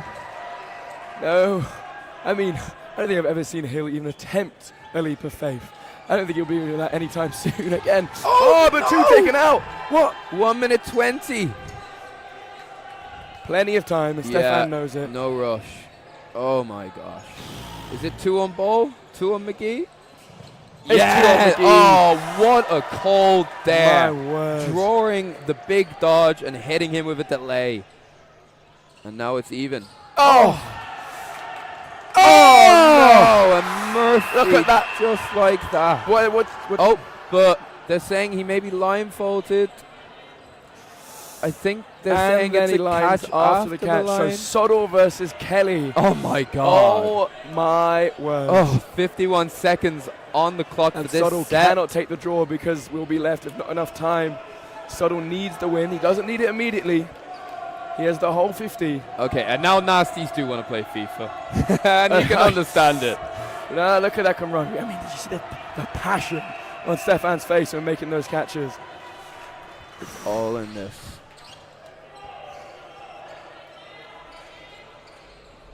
You could hear a pin drop in the hall right now. That's a bounce. That's a bounce.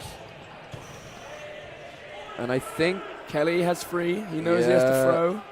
I think Soddle really wants. Oh, he's so close to the front line. It's terrifying. No, Kelly has been 20 seconds. Still Kelly's burden to play. Soddle's going to want to try and take a catch. Oh, 15 seconds. Still time. Still time. Oh, there's 2 more throws in him. Kelly will have to throw. Oh!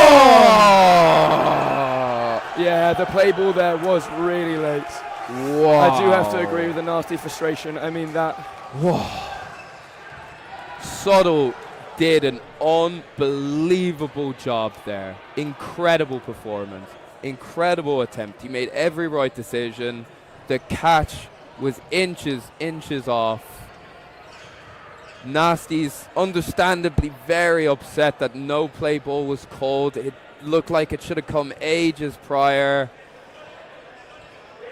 I don't think they're going to change anything based upon that. Surely not. I don't think that would be fair. And that does make Anarchy champions. Let's wait for the referees to make the decision before completely confirming that. But it would be a bit of an overstep, I think, to put it back to 1v1 in that space. Yeah.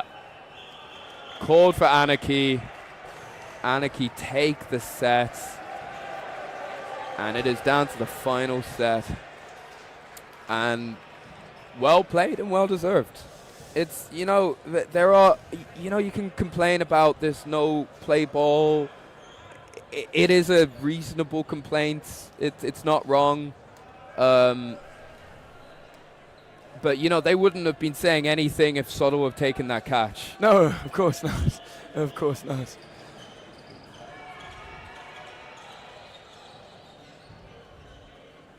It's It's a tough scenario. it It's is a tough. scenario. It is tough. And he played. He did everything right. I mean, Yeah, I think we have to admit we were we were rooting for the catch. It would have been a wonderful display, and I don't care if he cut it or didn't. MVP Soto for me, absolutely.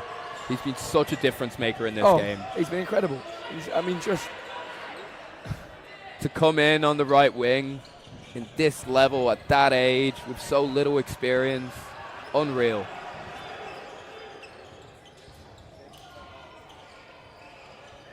The teams are letting their subs play a set.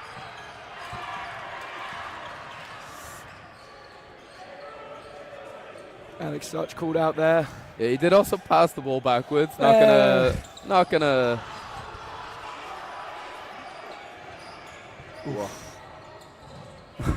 Igna, stop it.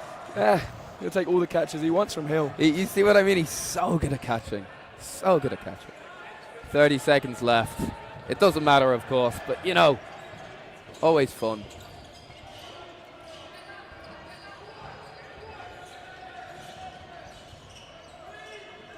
Number 78, Casper there. Alex Such. Oh, it would have been lovely. De La Riva.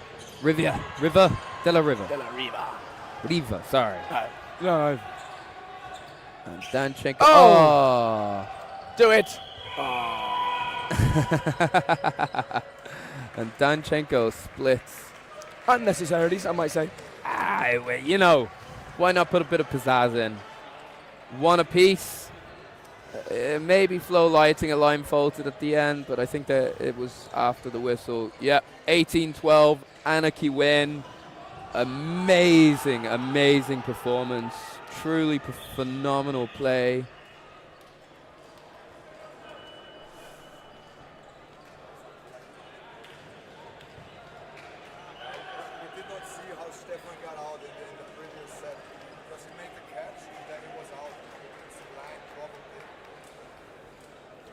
Anyway, we are going to love you and leave you until the next game, which will be the women's final. Wolfpack up against Panthera. Panthers? Prism. Yeah. Panthera is the...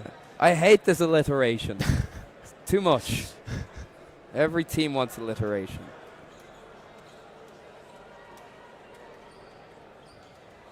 Yeah, well, regardless of the controversies, regardless of whatever disagreements you have, you can't say that Anarchy didn't deserve that. You can't say that they didn't fight for it. You can't say that they didn't come all this way to win gold again. What a season for the club. Yeah. What a season. Yeah. Well, their signings have certainly been a gold standard. Hey. PSG versus Arsenal, some might say. Anyway. As an Arsenal fan, I find that offensive. I'm both a PSG and an Arsenal fan, so I can joke about both teams. All right. We'll be back for the women's. Don't go anywhere. It's starting soon. Very soon.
We're good. And we are back faster than anticipated here at the Austrian Vienna Calling Championship. The women's final has just started ahead of us between the Austrian Wolfpack team and the Panthera Prism UK scratch team. UK team.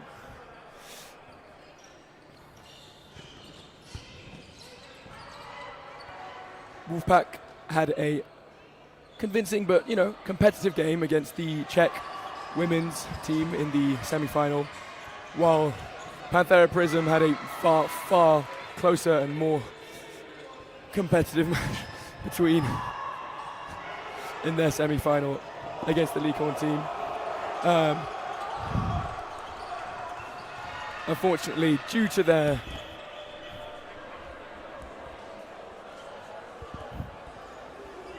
lack of subs, I think we might see a bit of fatigue coming in, at least in this opening set, from the Panthera Prison team. Hello? Yep, you're in. You're in? Okay, I can't hear me. You can't hear me? I can't hear me. Yeah, we don't even hear each other, I think. Okay. Well, okay, as long as it works. Sorry for being late. No, good. They started a lot faster than we were expecting. Yeah. 5-2 down in this opening set. A lot of pressure there from Davies. Please do let us know if you are having any audio issues or any type of technical issues on the stream commentary. But we will continue.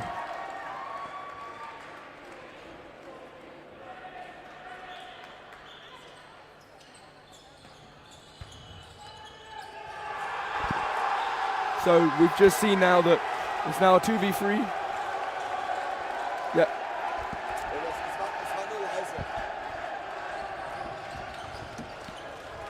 Much better. Oh my God, there we go.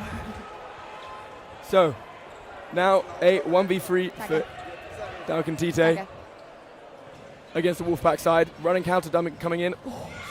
Hit and catch for the stats.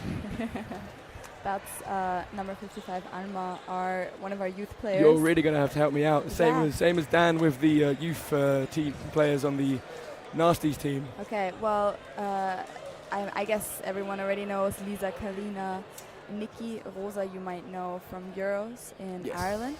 And then we've got in the middle here playing on number 3, I guess, running for the second ball. You've got Sabrina Oppermann, actually a foam player who played Euros, and I'm not sure if she played in Graz as well, in Wolfpack. And then running for the middle ball there, Alma, who is one of our youth players in the starting lineup.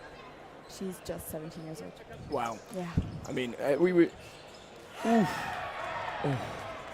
will apologize beforehand. I'm a Wolfpack player myself, and these are my girls, so I might... Fear not. I might be fear very not. biased. I think I will get all the slander today for the biased behaviour on the comms, having commentated both the Licorne and potentially the Here Happens Boston Anarchy game. A tad bias motivated, but I do have to say, bias is what we're here for. Absolutely, right, absolutely. That's what makes commentating so fun. So. Okay. Karina, is it 6v5? Oh, nice dodge. Oh, great block there from Dalkin Tite.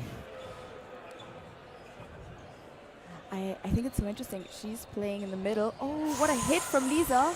Oh! Excellent catch.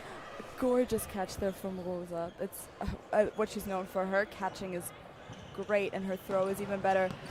But, I'm so excited for her. I do have to say, I think it's so cool to see Dalkin Tite. Let's go. Make the calls from the middle. I know that in Austria it's normally that... Lisa makes the call from the left wing, and normally the person on the left is making the calls. I think that is standard across the majority of dodgeball. I think it's only really potentially at these highest levels where you see teams who aren't afraid to, move away from the norm because they are that confident in their teammates. And they're... Just slips out there from Davies. Oh, if she made that would have been crazy. Yeah, I mean, Hey, we've already seen some ridiculous, Yeah, ridiculous catching in these that's so finals. true. I do have to say, I noticed it as well in the Anarchy Nasty men's final that McGee is making the calls from the middle as well. Yes, exactly. So Exactly. yeah, it's not as uncommon as one might think. Ooh, that's a little wide. If you had the chance of watching any of the Flex women's play throughout this I tournament, have. they also call fake do dodgeball, as we say in England when two balls hit. Really? Yeah, we scream dodgeball. That's cute. We should start doing that here. But they call with numbers the Flex players and from the middle. Oh, 1 for 1 there.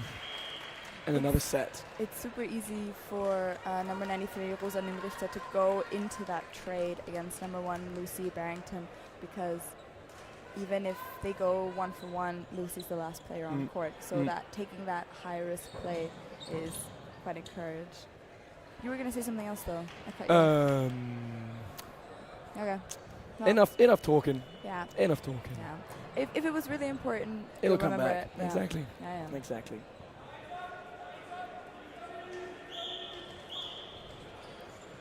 Ah, she's so fast as well. Ooh. Some great faking in there coming in from Yeah. the left. I love. This is also something we don't do as much as. Ooh, nice. Ooh. In the Austrian teams is that we rotate wingers as much during these games. But Storch and Town. Ooh. Storch and Town are swapping on the right wing, and then Berriking and Darkentute are swapping on the left. Yeah, I mean, that's the impressive thing about this Panthera team is Yeah. I think almost the entire team, I mean, I'm not entirely familiar with Davies' history of position playing, but I know Ellie Mans has played in the wing a number of years. Storch plays in the wing obviously a lot. Town. All of them can rotate in and out of wing. So giving each of themselves a break from throwing, from calling, from, Yeah. you know. It's such a privilege to have that rotation and to know that when you are stepping off of the wing, the quality will stay the same. That's so. What a stacked team. Yeah, Yeah. it is stacked. It's so stacked. I mean, Stacked is the right word for that. A lot of throws on ball here. yeah, it'll be interesting to see these first few engagements. I think the first two sets, maybe Panthera were not entirely prepared, maybe still a bit fatigued from the previous semi-final, sorry, but Yeah. as this game goes on, I'm sure the tactics from both sides will become a bit more clear. I mean, Wolfpack again had the privilege of rotating their roster in most games, so all the starting six will have a little bit more energy left than maybe not having a oh my god, rotation player. Yes, but they've also been playing mixed, right? Yeah. So it's Yeah, it's some, you give some, you take some. and Darkentute definitely takes that catch. I mean, she definitely saw that one coming. yeah, but it's still gonna make it. Yeah. Still gonna make it. Clean catch. Level 3 is called. Oh, and Sabrina getting out of the way of all of those. The 5 balls coming back. Oh, that's unlucky.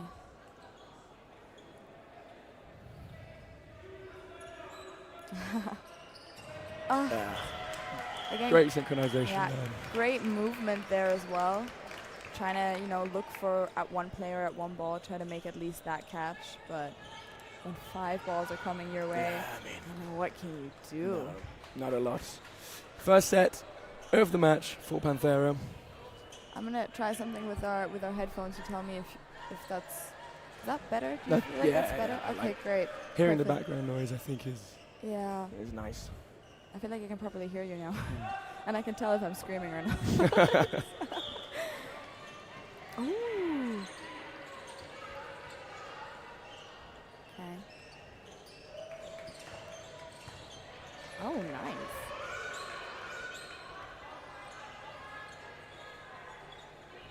Oh. Oh, I thought they all had braids for a second. I was like, oh, look at them all synced up. But, oh, Town getting just clipped there on her shirt. I didn't even hear that.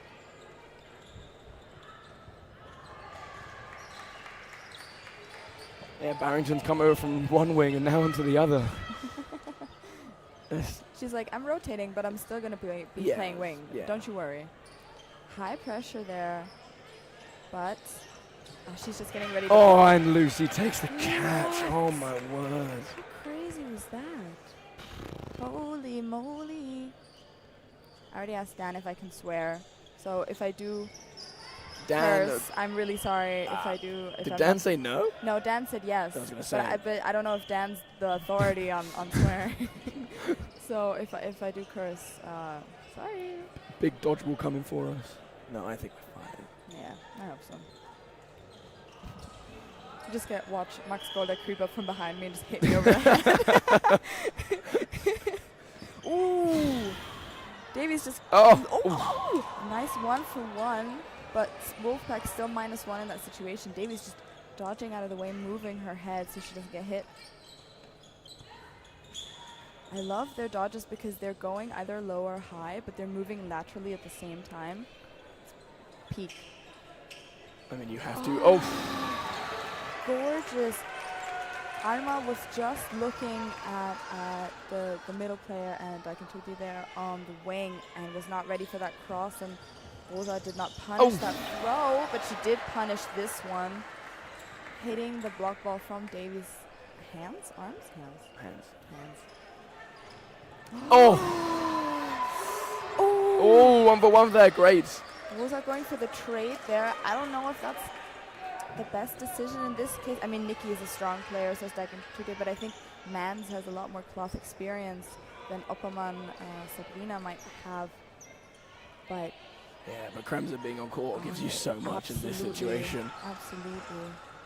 I do have everything. All of these ladies on court here are Ooh. super strong, and I love being proven wrong. Let's go, Sabrina. 4 balls. Okay, Nikki for Daikentute. Nice dodge. Gorgeous leap.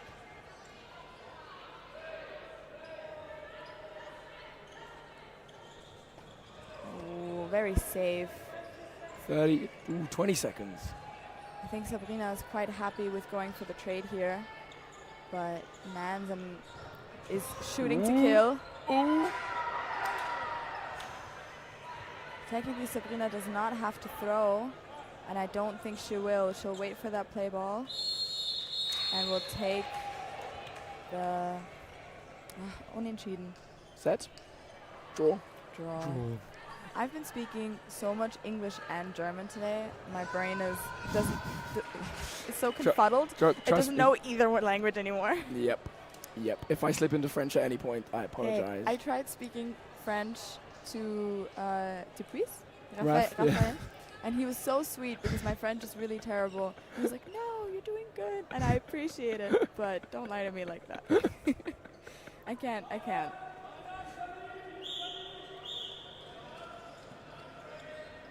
French isn't even that helpful. We don't even do calls, with our voices. So yeah, you do it with like. Well, there's the fingers. voice, there's the fingers, and there's also the vocal part. The vocal kind of, but it's like a mouth movement, or even like That's so cool. Every time I do that, everyone was like, "I can't hear what you're saying." I was like, "Look."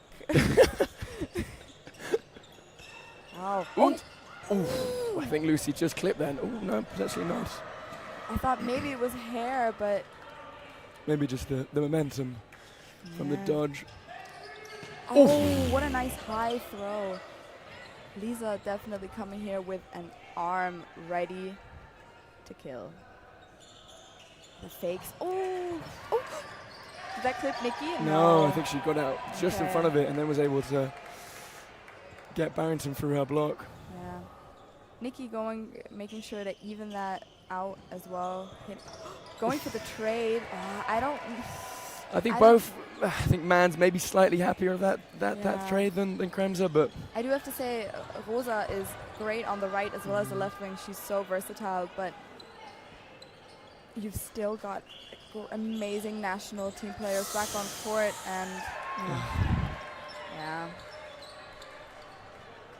Wow, this is tough. Okay. Oh, nice.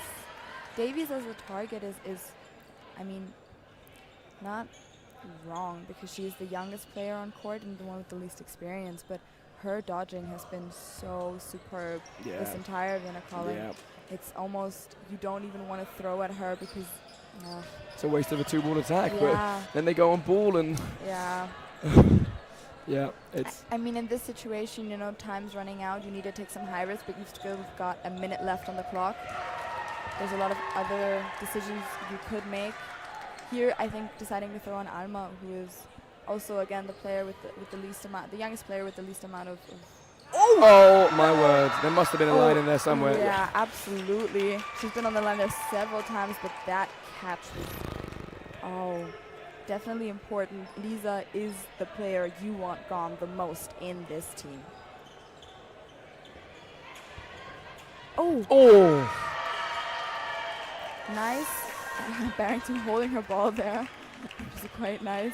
I think Karina definitely appreciated that she didn't get a full throw there into her shoulder. Yeah.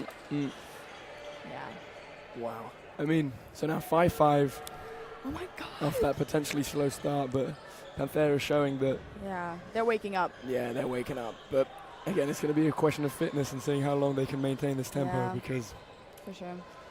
I do have to say, although this is quite tight and extremely exciting and nerve-wracking to watch, it is so much better than having a final that's basically decided. oh, absolutely. The nerves Absolutely. and you know, watching it and not knowing what will happen is definitely what makes these games so good, and that's why these teams are in the finals. Just slipping up, not able to fully close on that catch. Daikin Tuta heading it to the outbox. Nice dodge from Karina. Should I be using last names as well for the Wolfpack Oh, players? no, don't worry. Okay, I mean, cool. Oh. we love the formality and the Yeah. informal.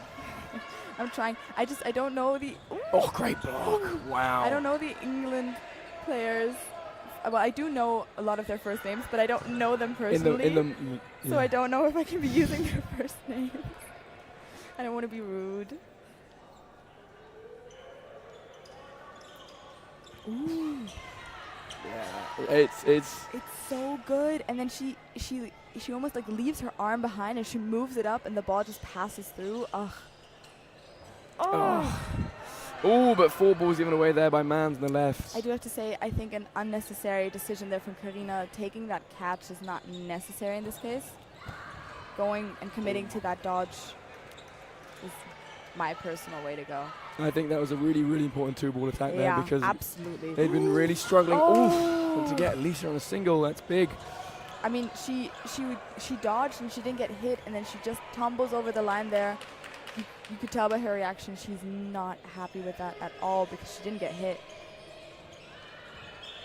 Nice pressure there from Nikki. 2-ball attack coming there from Wolfpack. Ooh, I Bounce. thought I saw bounce as well, I have to admit. Ooh, but Sienna caught napping there. No.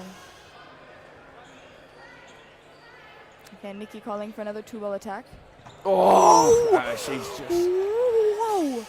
If you've never seen Ellie Mans Damn. dodging in person, this Oh is my God. somewhat of a privilege. Oh, this is a treat Yeah. for sure. A lot of fakes. 2 balls on Nikki. Oh. But...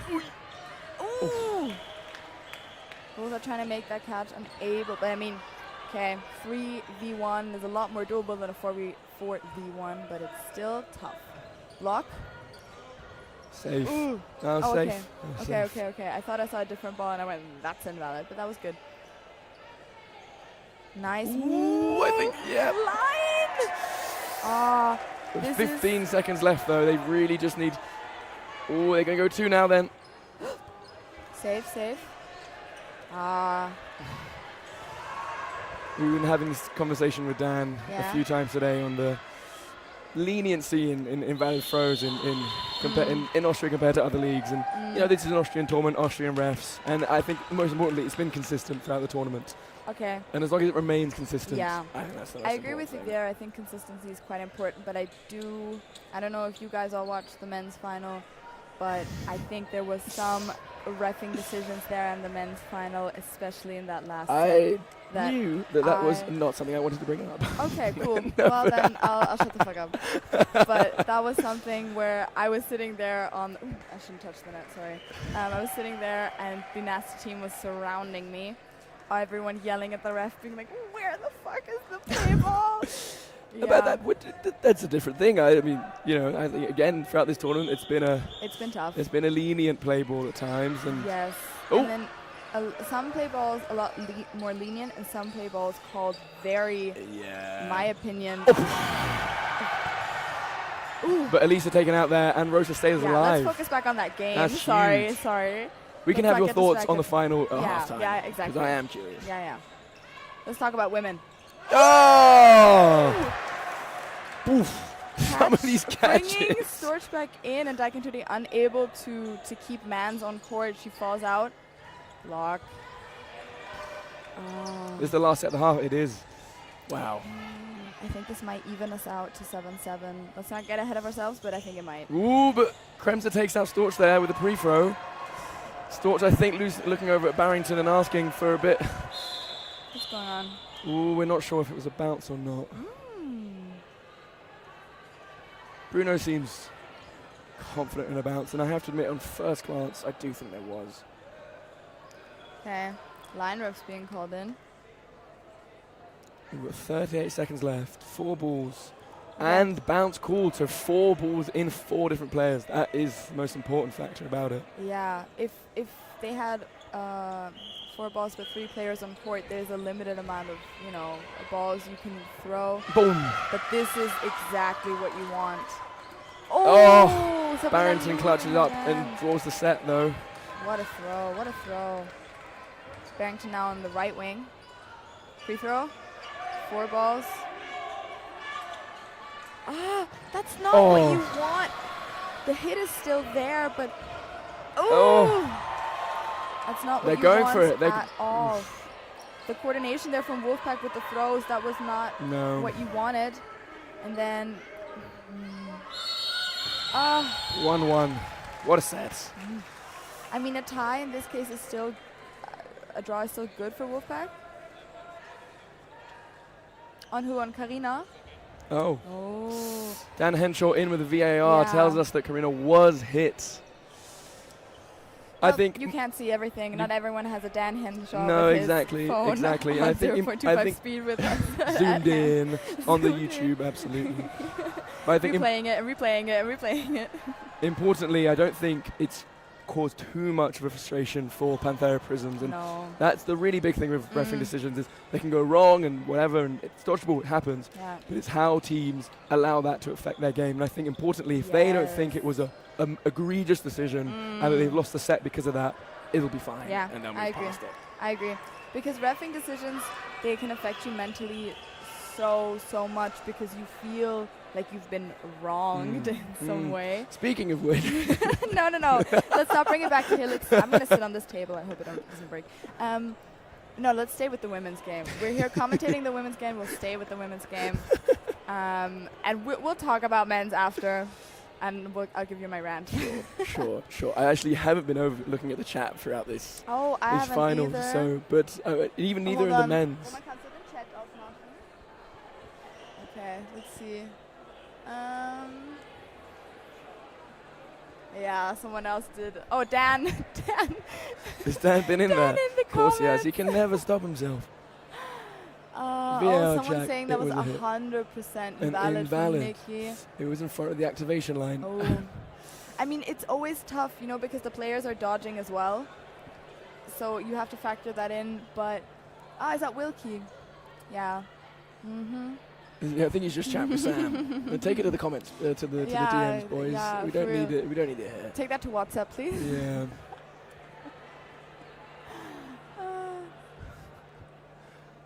I think we are up to date. Okay, so perfect. We're okay. Okay, so this is my question to you then for the halftime. A lot of ties in this game. What would you be telling Panthera Prism, who are 1 set behind, in this halftime? Or on the contrary, whatever question you like most, what are you telling the Wolfpack women? I think from a Panthera perspective, they know they've got what it takes to win these sets when it gets into the clutch. So I don't think they're going to be too stressed about the draws. I think they're more stressed about just kind of staying. Ooh. Did you see that as well? Yeah, I did. Is but that not that should is be a card, right? Sorry, for anyone that doesn't know, on the other court there is currently the Licorne women's third place game against the Czech women's.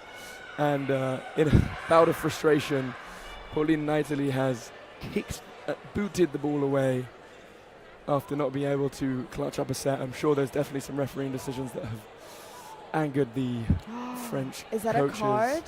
Has a card been given? Yeah, it's been. I mean, it has to be given. It does. I know the ref, and I don't. Let's see. We just okay. Hold on. Actually, let's focus back on this game. Anyway, what are you telling the therapist? I'm saying that the wing cover. I think they just need to stay, well drilled, and they're getting the hits when they need them. They're making the catches when they need them. I just think that. If there's anyone that can get under their skin, it might be this Wolfpack side. Yeah. Oh, bounce. Oh, Yes. I thought that was a hit. Just like hitting her shoelaces, basically. What a crazy catch from Karina. What a start to the second half. Oh, what a throw. The spin on that. Nikki going for a trade there. I don't know if that's what you want, Nikki. I think she wants to survive that. Or she should. Oh, another incredible two-ball dodge. Movement. I mean, that's what I'm saying. If you cannot get two-ball hits down the middle and you don't have confidence throwing to wing, then you're kind of allowing Panthera to be a bit more kind of aggressive and give away possession. Yo. 4v4 now, though. And again, 4 balls for Wolfpack. Yeah. I do have to say, I think earlier I was a little unsure about Davies's position in this team, saying that, she's a lot younger, and regarding her skill level with all these, national team women. But she has been surprising me, and those dodges, I cannot highlight them enough how important they are. On the other side, I think Elisa Storch is getting a little frustrated up there, not making her catches, not surviving as much as some other players are. And I think it's getting into her head. She looks, not happy. That's the thing that I think at halftime. If as long as they're aware that, that the sets are not going to go their way. It's not always going to happen. There can be rebound catches. There can be bad decisions. It can happen. Sometimes there's luck involved Exactly, as well. absolutely. But just staying in this game.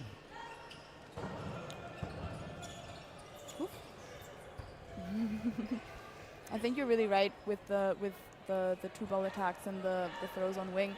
Wolfpack, which is in the Austrian league, a very throw-heavy team, generates hits on one-ball, two-ball attacks, regardless if on ball or not, are really struggling. Oh, incredible dodging there. Yeah. I mean, they're not hitting through the block ball. They cannot touch Davies, so they have to send 2 on ball, but that's not worked either. No. Let's see. Let's see if it they can worked do on it. Storch. Let's see if we can work on Deck and today. No! Why are you still throwing at Davies? What are you doing? What is Barrington doing taking that ball? I know it's the second, but... I mean, Alma making that catch again for her statistics. But also to bring a player back. I mean, yeah, to really open that up. 5th ball being thrown, because of time. I mean, yeah. And that's the fatigue we're talking about. It's the decision making. Yeah. And Yeah, for sure. yeah, 10-6 now. Is that the first two? No, other than the 4-0 at the start of the game, this is the first time we've had a 2-set difference. Okay, let's see if Wolfpack can expand on this, or let's see if Panthera will let them. A quick word for Mikey McGee, who was retrieving. I think they've just told him to come behind and kind of get those 2-ball attacks that are coming in. Tell those guys what to do, girls. Absolutely. Tell them. First ball is thrown on Karina a lot. Oh, just unable to get her arms out that way. Oh, but... Whoa. Oh my God, what is happening? What is happening? 4 balls. 4 balls after all that chaos. A lot But of oh, you can tell Storch in the back. oh yeah. Oh yeah. Oh yeah. Yeah. Oh! No, no, no, no, no. Nikki made the catch, is out. What's going on? That's so unfortunate. But she wasn't on course. No, no, no. Nikki made that catch, bringing Rosa back in, but Rosa apparently went into court the wrong way. Either she didn't have both of her feet in the box, or she... Oh, but sorry to cut you off. no, Takatite drop please. catches. And that is going to re-motivate that Panthera team. Yeah, you can also see Karina there in the outbox. Though Yeah. that catch is chipping away at her mentally, and you can tell. No, I think this is the crunch time now. Mentally, who can Yeah. put aside those errors? Oh. Yes, Sabrina. 3 balls, none connecting. Alma letting that 4th ball slide through. Oh, woof. Oh, but blocks into her. Alma putting on that pressure. Almost getting Sabrina out in the process. A little bit more communication, please. 3-3. Nice. I do have to say, in the finale, Alma was also in their starting lineup, and you cannot hit that girl with a block ball in hand. Oh. But neither can you hit Davies. Holy hell. And that's a 4 ball. The stats on 2 ball survivability. I mean, It's crazy stuff. A pass, so Lisa can survive. Alma easily dodging that. Oh, gorgeous. we were talking about that in the last game with Dan about how some players, throw themselves, they'll dodge up, down, whatever, and then some people in 2 ball attacks just use the space. Yeah. I mean, And you've got the space. yeah, you're not confined to that wing. Yeah. 4 balls again. Alma keeping it this time. 3 balls coming her way. Oh, that ball might, no. It will stay. I forgot to bring my water bottle. Woo!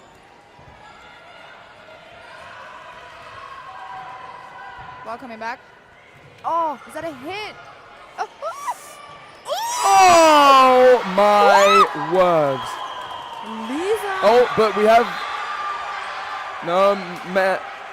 Oh my God, I've got goosebumps all over. Lisa fucking Leichtfried coming back after injuring herself in Graz, having a baby, and then coming back, has been playing dodgeball again since December. Oh my God. Now, there is a referee's discussion here. Yeah, let's not call it too early, but Max Metz here on the... No. no, No. the one in pink is Lukas Decker, Decker-Neugebauer. sorry, Decker. Next to him, we've got Eva Kurnik. Then in the white t-shirt, we've got Asmin Diskran. Sorry, Asmin, I don't really know your last name. She's also one of the amazing youth players. Then I don't know the other guy. And then in the middle, we've got Yara Kurnik. But And then, Decker, of course, our main Yes. ref, Bruno. How could we forget? Decker immediately had something to say after that catch. Yes, so...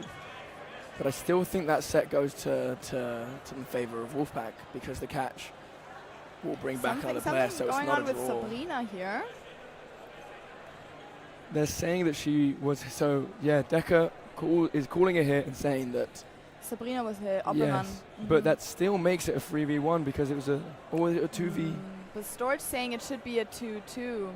Oof, what a big decision. Hang on, this is a huge decision. Yeah. So it'd be 2-1 because she got caught. Well, she got caught. Yeah, who came in for the... So let's go No. on. Well, Lisa getting involved as well. I mean... And the women being like, Lisa, stop involving yourself. You're not the captain. Lisa going, Well, I am the captain. yeah. I get to talk. Yeah. You know, who shouldn't be talking is Schmidt. He's the coach. He's the coach. Oh, sure. But that's true. And then... Isn't he a babysitter in this game? That's a really good way. Like, come on. Xava. Calling someone babysitters, It is everything. 2-1. It is 2-1. It is 2-1. Yeah, it's Panthera 2-1. Prism Yeah, telling them it realising is They're 2-1. coming in and it's a 2-1, so it is 12-10. 12-6, sorry. So a little bit of discrepancy here And between their timeout captain and the team, but timeout called. I think the set will go. Oh my God, you're an angel. No Thank worries. you. Set will go to Wolfpack. Wow, that's big. Yeah. There's still plenty of Oh. time left. But I think mentally, I mean, you saw Man, she was off in tears after that. I mean, because she knows she should be making that hit, but Yeah. hey, plenty of time. Okay. So I mean, Xava here coaching the Wolfpack women as he has done many times before, telling them exactly what they need to be doing. I think the much more interesting discussion would be Panthera Prism. but Yeah. I'll let you take a look over here I for think your there might be. So Licorne women. no, I'm looking at the chat. We have. It's not a card for going out. For that, is that not? Okay, so that is a really interesting question from Simon Tapping, who I think is a Derby player, if I'm not mistaken. He is also England coach. I knew that for sure. Sorry, Simon. That is a really interesting question. So there is definitely a card or an argument to be made. However, you can see that the refs talk to Sabrina, and Sabrina saying, I didn't feel a thing, and I didn't. And I mean, there's only one ref, which was Lucas Decker, after telling them, I think I saw a hit there. So I think there's definitely a card I think might be a little too much for that, especially if the player didn't feel anything. And since a lot of dodgeball is based on trust that everyone is playing fair, I think there's an argument to be made for that. What do you feel? What do you think? I didn't see the hit myself, to be honest, in the neither game. did So I. I think that's why I'm not super strict on the card. But maybe, if there's a VAR, and I think for me cards tend to matter. I think you have to take in context. So yes, it's a tight moment in that scenario. I think also where on not being called a hit. Oh, sorry, so much going on. Love that. I love it. A lot I of love it when- pressure I love without it a when she ball there does from that. Storage. Yeah. Sorry, continue your sentence. And I think anything that's like loose around a t-shirt or around even a knee pad, I'm going to be more skeptical over and not be strict about. Yeah. But yeah, I think your other comment though, absolutely, that Ellie had to throw. She of course had to make that throw. What do we? Simon then comments that in that I mean on Lisa, of course. I mean in that scenario, that of course. catch, the probability of making that catch is not as high, and there's not anywhere. I mean, you can't throw in her face; you'll get a card for that. So there's not much you can do, and the fact that Lisa made that was just a strong just play incredible on her part, and nothing wrong there by Storch. She made the right decision. Yeah. There's not much you can say. But I mean, if that was me in Storch's shoes, man, I'd be pissed. Oh my God. Yeah. So I completely feel for you or her. Rosa making that catch. It's just starting to If they feel don't- like that. They're not. There's a catch there, but okay. But now she's left in a 1v5 with 4 balls. I do have to say, I think if Wolfpack wins this set, which I think they'll do, the Panthera women might not as the loud. Oh! Sorry. Oh my God. I thought that was a catch. I thought that was off her leg into Holy the shit. catch. If that was a catch, I think I would have lost my mind. I think this set, this is a break. I mean, in Austria say that they're feeling a little bit broken after this. I mean, ending the halftime the way that they did, and then coming back in the halftime after having had a break with renewed energy and renewed focus, and then this happens. It's tough. It's really tough. It is so tough. I mean, I do have to say, there have been teams this tournament that have come back from crazy scores like a 13-1 or whatever. So I'm not saying it's impossible, but it is so much harder. I think the really big thing in now for great block for the Panthera team is to just find that reset and know that even though it feels like it's becoming uncatchable, unwinnable. that they have the talent, they have the clutch factor, and they have the Yeah. ability to win this game. Oh, I don't know if Davies is wiping tears or sweat from her face, but I do hope it's sweat and not tears, because this game is not lost, and she has done a fantastic job. There's nothing to be sad about here. Beautiful cross there from Rosa. She was not ready for that. Oh! She just jumped into that ball there. Oh. Oh, high. It's what, 14-6. Ah, 4 maybe- sets. Oh, nice. In 9 minutes, it's Oh. the maths is there. Oh, No way! Oh, how did she not have that? No! Okay, but she's leaving with a smile on her face. Yeah. We love to see that. Nice! This is the movement. Yes. 4 balls, come on. Oh, no, not 4. 3. Oh. Oh! No. punished afterwards by Oh. Tite, but still an incredible pre-throw and 5 Yeah. balls. 5! Yeah. Oh. Well, fuck. 5, yeah. Okay. 2. Two box throws there on Davies. Another one. Oh, That one's got to be called. She's yeah. walking off herself. That is something that we've had a problem with Arma often. Arma can't throw a box. It's either a catch or it's an invalid. Ooh. Forgive me, Arma, for telling everyone. But Well, suddenly we're back to an even position here. I know time's run down in the game, but but you know, Karina hitting her right in the chest, and Town not able to close on that ball just quick enough. 30 seconds. They are really going to have to win this set now. Great hit though there. Bam, and Ooh, no, that's tough. Last ball. oh, she's frustrated. I get that. Ooh. Whoop, whoop, whoop. Okay. These are trying to repeat the crazy shit we did before, but that ball is not live. Now it is. They're in absolutely no rush with 15 Yeah. seconds left in this Play set. ball called. Oh! And that is going to be the game. I mean, no, 8 No. minutes is. 5 sets in The question is, No. does Wolfpack know that? And the second question is, I mean, we've got a lot of Wolfpack players in this team and on this court. The question is, will they get a chance to play against Panthera as well?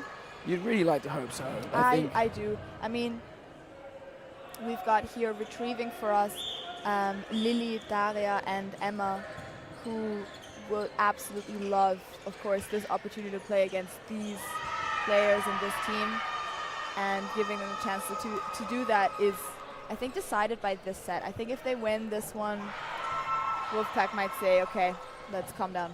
I think even taking it to time will Yeah, I think so will too. make it very comfortable. Yeah, for sure.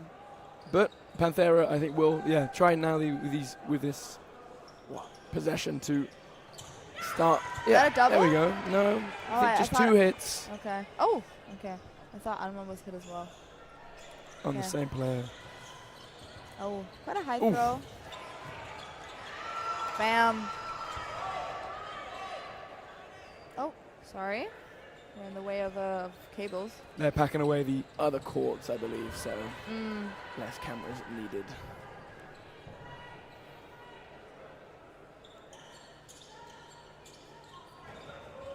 Oh, Storch apologizing for that, and then Yeah. Town throwing away the 4th ball.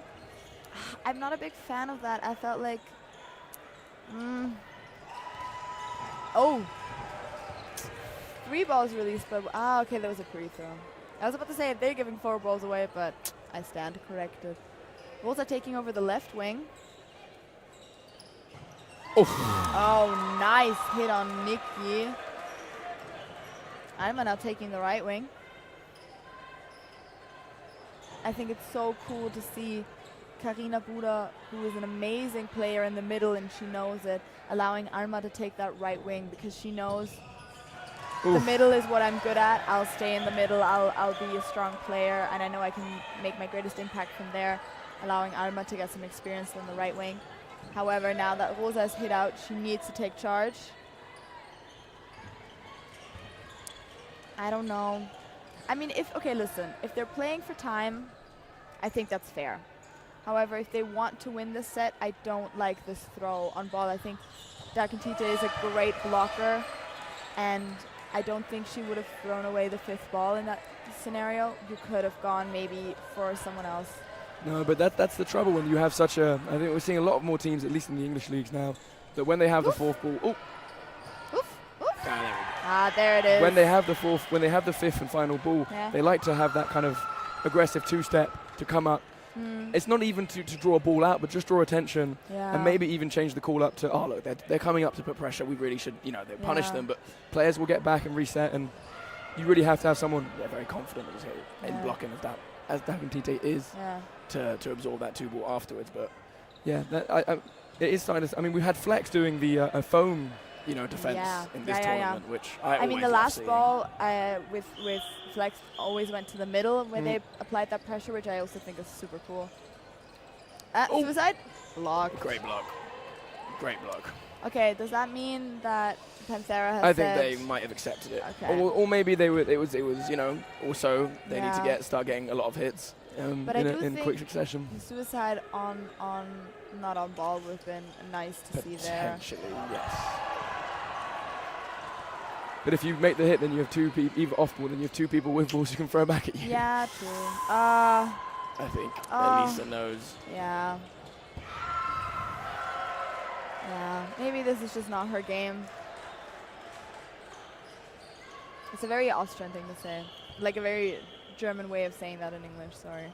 No, I think we have the same say. We have Really? the same say. Yeah. Ah, It's great. Not your day, not your Perfect. game. Yeah. It's I do have to say, not even a fake in the middle there from Davies. no. I think also a full tournament of. Bam! Oh no! Oh, wow. How did she fish that? Nikki, teach me your ways. 2 ball on town. And Davies. I thought Crimson was going to catch that one as well. Nikki doing the classic frog.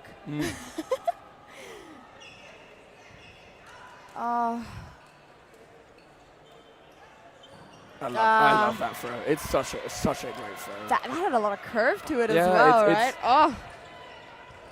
Ooh. Single throw, high. Oh, and it grazed her hair. Okay. Let's go. Let's get. Yes! Yeah, I'm going to start glancing over just slightly more onto Yeah, you go do the that. French team, just because it's 12-12. I don't know exactly how much is left in the game. But The lineup here on the Wolfpack side has changed. We've now got Emma here on number 2, Daria on number 3, Lily here running for the 3rd ball on number 4. And I love to see my girls play. Let's go.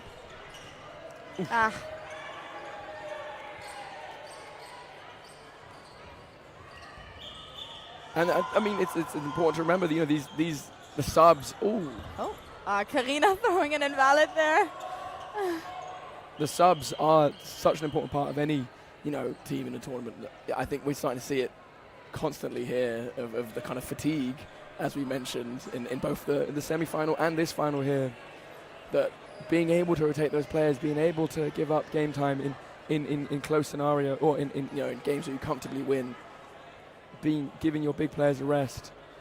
Every person of the team is I'm a bit vital. confused why number 8 Daria is off court. There Because I think she was just fell and then she asked for the court to be cleaned. yes, but with her. when you put your hands up, I don't know how strict it is in Austria. In England, they're quite strict like about it. That signifying that she's out, basically. yeah, and I think Lucy Okay. Barrington made the argument that she would have come up and potentially Yeah. thrown at her. But if- wasn't allowed to because she thought, okay, Yeah. I mean, fair enough. Oh, nice pressure there from Lucy. Unable to connect there. Lily now on the left wing. The Lily Alma on wings is something that I love to see because their energy is quite in sync. Ooh. Lily almost making that catch. I would have screamed my heart out there. There's still a chance. Oh no, no worries. I think this situation. Whoa! Oh, she's made it. And a hit through Ellie Mans' block. Oh my god. Let's go. Am I getting feedback from all sides? Getting hit there. Sabrina left on court. Throws one. Lets all the other balls roll over. Oh, an invalid. An invalid. I feel like these balls are a lot harder to hold now. They have been. Is that a hit? Oh, that's a hit. But does give us a final set. Because it was before time. I didn't even see that. I haven't been looking at time at all. Oh, yes, Oshi. Sorry.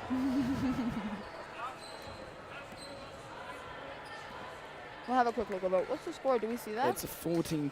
16-12. 16-12. Big. 8 minutes left though. Ooh. Still. 8 minutes left. They start so late. I think I'm telling you, this game started very quickly. Yeah. And I think potentially maybe the men's third place game overran. Do you know who won third place from that? I was commentating, and Wow, there was no- this. You know, I don't know if you worries. noticed, there might have been quite a climactic ending to the I don't know final. what you're talking about. So Everything went really somewhat smoothly. distracted. Oh. Elisa Storch Woo! unable to connect. On Emma. Ooh. Fourth ball being thrown. Ooh, nice Lily. Sorry. We're here. Ooh! We could. I don't know if we could switch commentating on the other No. For the last. This is a final. No. This is we'll a finish final. the final, and if there still have some minutes left, I think we can switch over after. Just tell everyone to keep this tab open No. I with sound. think I can switch the audio okay, over. Is what I'm perfect, trying to say. perfect. Yeah. Cool. No, that would be so shit. Keep the sound up on this tab, but open the other tab. Yeah. Picture only. And then exactly. Yeah. And then hope it syncs up. Definitely with it.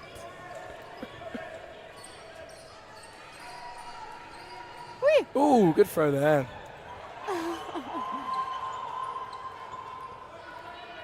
Ellie Man's taking wing, not realizing that Daka TJ was still alive.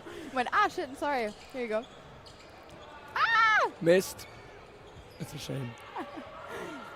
Wolfpack now having a little bit more fun. 15 seconds.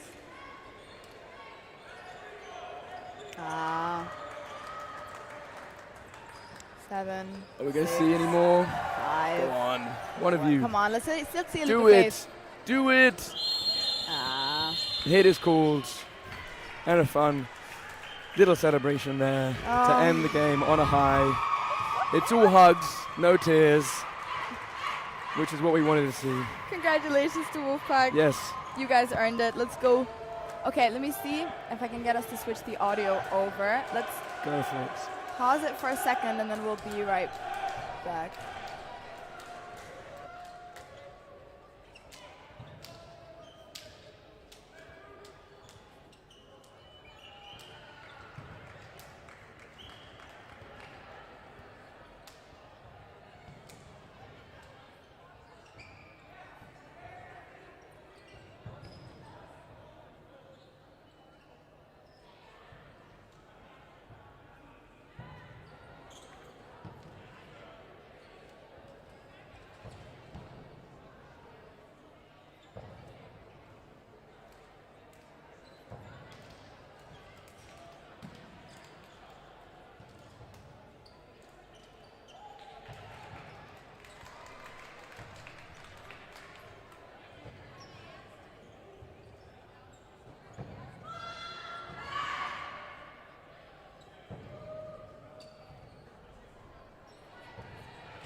Hello, everyone, and welcome to the final of the Dodgeball Austria Vienna Calling 2026. The mixed is the only game which has resulted in the final for an all-Austrian final. You got Nasty Nutcrackers, who have just gone defeated in the men's to Anarchy, against Wolfpack, who have just won gold in the women's against Panthera Prism. Yep. And shows the caliber of these two squads, really. And we were talking just before the game about the kind of head-to-head history between the two sides, and that historically Nasties are confident in this format, in the mixed format. It is, their preferred, well, they prefer everything, but it's where they have dominated. But Wolfpack coming off that second place at UDO, showing that they are to be contended with in mixed. And they've gone for a very good strategy already, which is Branko and Hackle playing rock, paper, scissors to decide who starts in the middle. Excellent. And you can see it's already paid off, because I'm pretty sure Branko's fake there is why Namaskari was able to hit Florian Leitinger. But yeah, I wonder whether it's going to be a relatively cagey game compared to the others with... Ooh, don't need it. with the other teams just knowing each other so well.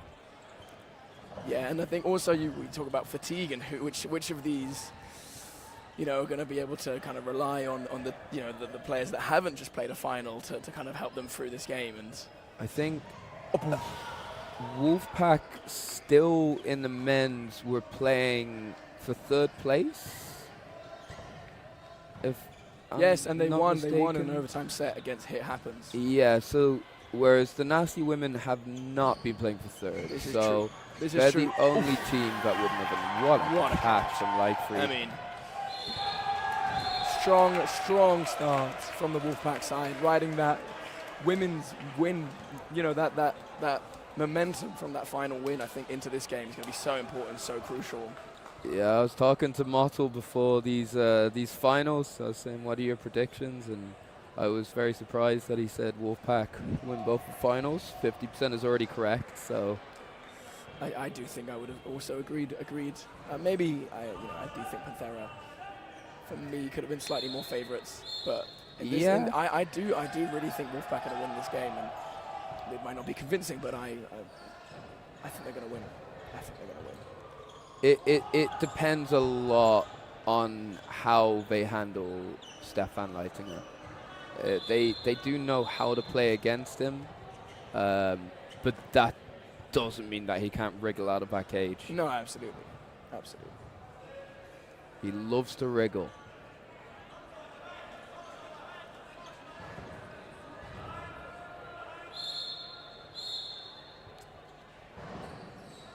Has the middle player for Wolfpack played any games this tournament? No, actually, that's a very good point. Branko is coming in fresh. He might be cold, but he might also just be completely fresh. We'll see how that plays out. So far, they haven't really challenged him. He's very much a steady player. He doesn't have the throw of the other players on court, but he has an incredible catch and a very good mentality. He really is a good player to have in these important moments. Kremlin are taken out there. You don't give 4 balls to the Nasties. You certainly don't. You don't. You just don't. Don't do it.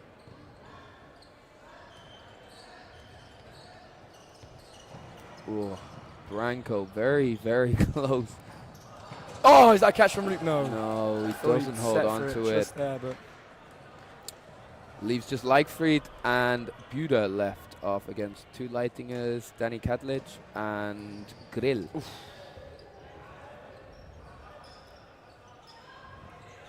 Now, is Luke uniquely a left wing player, or can he, if needed? No, he's versatile. I think it's rare in Austria to find a player that doesn't swap around. I mean, Stefan is Stefan. It's like he can play in the middle, but why would you bother, you know? And if he's not practicing it, then naturally his ability to do that goes down. But other than other than him, I can't really think of any Austria national team players that don't tend to play both positions. I think Luke, because of the way Wolfpack are structured and have played together this season, with Zav Schmid being out and Mottel being injured sometimes, Luke they've really trusted, and he's stepped up and come into his position on the wing, and I don't see him not being on the wing. In the same way that Stefan, like you said, if you're so accustomed to it, it does take some time to get back into playing in the middle. But no, the short answer is he's just as good in the middle, and because he's such a good catcher, it's valuable. Yeah. So sometimes you can be kind of trapped, or not trapped, but if you're, especially in a mixed format, as the favoured winger, that would have been the fastest 3v1 turnaround in Austrian history. And she has the ability to do it. She certainly does. I think, being kind of kept on the wing as the kind of considered better wing player can limit and frustrate a player at times, especially if if Florian's job is just to contain him in this game, that can get to a player. I mean, look, Luke, he's ambitious. He loves the game and he wants to play at the top, and that means he wants to play for Austria. And if he's playing for Austria, it's unlikely he'll be a wing player. Yes. He much more fits the profile of one of their middle players. So yeah, there is requirements, but wow, he's so good at those. It's his second look. Yeah. And Florian Leitinger, he knows it's coming. I mean, I played opposite Luke a number of times this season. I know it's coming, but that's one thing. But he just pulls it off so well.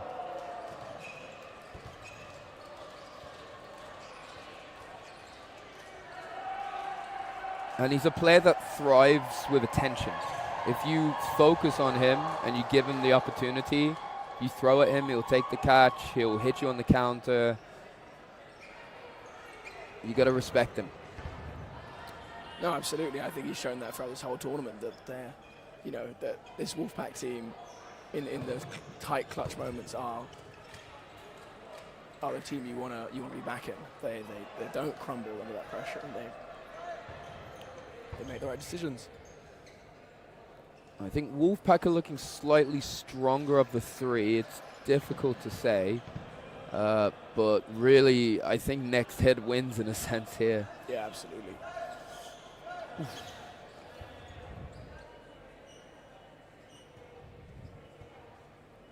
I want to see who blinks first. Who releases two? I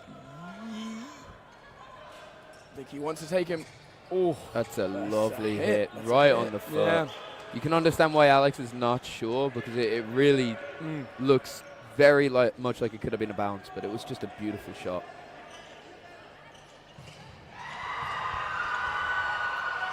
Buda jumping out the way of two. 1 minute left in the set.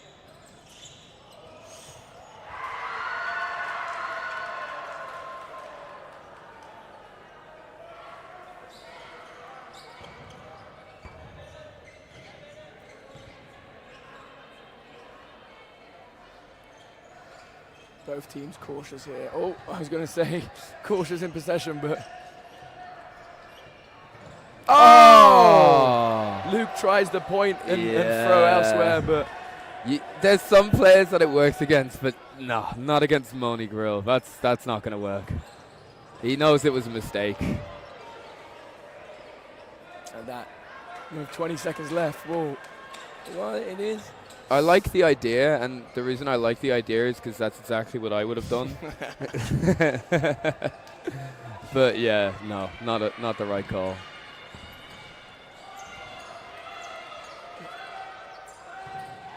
Yeah, he knows exactly what he's doing there.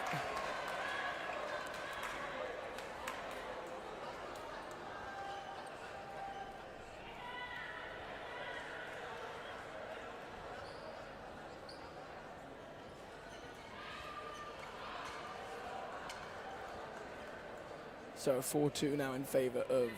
Nope, other side, there we go. 4-2 in favour of the Nutcrackers. And I think Flo Lighting, he subbed himself off here, I think, because Soddle's come on, and Flosnat had a wonderful start to this game. Opposite Luke, he's struggled. So it's interesting to see how Soddle's going to do here. But he's had such a phenomenal final in the last game.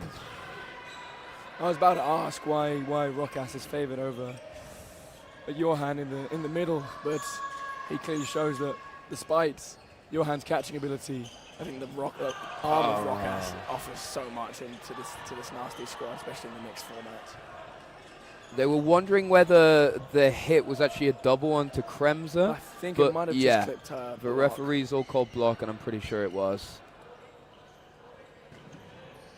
But yeah, Rokas, he's more consistent, I would say. He's a little bit older. He's got a little bit more experience. I think Aigner definitely has the stronger catch, but Alex Rokas, I would say, definitely on a dodging. Oh! On a dodging, decision making, and throwing level is the better of the two, and he has just got that extra experience. And Rokas is definitely a stronger winger than Aigner. And with Rokas in the middle, you know that you've got like a really strong player to come onto the wing afterwards. But I mean, I wouldn't say it's necessarily entirely about who's better, but more what they want from a player, because there's definitely scenarios and contexts within which they would favor Aigner over Rokas for the middle.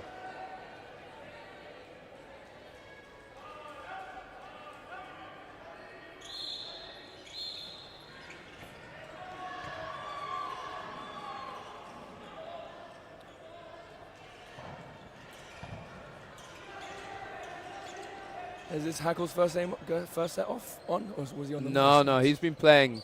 He's done pretty well, just kind of surviving. He hasn't been loud, but he hasn't been silenced. He just his role in this Wolfpack team is very much to be a consistent presence. Beautiful catch. And there have been a few too many of those given away by Wolfpack. It seems like their arms might be a little bit tired. Not mortals, though. No.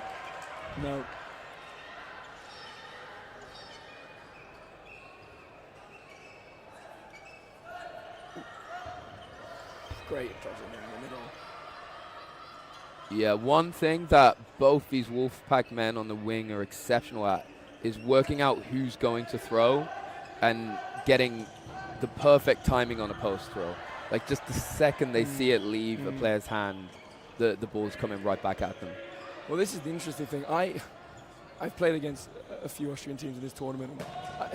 I have to admit, I understand the calling system, but it is readable if you know what you're looking for. And surely both these teams call in the same manner. So unless, it's a noisy hall, it's a final, I understand that you have to call out loud, but... Yeah, so when it comes to the singles, I'm pretty sure all the teams employ the same strategy of 3 letters and swapping the letters up a lot. I thought that was a catch. Yeah, if the opposing team figures out starts realizing what the call is. What a hit. But yeah, I think just based upon, you can see just how many syllables are coming out of their mouth. You can kind of work out if a single or double is coming out. The speed of the call. Yeah. Oof. I think, yeah. And when it comes to the 2-ball releases, there have been points where teams have adjusted accordingly. Like to kind of make it secretive, but in the end they seem to have all reverted back to right, left, wings, and just kind of trying to be quiet about it. But no, you're not wrong. It is definitely readable at points.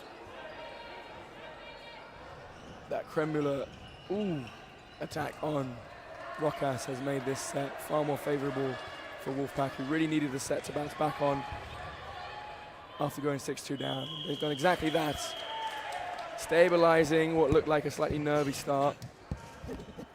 But 6-4 in favour of Nasty.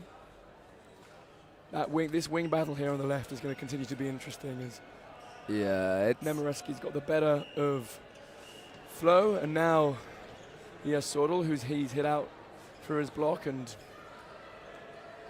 yeah, it's interesting because you want to say that they should be wise to it by now, but it's sometimes that's not the only element. Yeah, it's not. Like the accuracy is exceptional, the speed is good, but nothing groundbreaking. But it's what a catch! it's the wind up. It's the wind up. It and the way he high, releases it. It kind of swings it low. Oh, he has this fantastic ability to release it extremely accurately in a way which is unpredictable. You don't know if it's going high or low. Yeah. Oof. Some great backcourt dodging. And what's actually really interesting about that is I think Luke would be one of the first to say his arm was really nothing special not so long ago. He was primarily there to catch and everything else after, but yeah, he's come a long way in the last 2 seasons. Oh! Stefan knew that was coming. Yeah. I think Luke becoming a tad predictable, but Wolfpack got off the hook there. At least in the hit through it. But the dodging in the middle from Wolfpack has just been so consistent. It's not, you know, again, it's not like unbelievable gymnastics, but it's just like you're not hitting singles more than 1 in every 10 releases. No. And it's the fact that they open up together. They kind of dodge the team. It's not people jumping into space. They know where the balls are coming from, and they know how they're going to move to dodge it. Branko doing what he likes to do. Yeah, not moving and soaking in a catch. But setting the tone that, you know, we started off strong, but we're here and we're gonna compete for this game. It's 6-6, and Nasties do look a little bit unenergetic. I don't want to say tired, because they're not. I know them, and they're not super tired at least. They no more than Wolfpack, but they don't look like there's any like you know, je ne sais quoi to the way they're playing right now. No, they need to. I think after this set, no, but Stefan does Stefan things, and that'll reboost the morale of the team, I'm sure.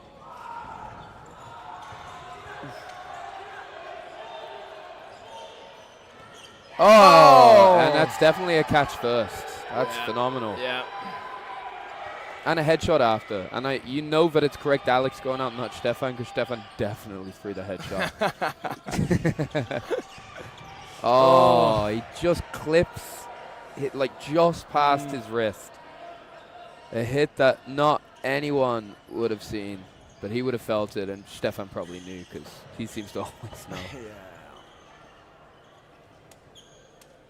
He knows when it's left his arm with the intention of where it's going. There's just that trajectory. Oh, what a catch. Takes it high, but sticks it. And a important set here for Nasty. Yeah, so there is 2 minutes 35 on the clock. Luke, I think, had been patient all set, has decided. Yeah, he wanted to do that. Yeah. Oh, you can't put your hands up. Oh, what? I'm a bit confused by that, but sure. Let's just continue on. It doesn't matter, I guess.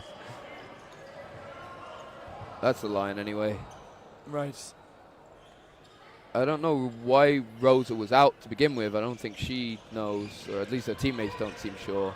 But yeah, she would have been out regardless.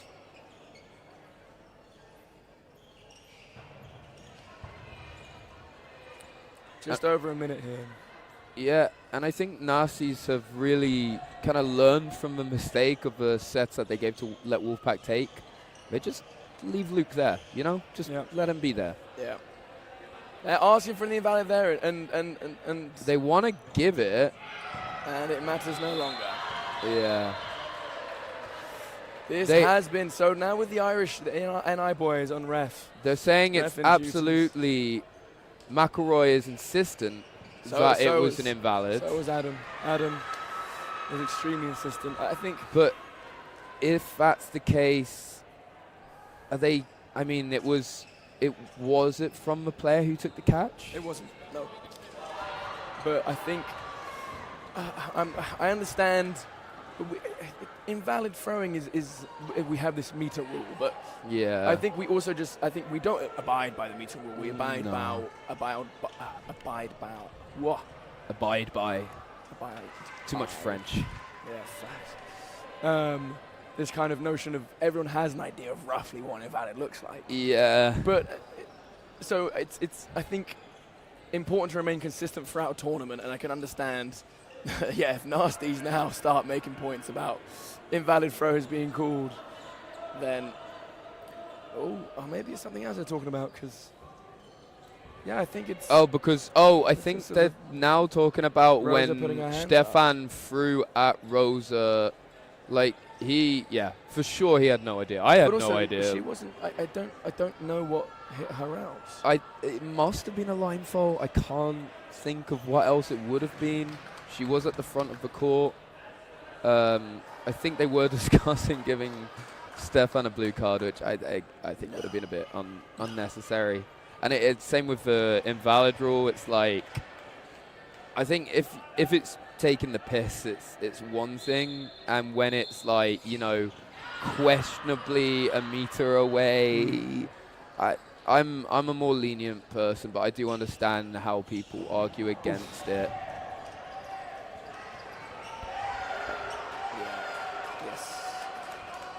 A 1-for-1 just a hit. Yeah, Joey wasn't sure if it bounced. It could have, but it didn't.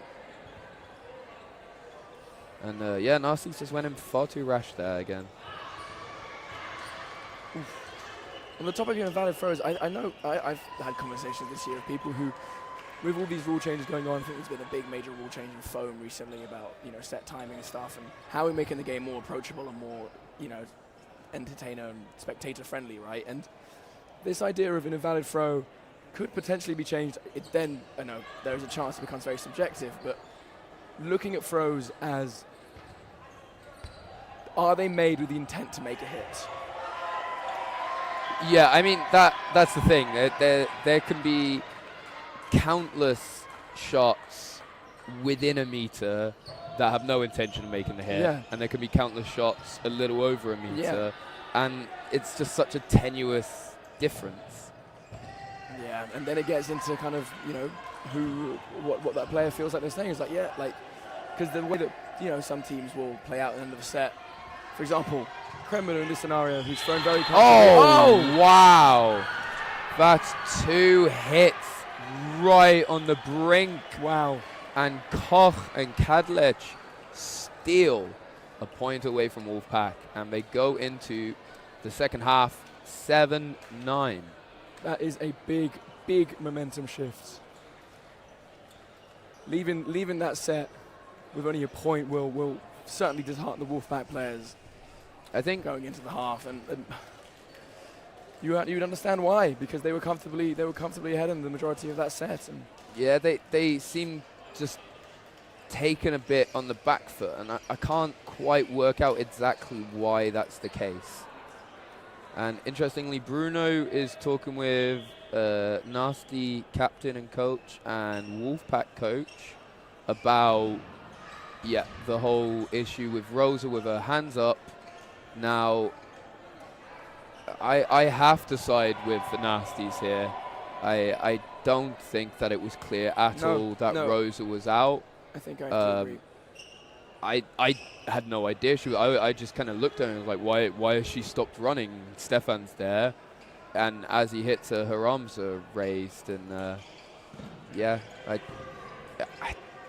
it seems like an unnecessary conversation, kind of, because I think they all know that Stefan's not doing that maliciously. I think they also know that it's completely not in his interest to hit a player that's already out, given the potential loss of possession. Absolutely. And there's a clear difference between maliciousness and misunderstanding. And I don't know how you can say anything other than a misunderstanding. But yeah, I mean, with the, I think the real, the other debate about the invalids, it's such a cultural thing to an extent. Like in Austria, I don't think any of those would have been called as invalids. Like a couple of them tenuous, but not given. They would have considered it harsh. I think NI, I don't know, but I'm assuming that they're more strict with it. You can see on the left here. See on the left, McElroy and Yeah, McElroy's discussing with Vienna State Spartans head coach Kulnig, and they're saying that it was definitely a meter. And I think that kind of cuts to the heart of the problem, which is how can you possibly claim to know the exact depth perception of that? Of course. You don't have like eyes of an owl. No. You know, you can't see that clearly. It's not clear whatsoever. No. That's why I do tend towards leniency, and why I think that it's quite a clear difference between just not even trying.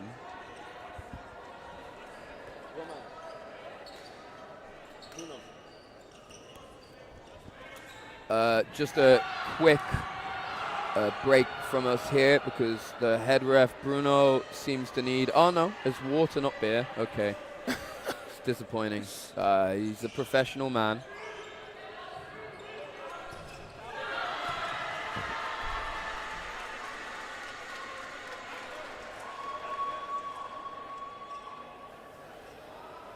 But yeah, at the same time, for example, it's often happening in international tournaments, especially the British teams will get quite frustrated by the lack of invalids called.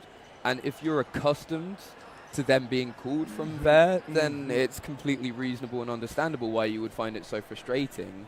However, I would just say that maybe just be a bit more lenient. Also, I think that often Personally. there's the people only ever call for invalids when it's not their team making them. You know, I think that's why I think you have to respect. Leniency or strictness. Pick your poison. That's fine, but stay consistent throughout the tournament, which is why I think. Yeah, this tournament, if they called that as an invalid, then it would be a complete. It'd stand out. Yeah. So I think we have to stick with how it's been arbitrated throughout, and whether you think it's wrong or right, that doesn't matter. Oh, he's got him. He's got him again. He's got his man. Yeah. Luke's just on fire right now. Oh. Woo. Ooh. Yeah, connect there. That is. It's in the bin. Flo's thrown the fourth, almost the fifth. Oh, Wolfpack coming out guns blazing. Yep. That is, it's Grill, not Lola, despite the back of her shirt. Yeah, I do know who Lola is, so. Good. Oh, yeah, you should. Yes. That hasn't caught me off guard, fortunately. And for anyone wondering in the chat who has been following Dodgeball for a while, yes, that is Rassinger, who now has Koch on her back because she got married and her husband doesn't really play anymore, so she's now the Koch. He should have become the Rassinger. I'm just saying. So much. It's a cooler name. It's such a cool name. Koch is German for cook, so it's just the surname Cook. I don't know what Rassinger means, but it's got something jazzy to it. Yeah, absolutely. Rassinger. Hit there by Rassinger. Hit there by Koch. Sounds like I don't know, a side project from Damian Marley. Rassinger. Depends how you say it. Oh, oof. Luke just reading that, knowing what's coming. Feeling himself. He's feeling himself. Yeah. Ooh. Kremler tries to shut him down himself. I always find it funny when a player's like, "Oh, I should have caught him." Like, come on, man! I know you're gonna catch him, but you weren't gonna catch that. Like that. That's a bit of a stretch.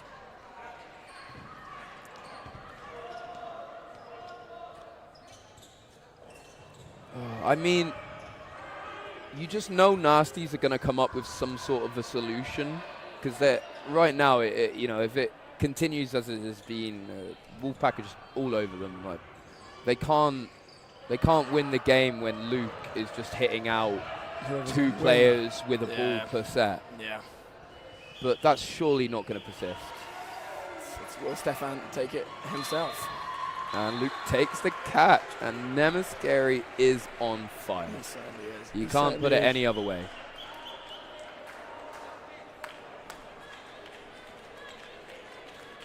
Okay, so Joey Soto persists opposite Luke Namaskari.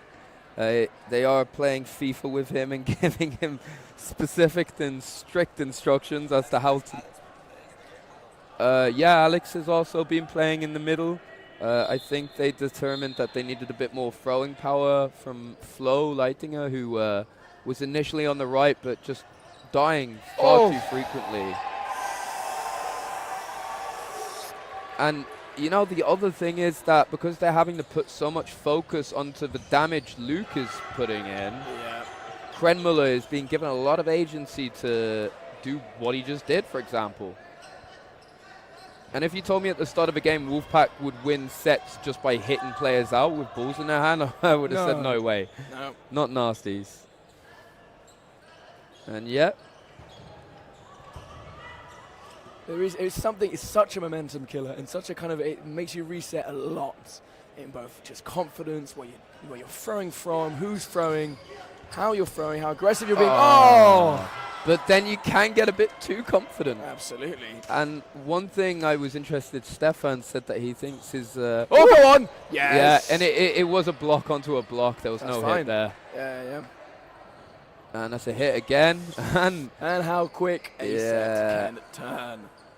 Stefan considered, or at least at one point considered his brother to have the best catching technique in Austria. And people would be surprised to hear that because you don't always see Flo making these catches, but he is actually an incredible catcher. He's incredible. There was a clip, I think, from Mexico in which catches a McGee single, but behind him, pins it to his shoulder. Yeah, I've seen that. Just crazy. And the brothers take out That's what we Skywalker. call the lighting a double team. It's not. No one calls it that.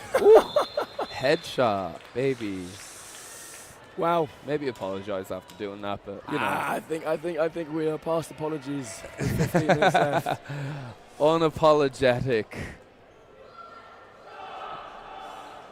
11-9 to the Nasties, and I think it's very fascinating that although Wolfpack looked so in control, Nasties are still ahead. Yeah. I mean, there's a long game ahead. It's just gone under 15 minutes. There's 14 minutes 35 left, but Nasties are one set up, and looks like they've killed Wolfpack's momentum, but No. okay. Luke on Two balls. Soto. Oh. Ooh. I think they're unsure. Yeah. I thought it hit, there but I might have been really a hit on couldn't the see back it there. very I won't well. have to lie to you, but I thought there was a little clip on the back. Okay, they're Yes. calling a hit. Shoulder. Yeah. McElroy, he is admitting McElroy- he's not sure, but he would be willing to bet that. I had the same feeling. I really couldn't say yes or no, but I did think it was a hit. I thought it was something. I thought it was something.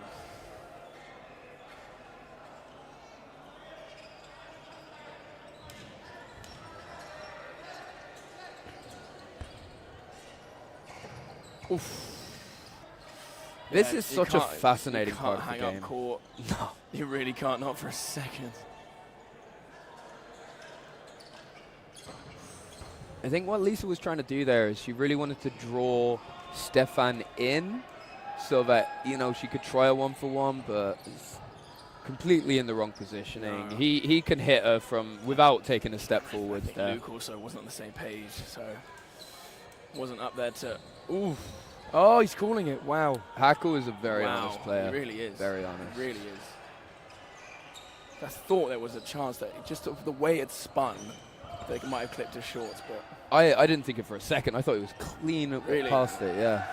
he's calling for a sub as well. He's played all game. Oh. Ah. That is now a 2-set difference, a very important 2-set difference. It feels a bit stupid, no? Just find a way. Like, just find a way every time. The scoreboard is just not representing the feeling of a set ago, nor is the current feeling, and it's just switched in such a second. Yeah, I think they're going to need to find an answer here, Wolfpack. Otherwise, they might start to slip away from them, and you don't want to start giving a big lead to a team like Nasties that so can they just control a game. They brought Branko on. Oh, lovely catch. And he's straight back off. Yeah, and that is his main weakness. He doesn't quite have the arm. Oh, but two hit on the line. Oh, muddled it so well there. Lighting attract his dodge. Kremmuller adjusted, but he couldn't adjust without touching the line. We're not even 30 seconds in, and they've gone down to 2. It's just the worst thing that could have happened in that scenario. And whenever you got 2 and Stefan's got a ball, it's just so improbable you're going to hit him. What you're doing is you're keeping yourself safe from the return, but yeah, I mean, I think one thing that is a dynamic that might be why Nasties are winning and doing so well in this is that if it was the other way around in exactly this scenario with Stefan or Flo or one of the Nasties, I think they have a better chance of swinging a set back around than the Wolfpack players. I think the Wolfpack players function so well as a unit, but the moment it is at the point where they don't have 3 players to throw a ball, they don't have that same strength. Yeah. Oh, and Koch has sacrificed her face for the team there. I hope her husband Andy isn't watching, or, well, I guess he probably is, but where is he? Don't worry, she looks lovely still, man. Don't stress. Where's the trophy husband? Probably up here with all the other Austrians. Okay, so Wolfpack called a much-needed timeout. Absolutely. Nothing mathematically done, of course, with 10 minutes, well, almost 11 minutes left to play, and only 3 sets down. But they're going to have to start finding an answer to this. You know, there's points where Nasties really have a freedom to go into the style of play that they want, and that is fundamentally undermined when Wolfpack go into the style of play that they want. There's Wolfpack were just hitting players out with balls in hand time and time again, and Nasties want those players and need those players in to really pressure them and make them uncomfortable as possible and make those aggressive single hits. So the two, it's one or the other, but it's never both. No. And the contested points in between those 2 points of play are a struggle for each team to pull the momentum back into the way that they want to play.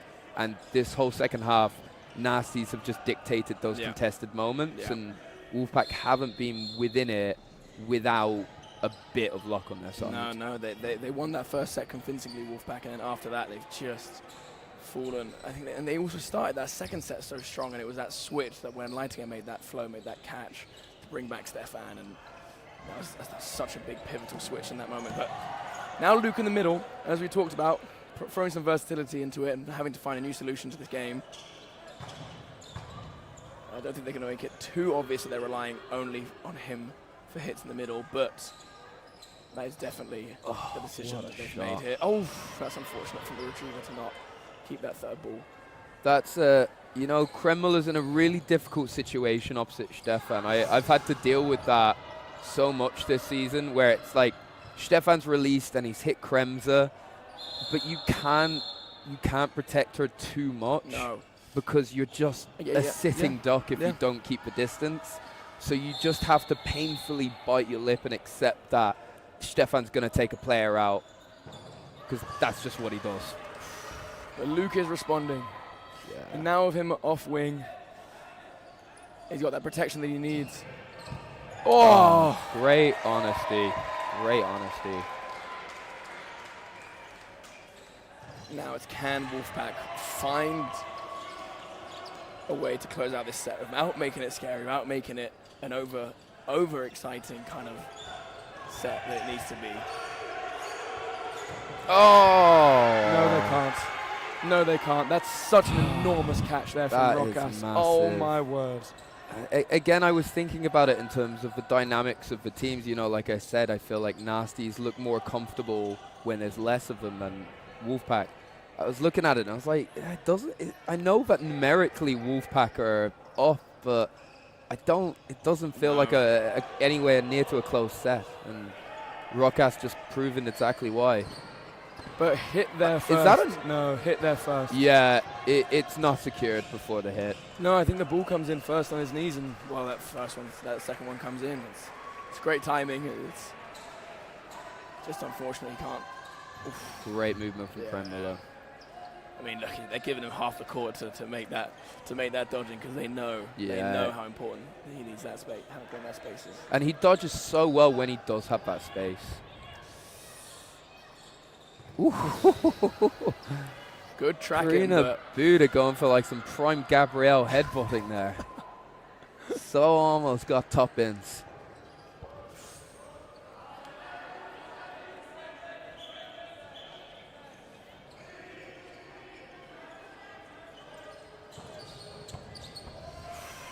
Kremlin makes the difference there on Florian.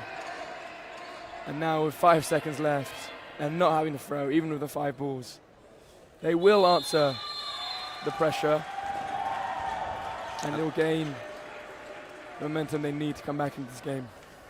And that was a pretty good timeout, hey. Yeah.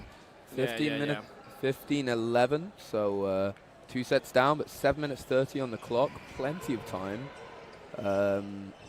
Hackle on the left, he doesn't like playing on the wing because then he has to do stuff. And he's very much more of a not doing stuff kind of person. But for the team, he's taken a big sacrifice. And it's working out phenomenally with Luke in the middle. Wonder if they'll give him a challenge. Oof. Rokas goes high and clips him on the side of the head. And now Luke finds himself back on wing. Aggression here from Kremlin. But Rokas! Wow. Yeah. Yeah, he took that break off for a couple sets and I think just needed a little mental reset. Time off middle, and he's now really come into it on the winger. And they needed a winger to come up and play against that Wolfpack left, and he's done an excellent job. And I think he felt it. Yeah, like he's blocked it and it's gone. It's downwards and just scraped his leg. Stuck a bit in the air. It's not fallen immediately, so you know there's. Oh no. Yeah, that is a 1-for-1, but you know, Stefan will take that. Now, is losing fast here better than losing slow? I think. Yeah.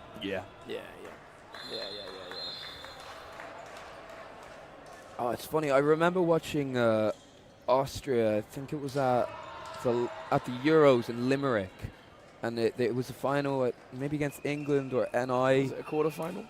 No, final. A third place game against. Oh, maybe France, third place. Maybe. Oh, it might have been. It was one where it was just Taser Neugebauer Decker still on court, and in my opinion, I was watching it and I was like, they've got to take her off. No, it was mixed. They've got to take her off court. Like, there's no time. They've got 5 players against 1. And they were all like, no. And Austrians, they don't like stepping off court. They so often tell me no when I'm considering it. And then she went on and made like 2 catches, won the set, and won the game. This is the 5v1 against England. Yeah, that's the one. Yeah. That was actually ridiculous. And that was such a momentous set as well in that game. I was watching it, chatting to some of the Austrians, saying, surely she steps off. Like, you just have to. Like, she's not going to win this. And then she did. And I think they just trust their players to pull through in these moments. Right. 17-11. That's a good Luke gets block. out of the way of that 2-ball attack and offers Wolfpack the vital opportunity of pausing time. Thank you, Bruno. Of getting some hits in before it's too late.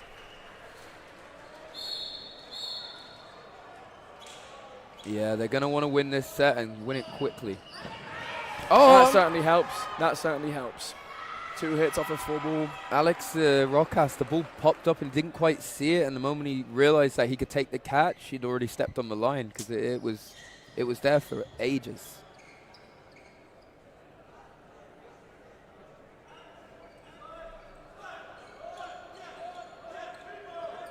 Oof. Great surviving there.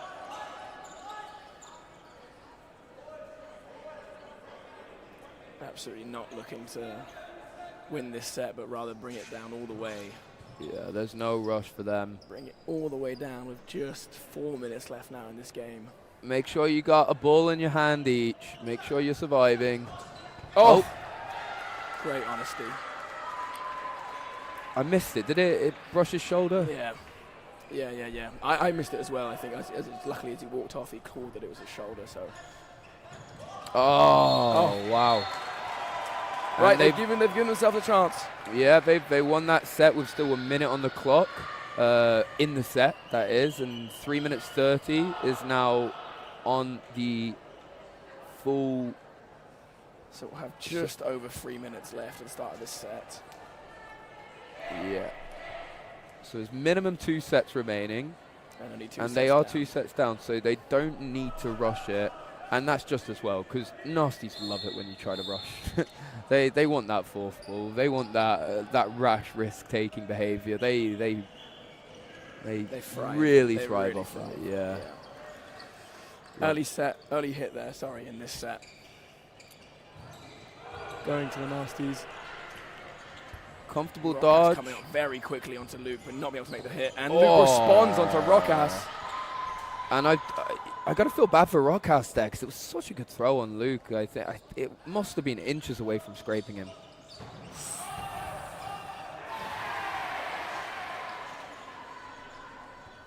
NI guys are reffing / taking notes for the next internationals.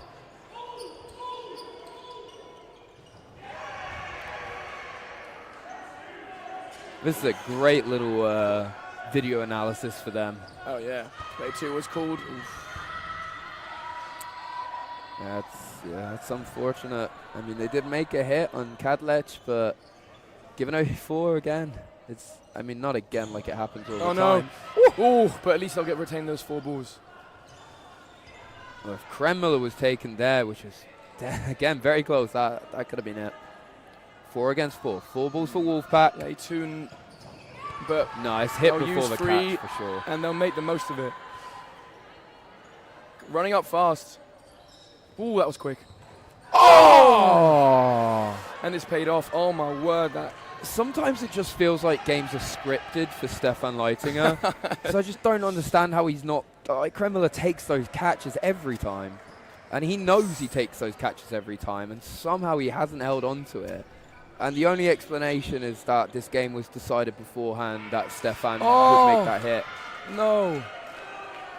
One important hit that was, though. It's not over. Leichfried and Kremser. Yeah. Absolutely with the ability to do it. Extremely clutch women's players. Oh, just players in general. I don't know why I have to specify that. Okay. 2 surely. Oh, they're so open. No. She goes for the first one, but it's not. It felt a little bit unnecessarily rushed there, but Lisa's going to have to pull off some real magic here. Oh, and that's a catch, and that's the game. The game. And the subs will come in. The celebrations will start. And just when I had my fingers crossed that Nasty No Crackers would finish a tournament without a gold medal. It's going to happen one day. One day. Sorry, Nasties. I'm only playing.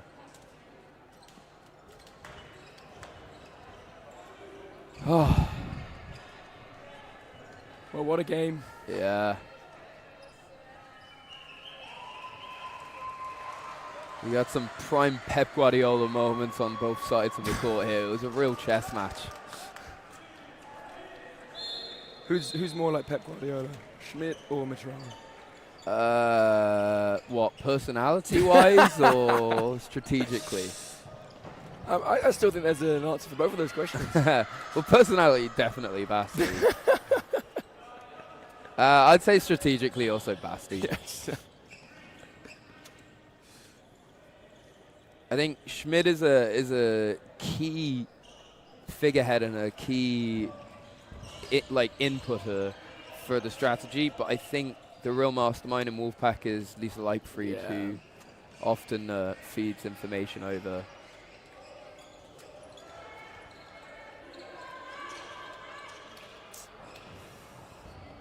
That's going to bring an end to this wonderful 3 days of dodgeball that we've had here in Vienna. No notes.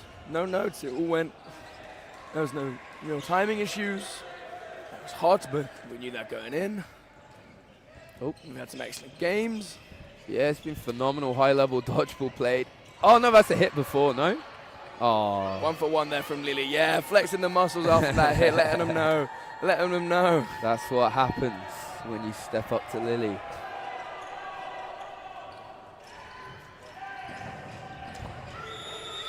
And that's the game. Wonderful. All right, well, what's going on the third place court? I haven't looked at that. Oh, Fallen Stars are comfortably beating Hit Happens. So. Comfortably? Yeah. Yes, comfortably. Well, I mean, 3 sets. It is actually contentious. If there's enough time in it, there's 4 minutes 50, and Hit Happens need to come up 3 sets. So it's possible. Talking about sore arms, I don't know how Ledge is still throwing with so much venom. Yeah. It's just, I don't know if you've, even the games where they've not been playing for medals, I think they had the third place game early, and he was still just throwing with the same exact power and speed and everything. Yeah. I've got a bit of jealousy. Oh, absolutely. I can't do absolutely. Absolutely. Anyway, if you want to watch more dodgeball, switch over to court 2. I'm done commentating. I'm tired. Absolutely. Thank you for sticking around if you've watched all the games. Hope you've had a fun bank holiday and let's wrap up quickly with the champions of each category for those who are watching. So you just seen the Nasty Nutcrackers take a very, very unsure win against Wolfpack, where they had some real just incredible moments to take it away from Wolfpack, who deserved it just as much, but both teams were incredible. What happened in the women's again? In the women's, Wolfpack won against Panthera Prism. It started off a very cagey game, but I think Panthera, due to their kind of fatigue, I think 6 players, they kind of let the game slip away at them, and towards the end, and frustration and fatigue kicked in, and Wolfpack showed their team chemistry, which they obviously had a more amount of than the scratch team that, despite their talent, wasn't going to have that as much connections. Yeah, of course. The Wolfpack team. And 6 players in a tournament like this, especially when some of them are even playing mixed as well. It's a lot, man. It's a lot. Oh, none of them play mixed. I don't think any of them play. Yeah, actually, I might have just made that bit up. That would have been really impressive. I don't think any of them play mixed.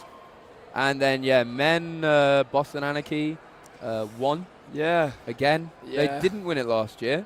No. But they did win it this year, and they won it the year before last year. They've been winning. And they've been smashing a lot of things, and the NI's signatures seem to have worked out well for them. Yeah. It was extremely tight. It could have gone either way. There were a few controversial decisions that some people disagreed with. Hey, we want controversy in the tournament. We can't have no one talking about it, Yeah, arguing. Look forward to the Matt Does Dodge analysis on that one. Oh, I'm sure he'll be checking in. Oh, there'll be one coming out in a couple of hours. Now we've forced him to upload. Checkmate. Handing over to you, Matt Does Dodge.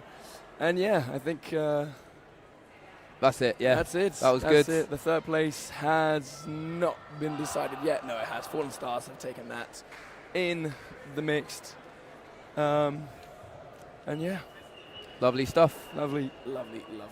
Right. Very good tournament. We're off to get drunk. Well, I'm off to get drunk. Yeah, I'm off to sleep. Right. I'll do that afterwards. But thank you for tuning in, and we'll see you all next time. Ciao.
TV news.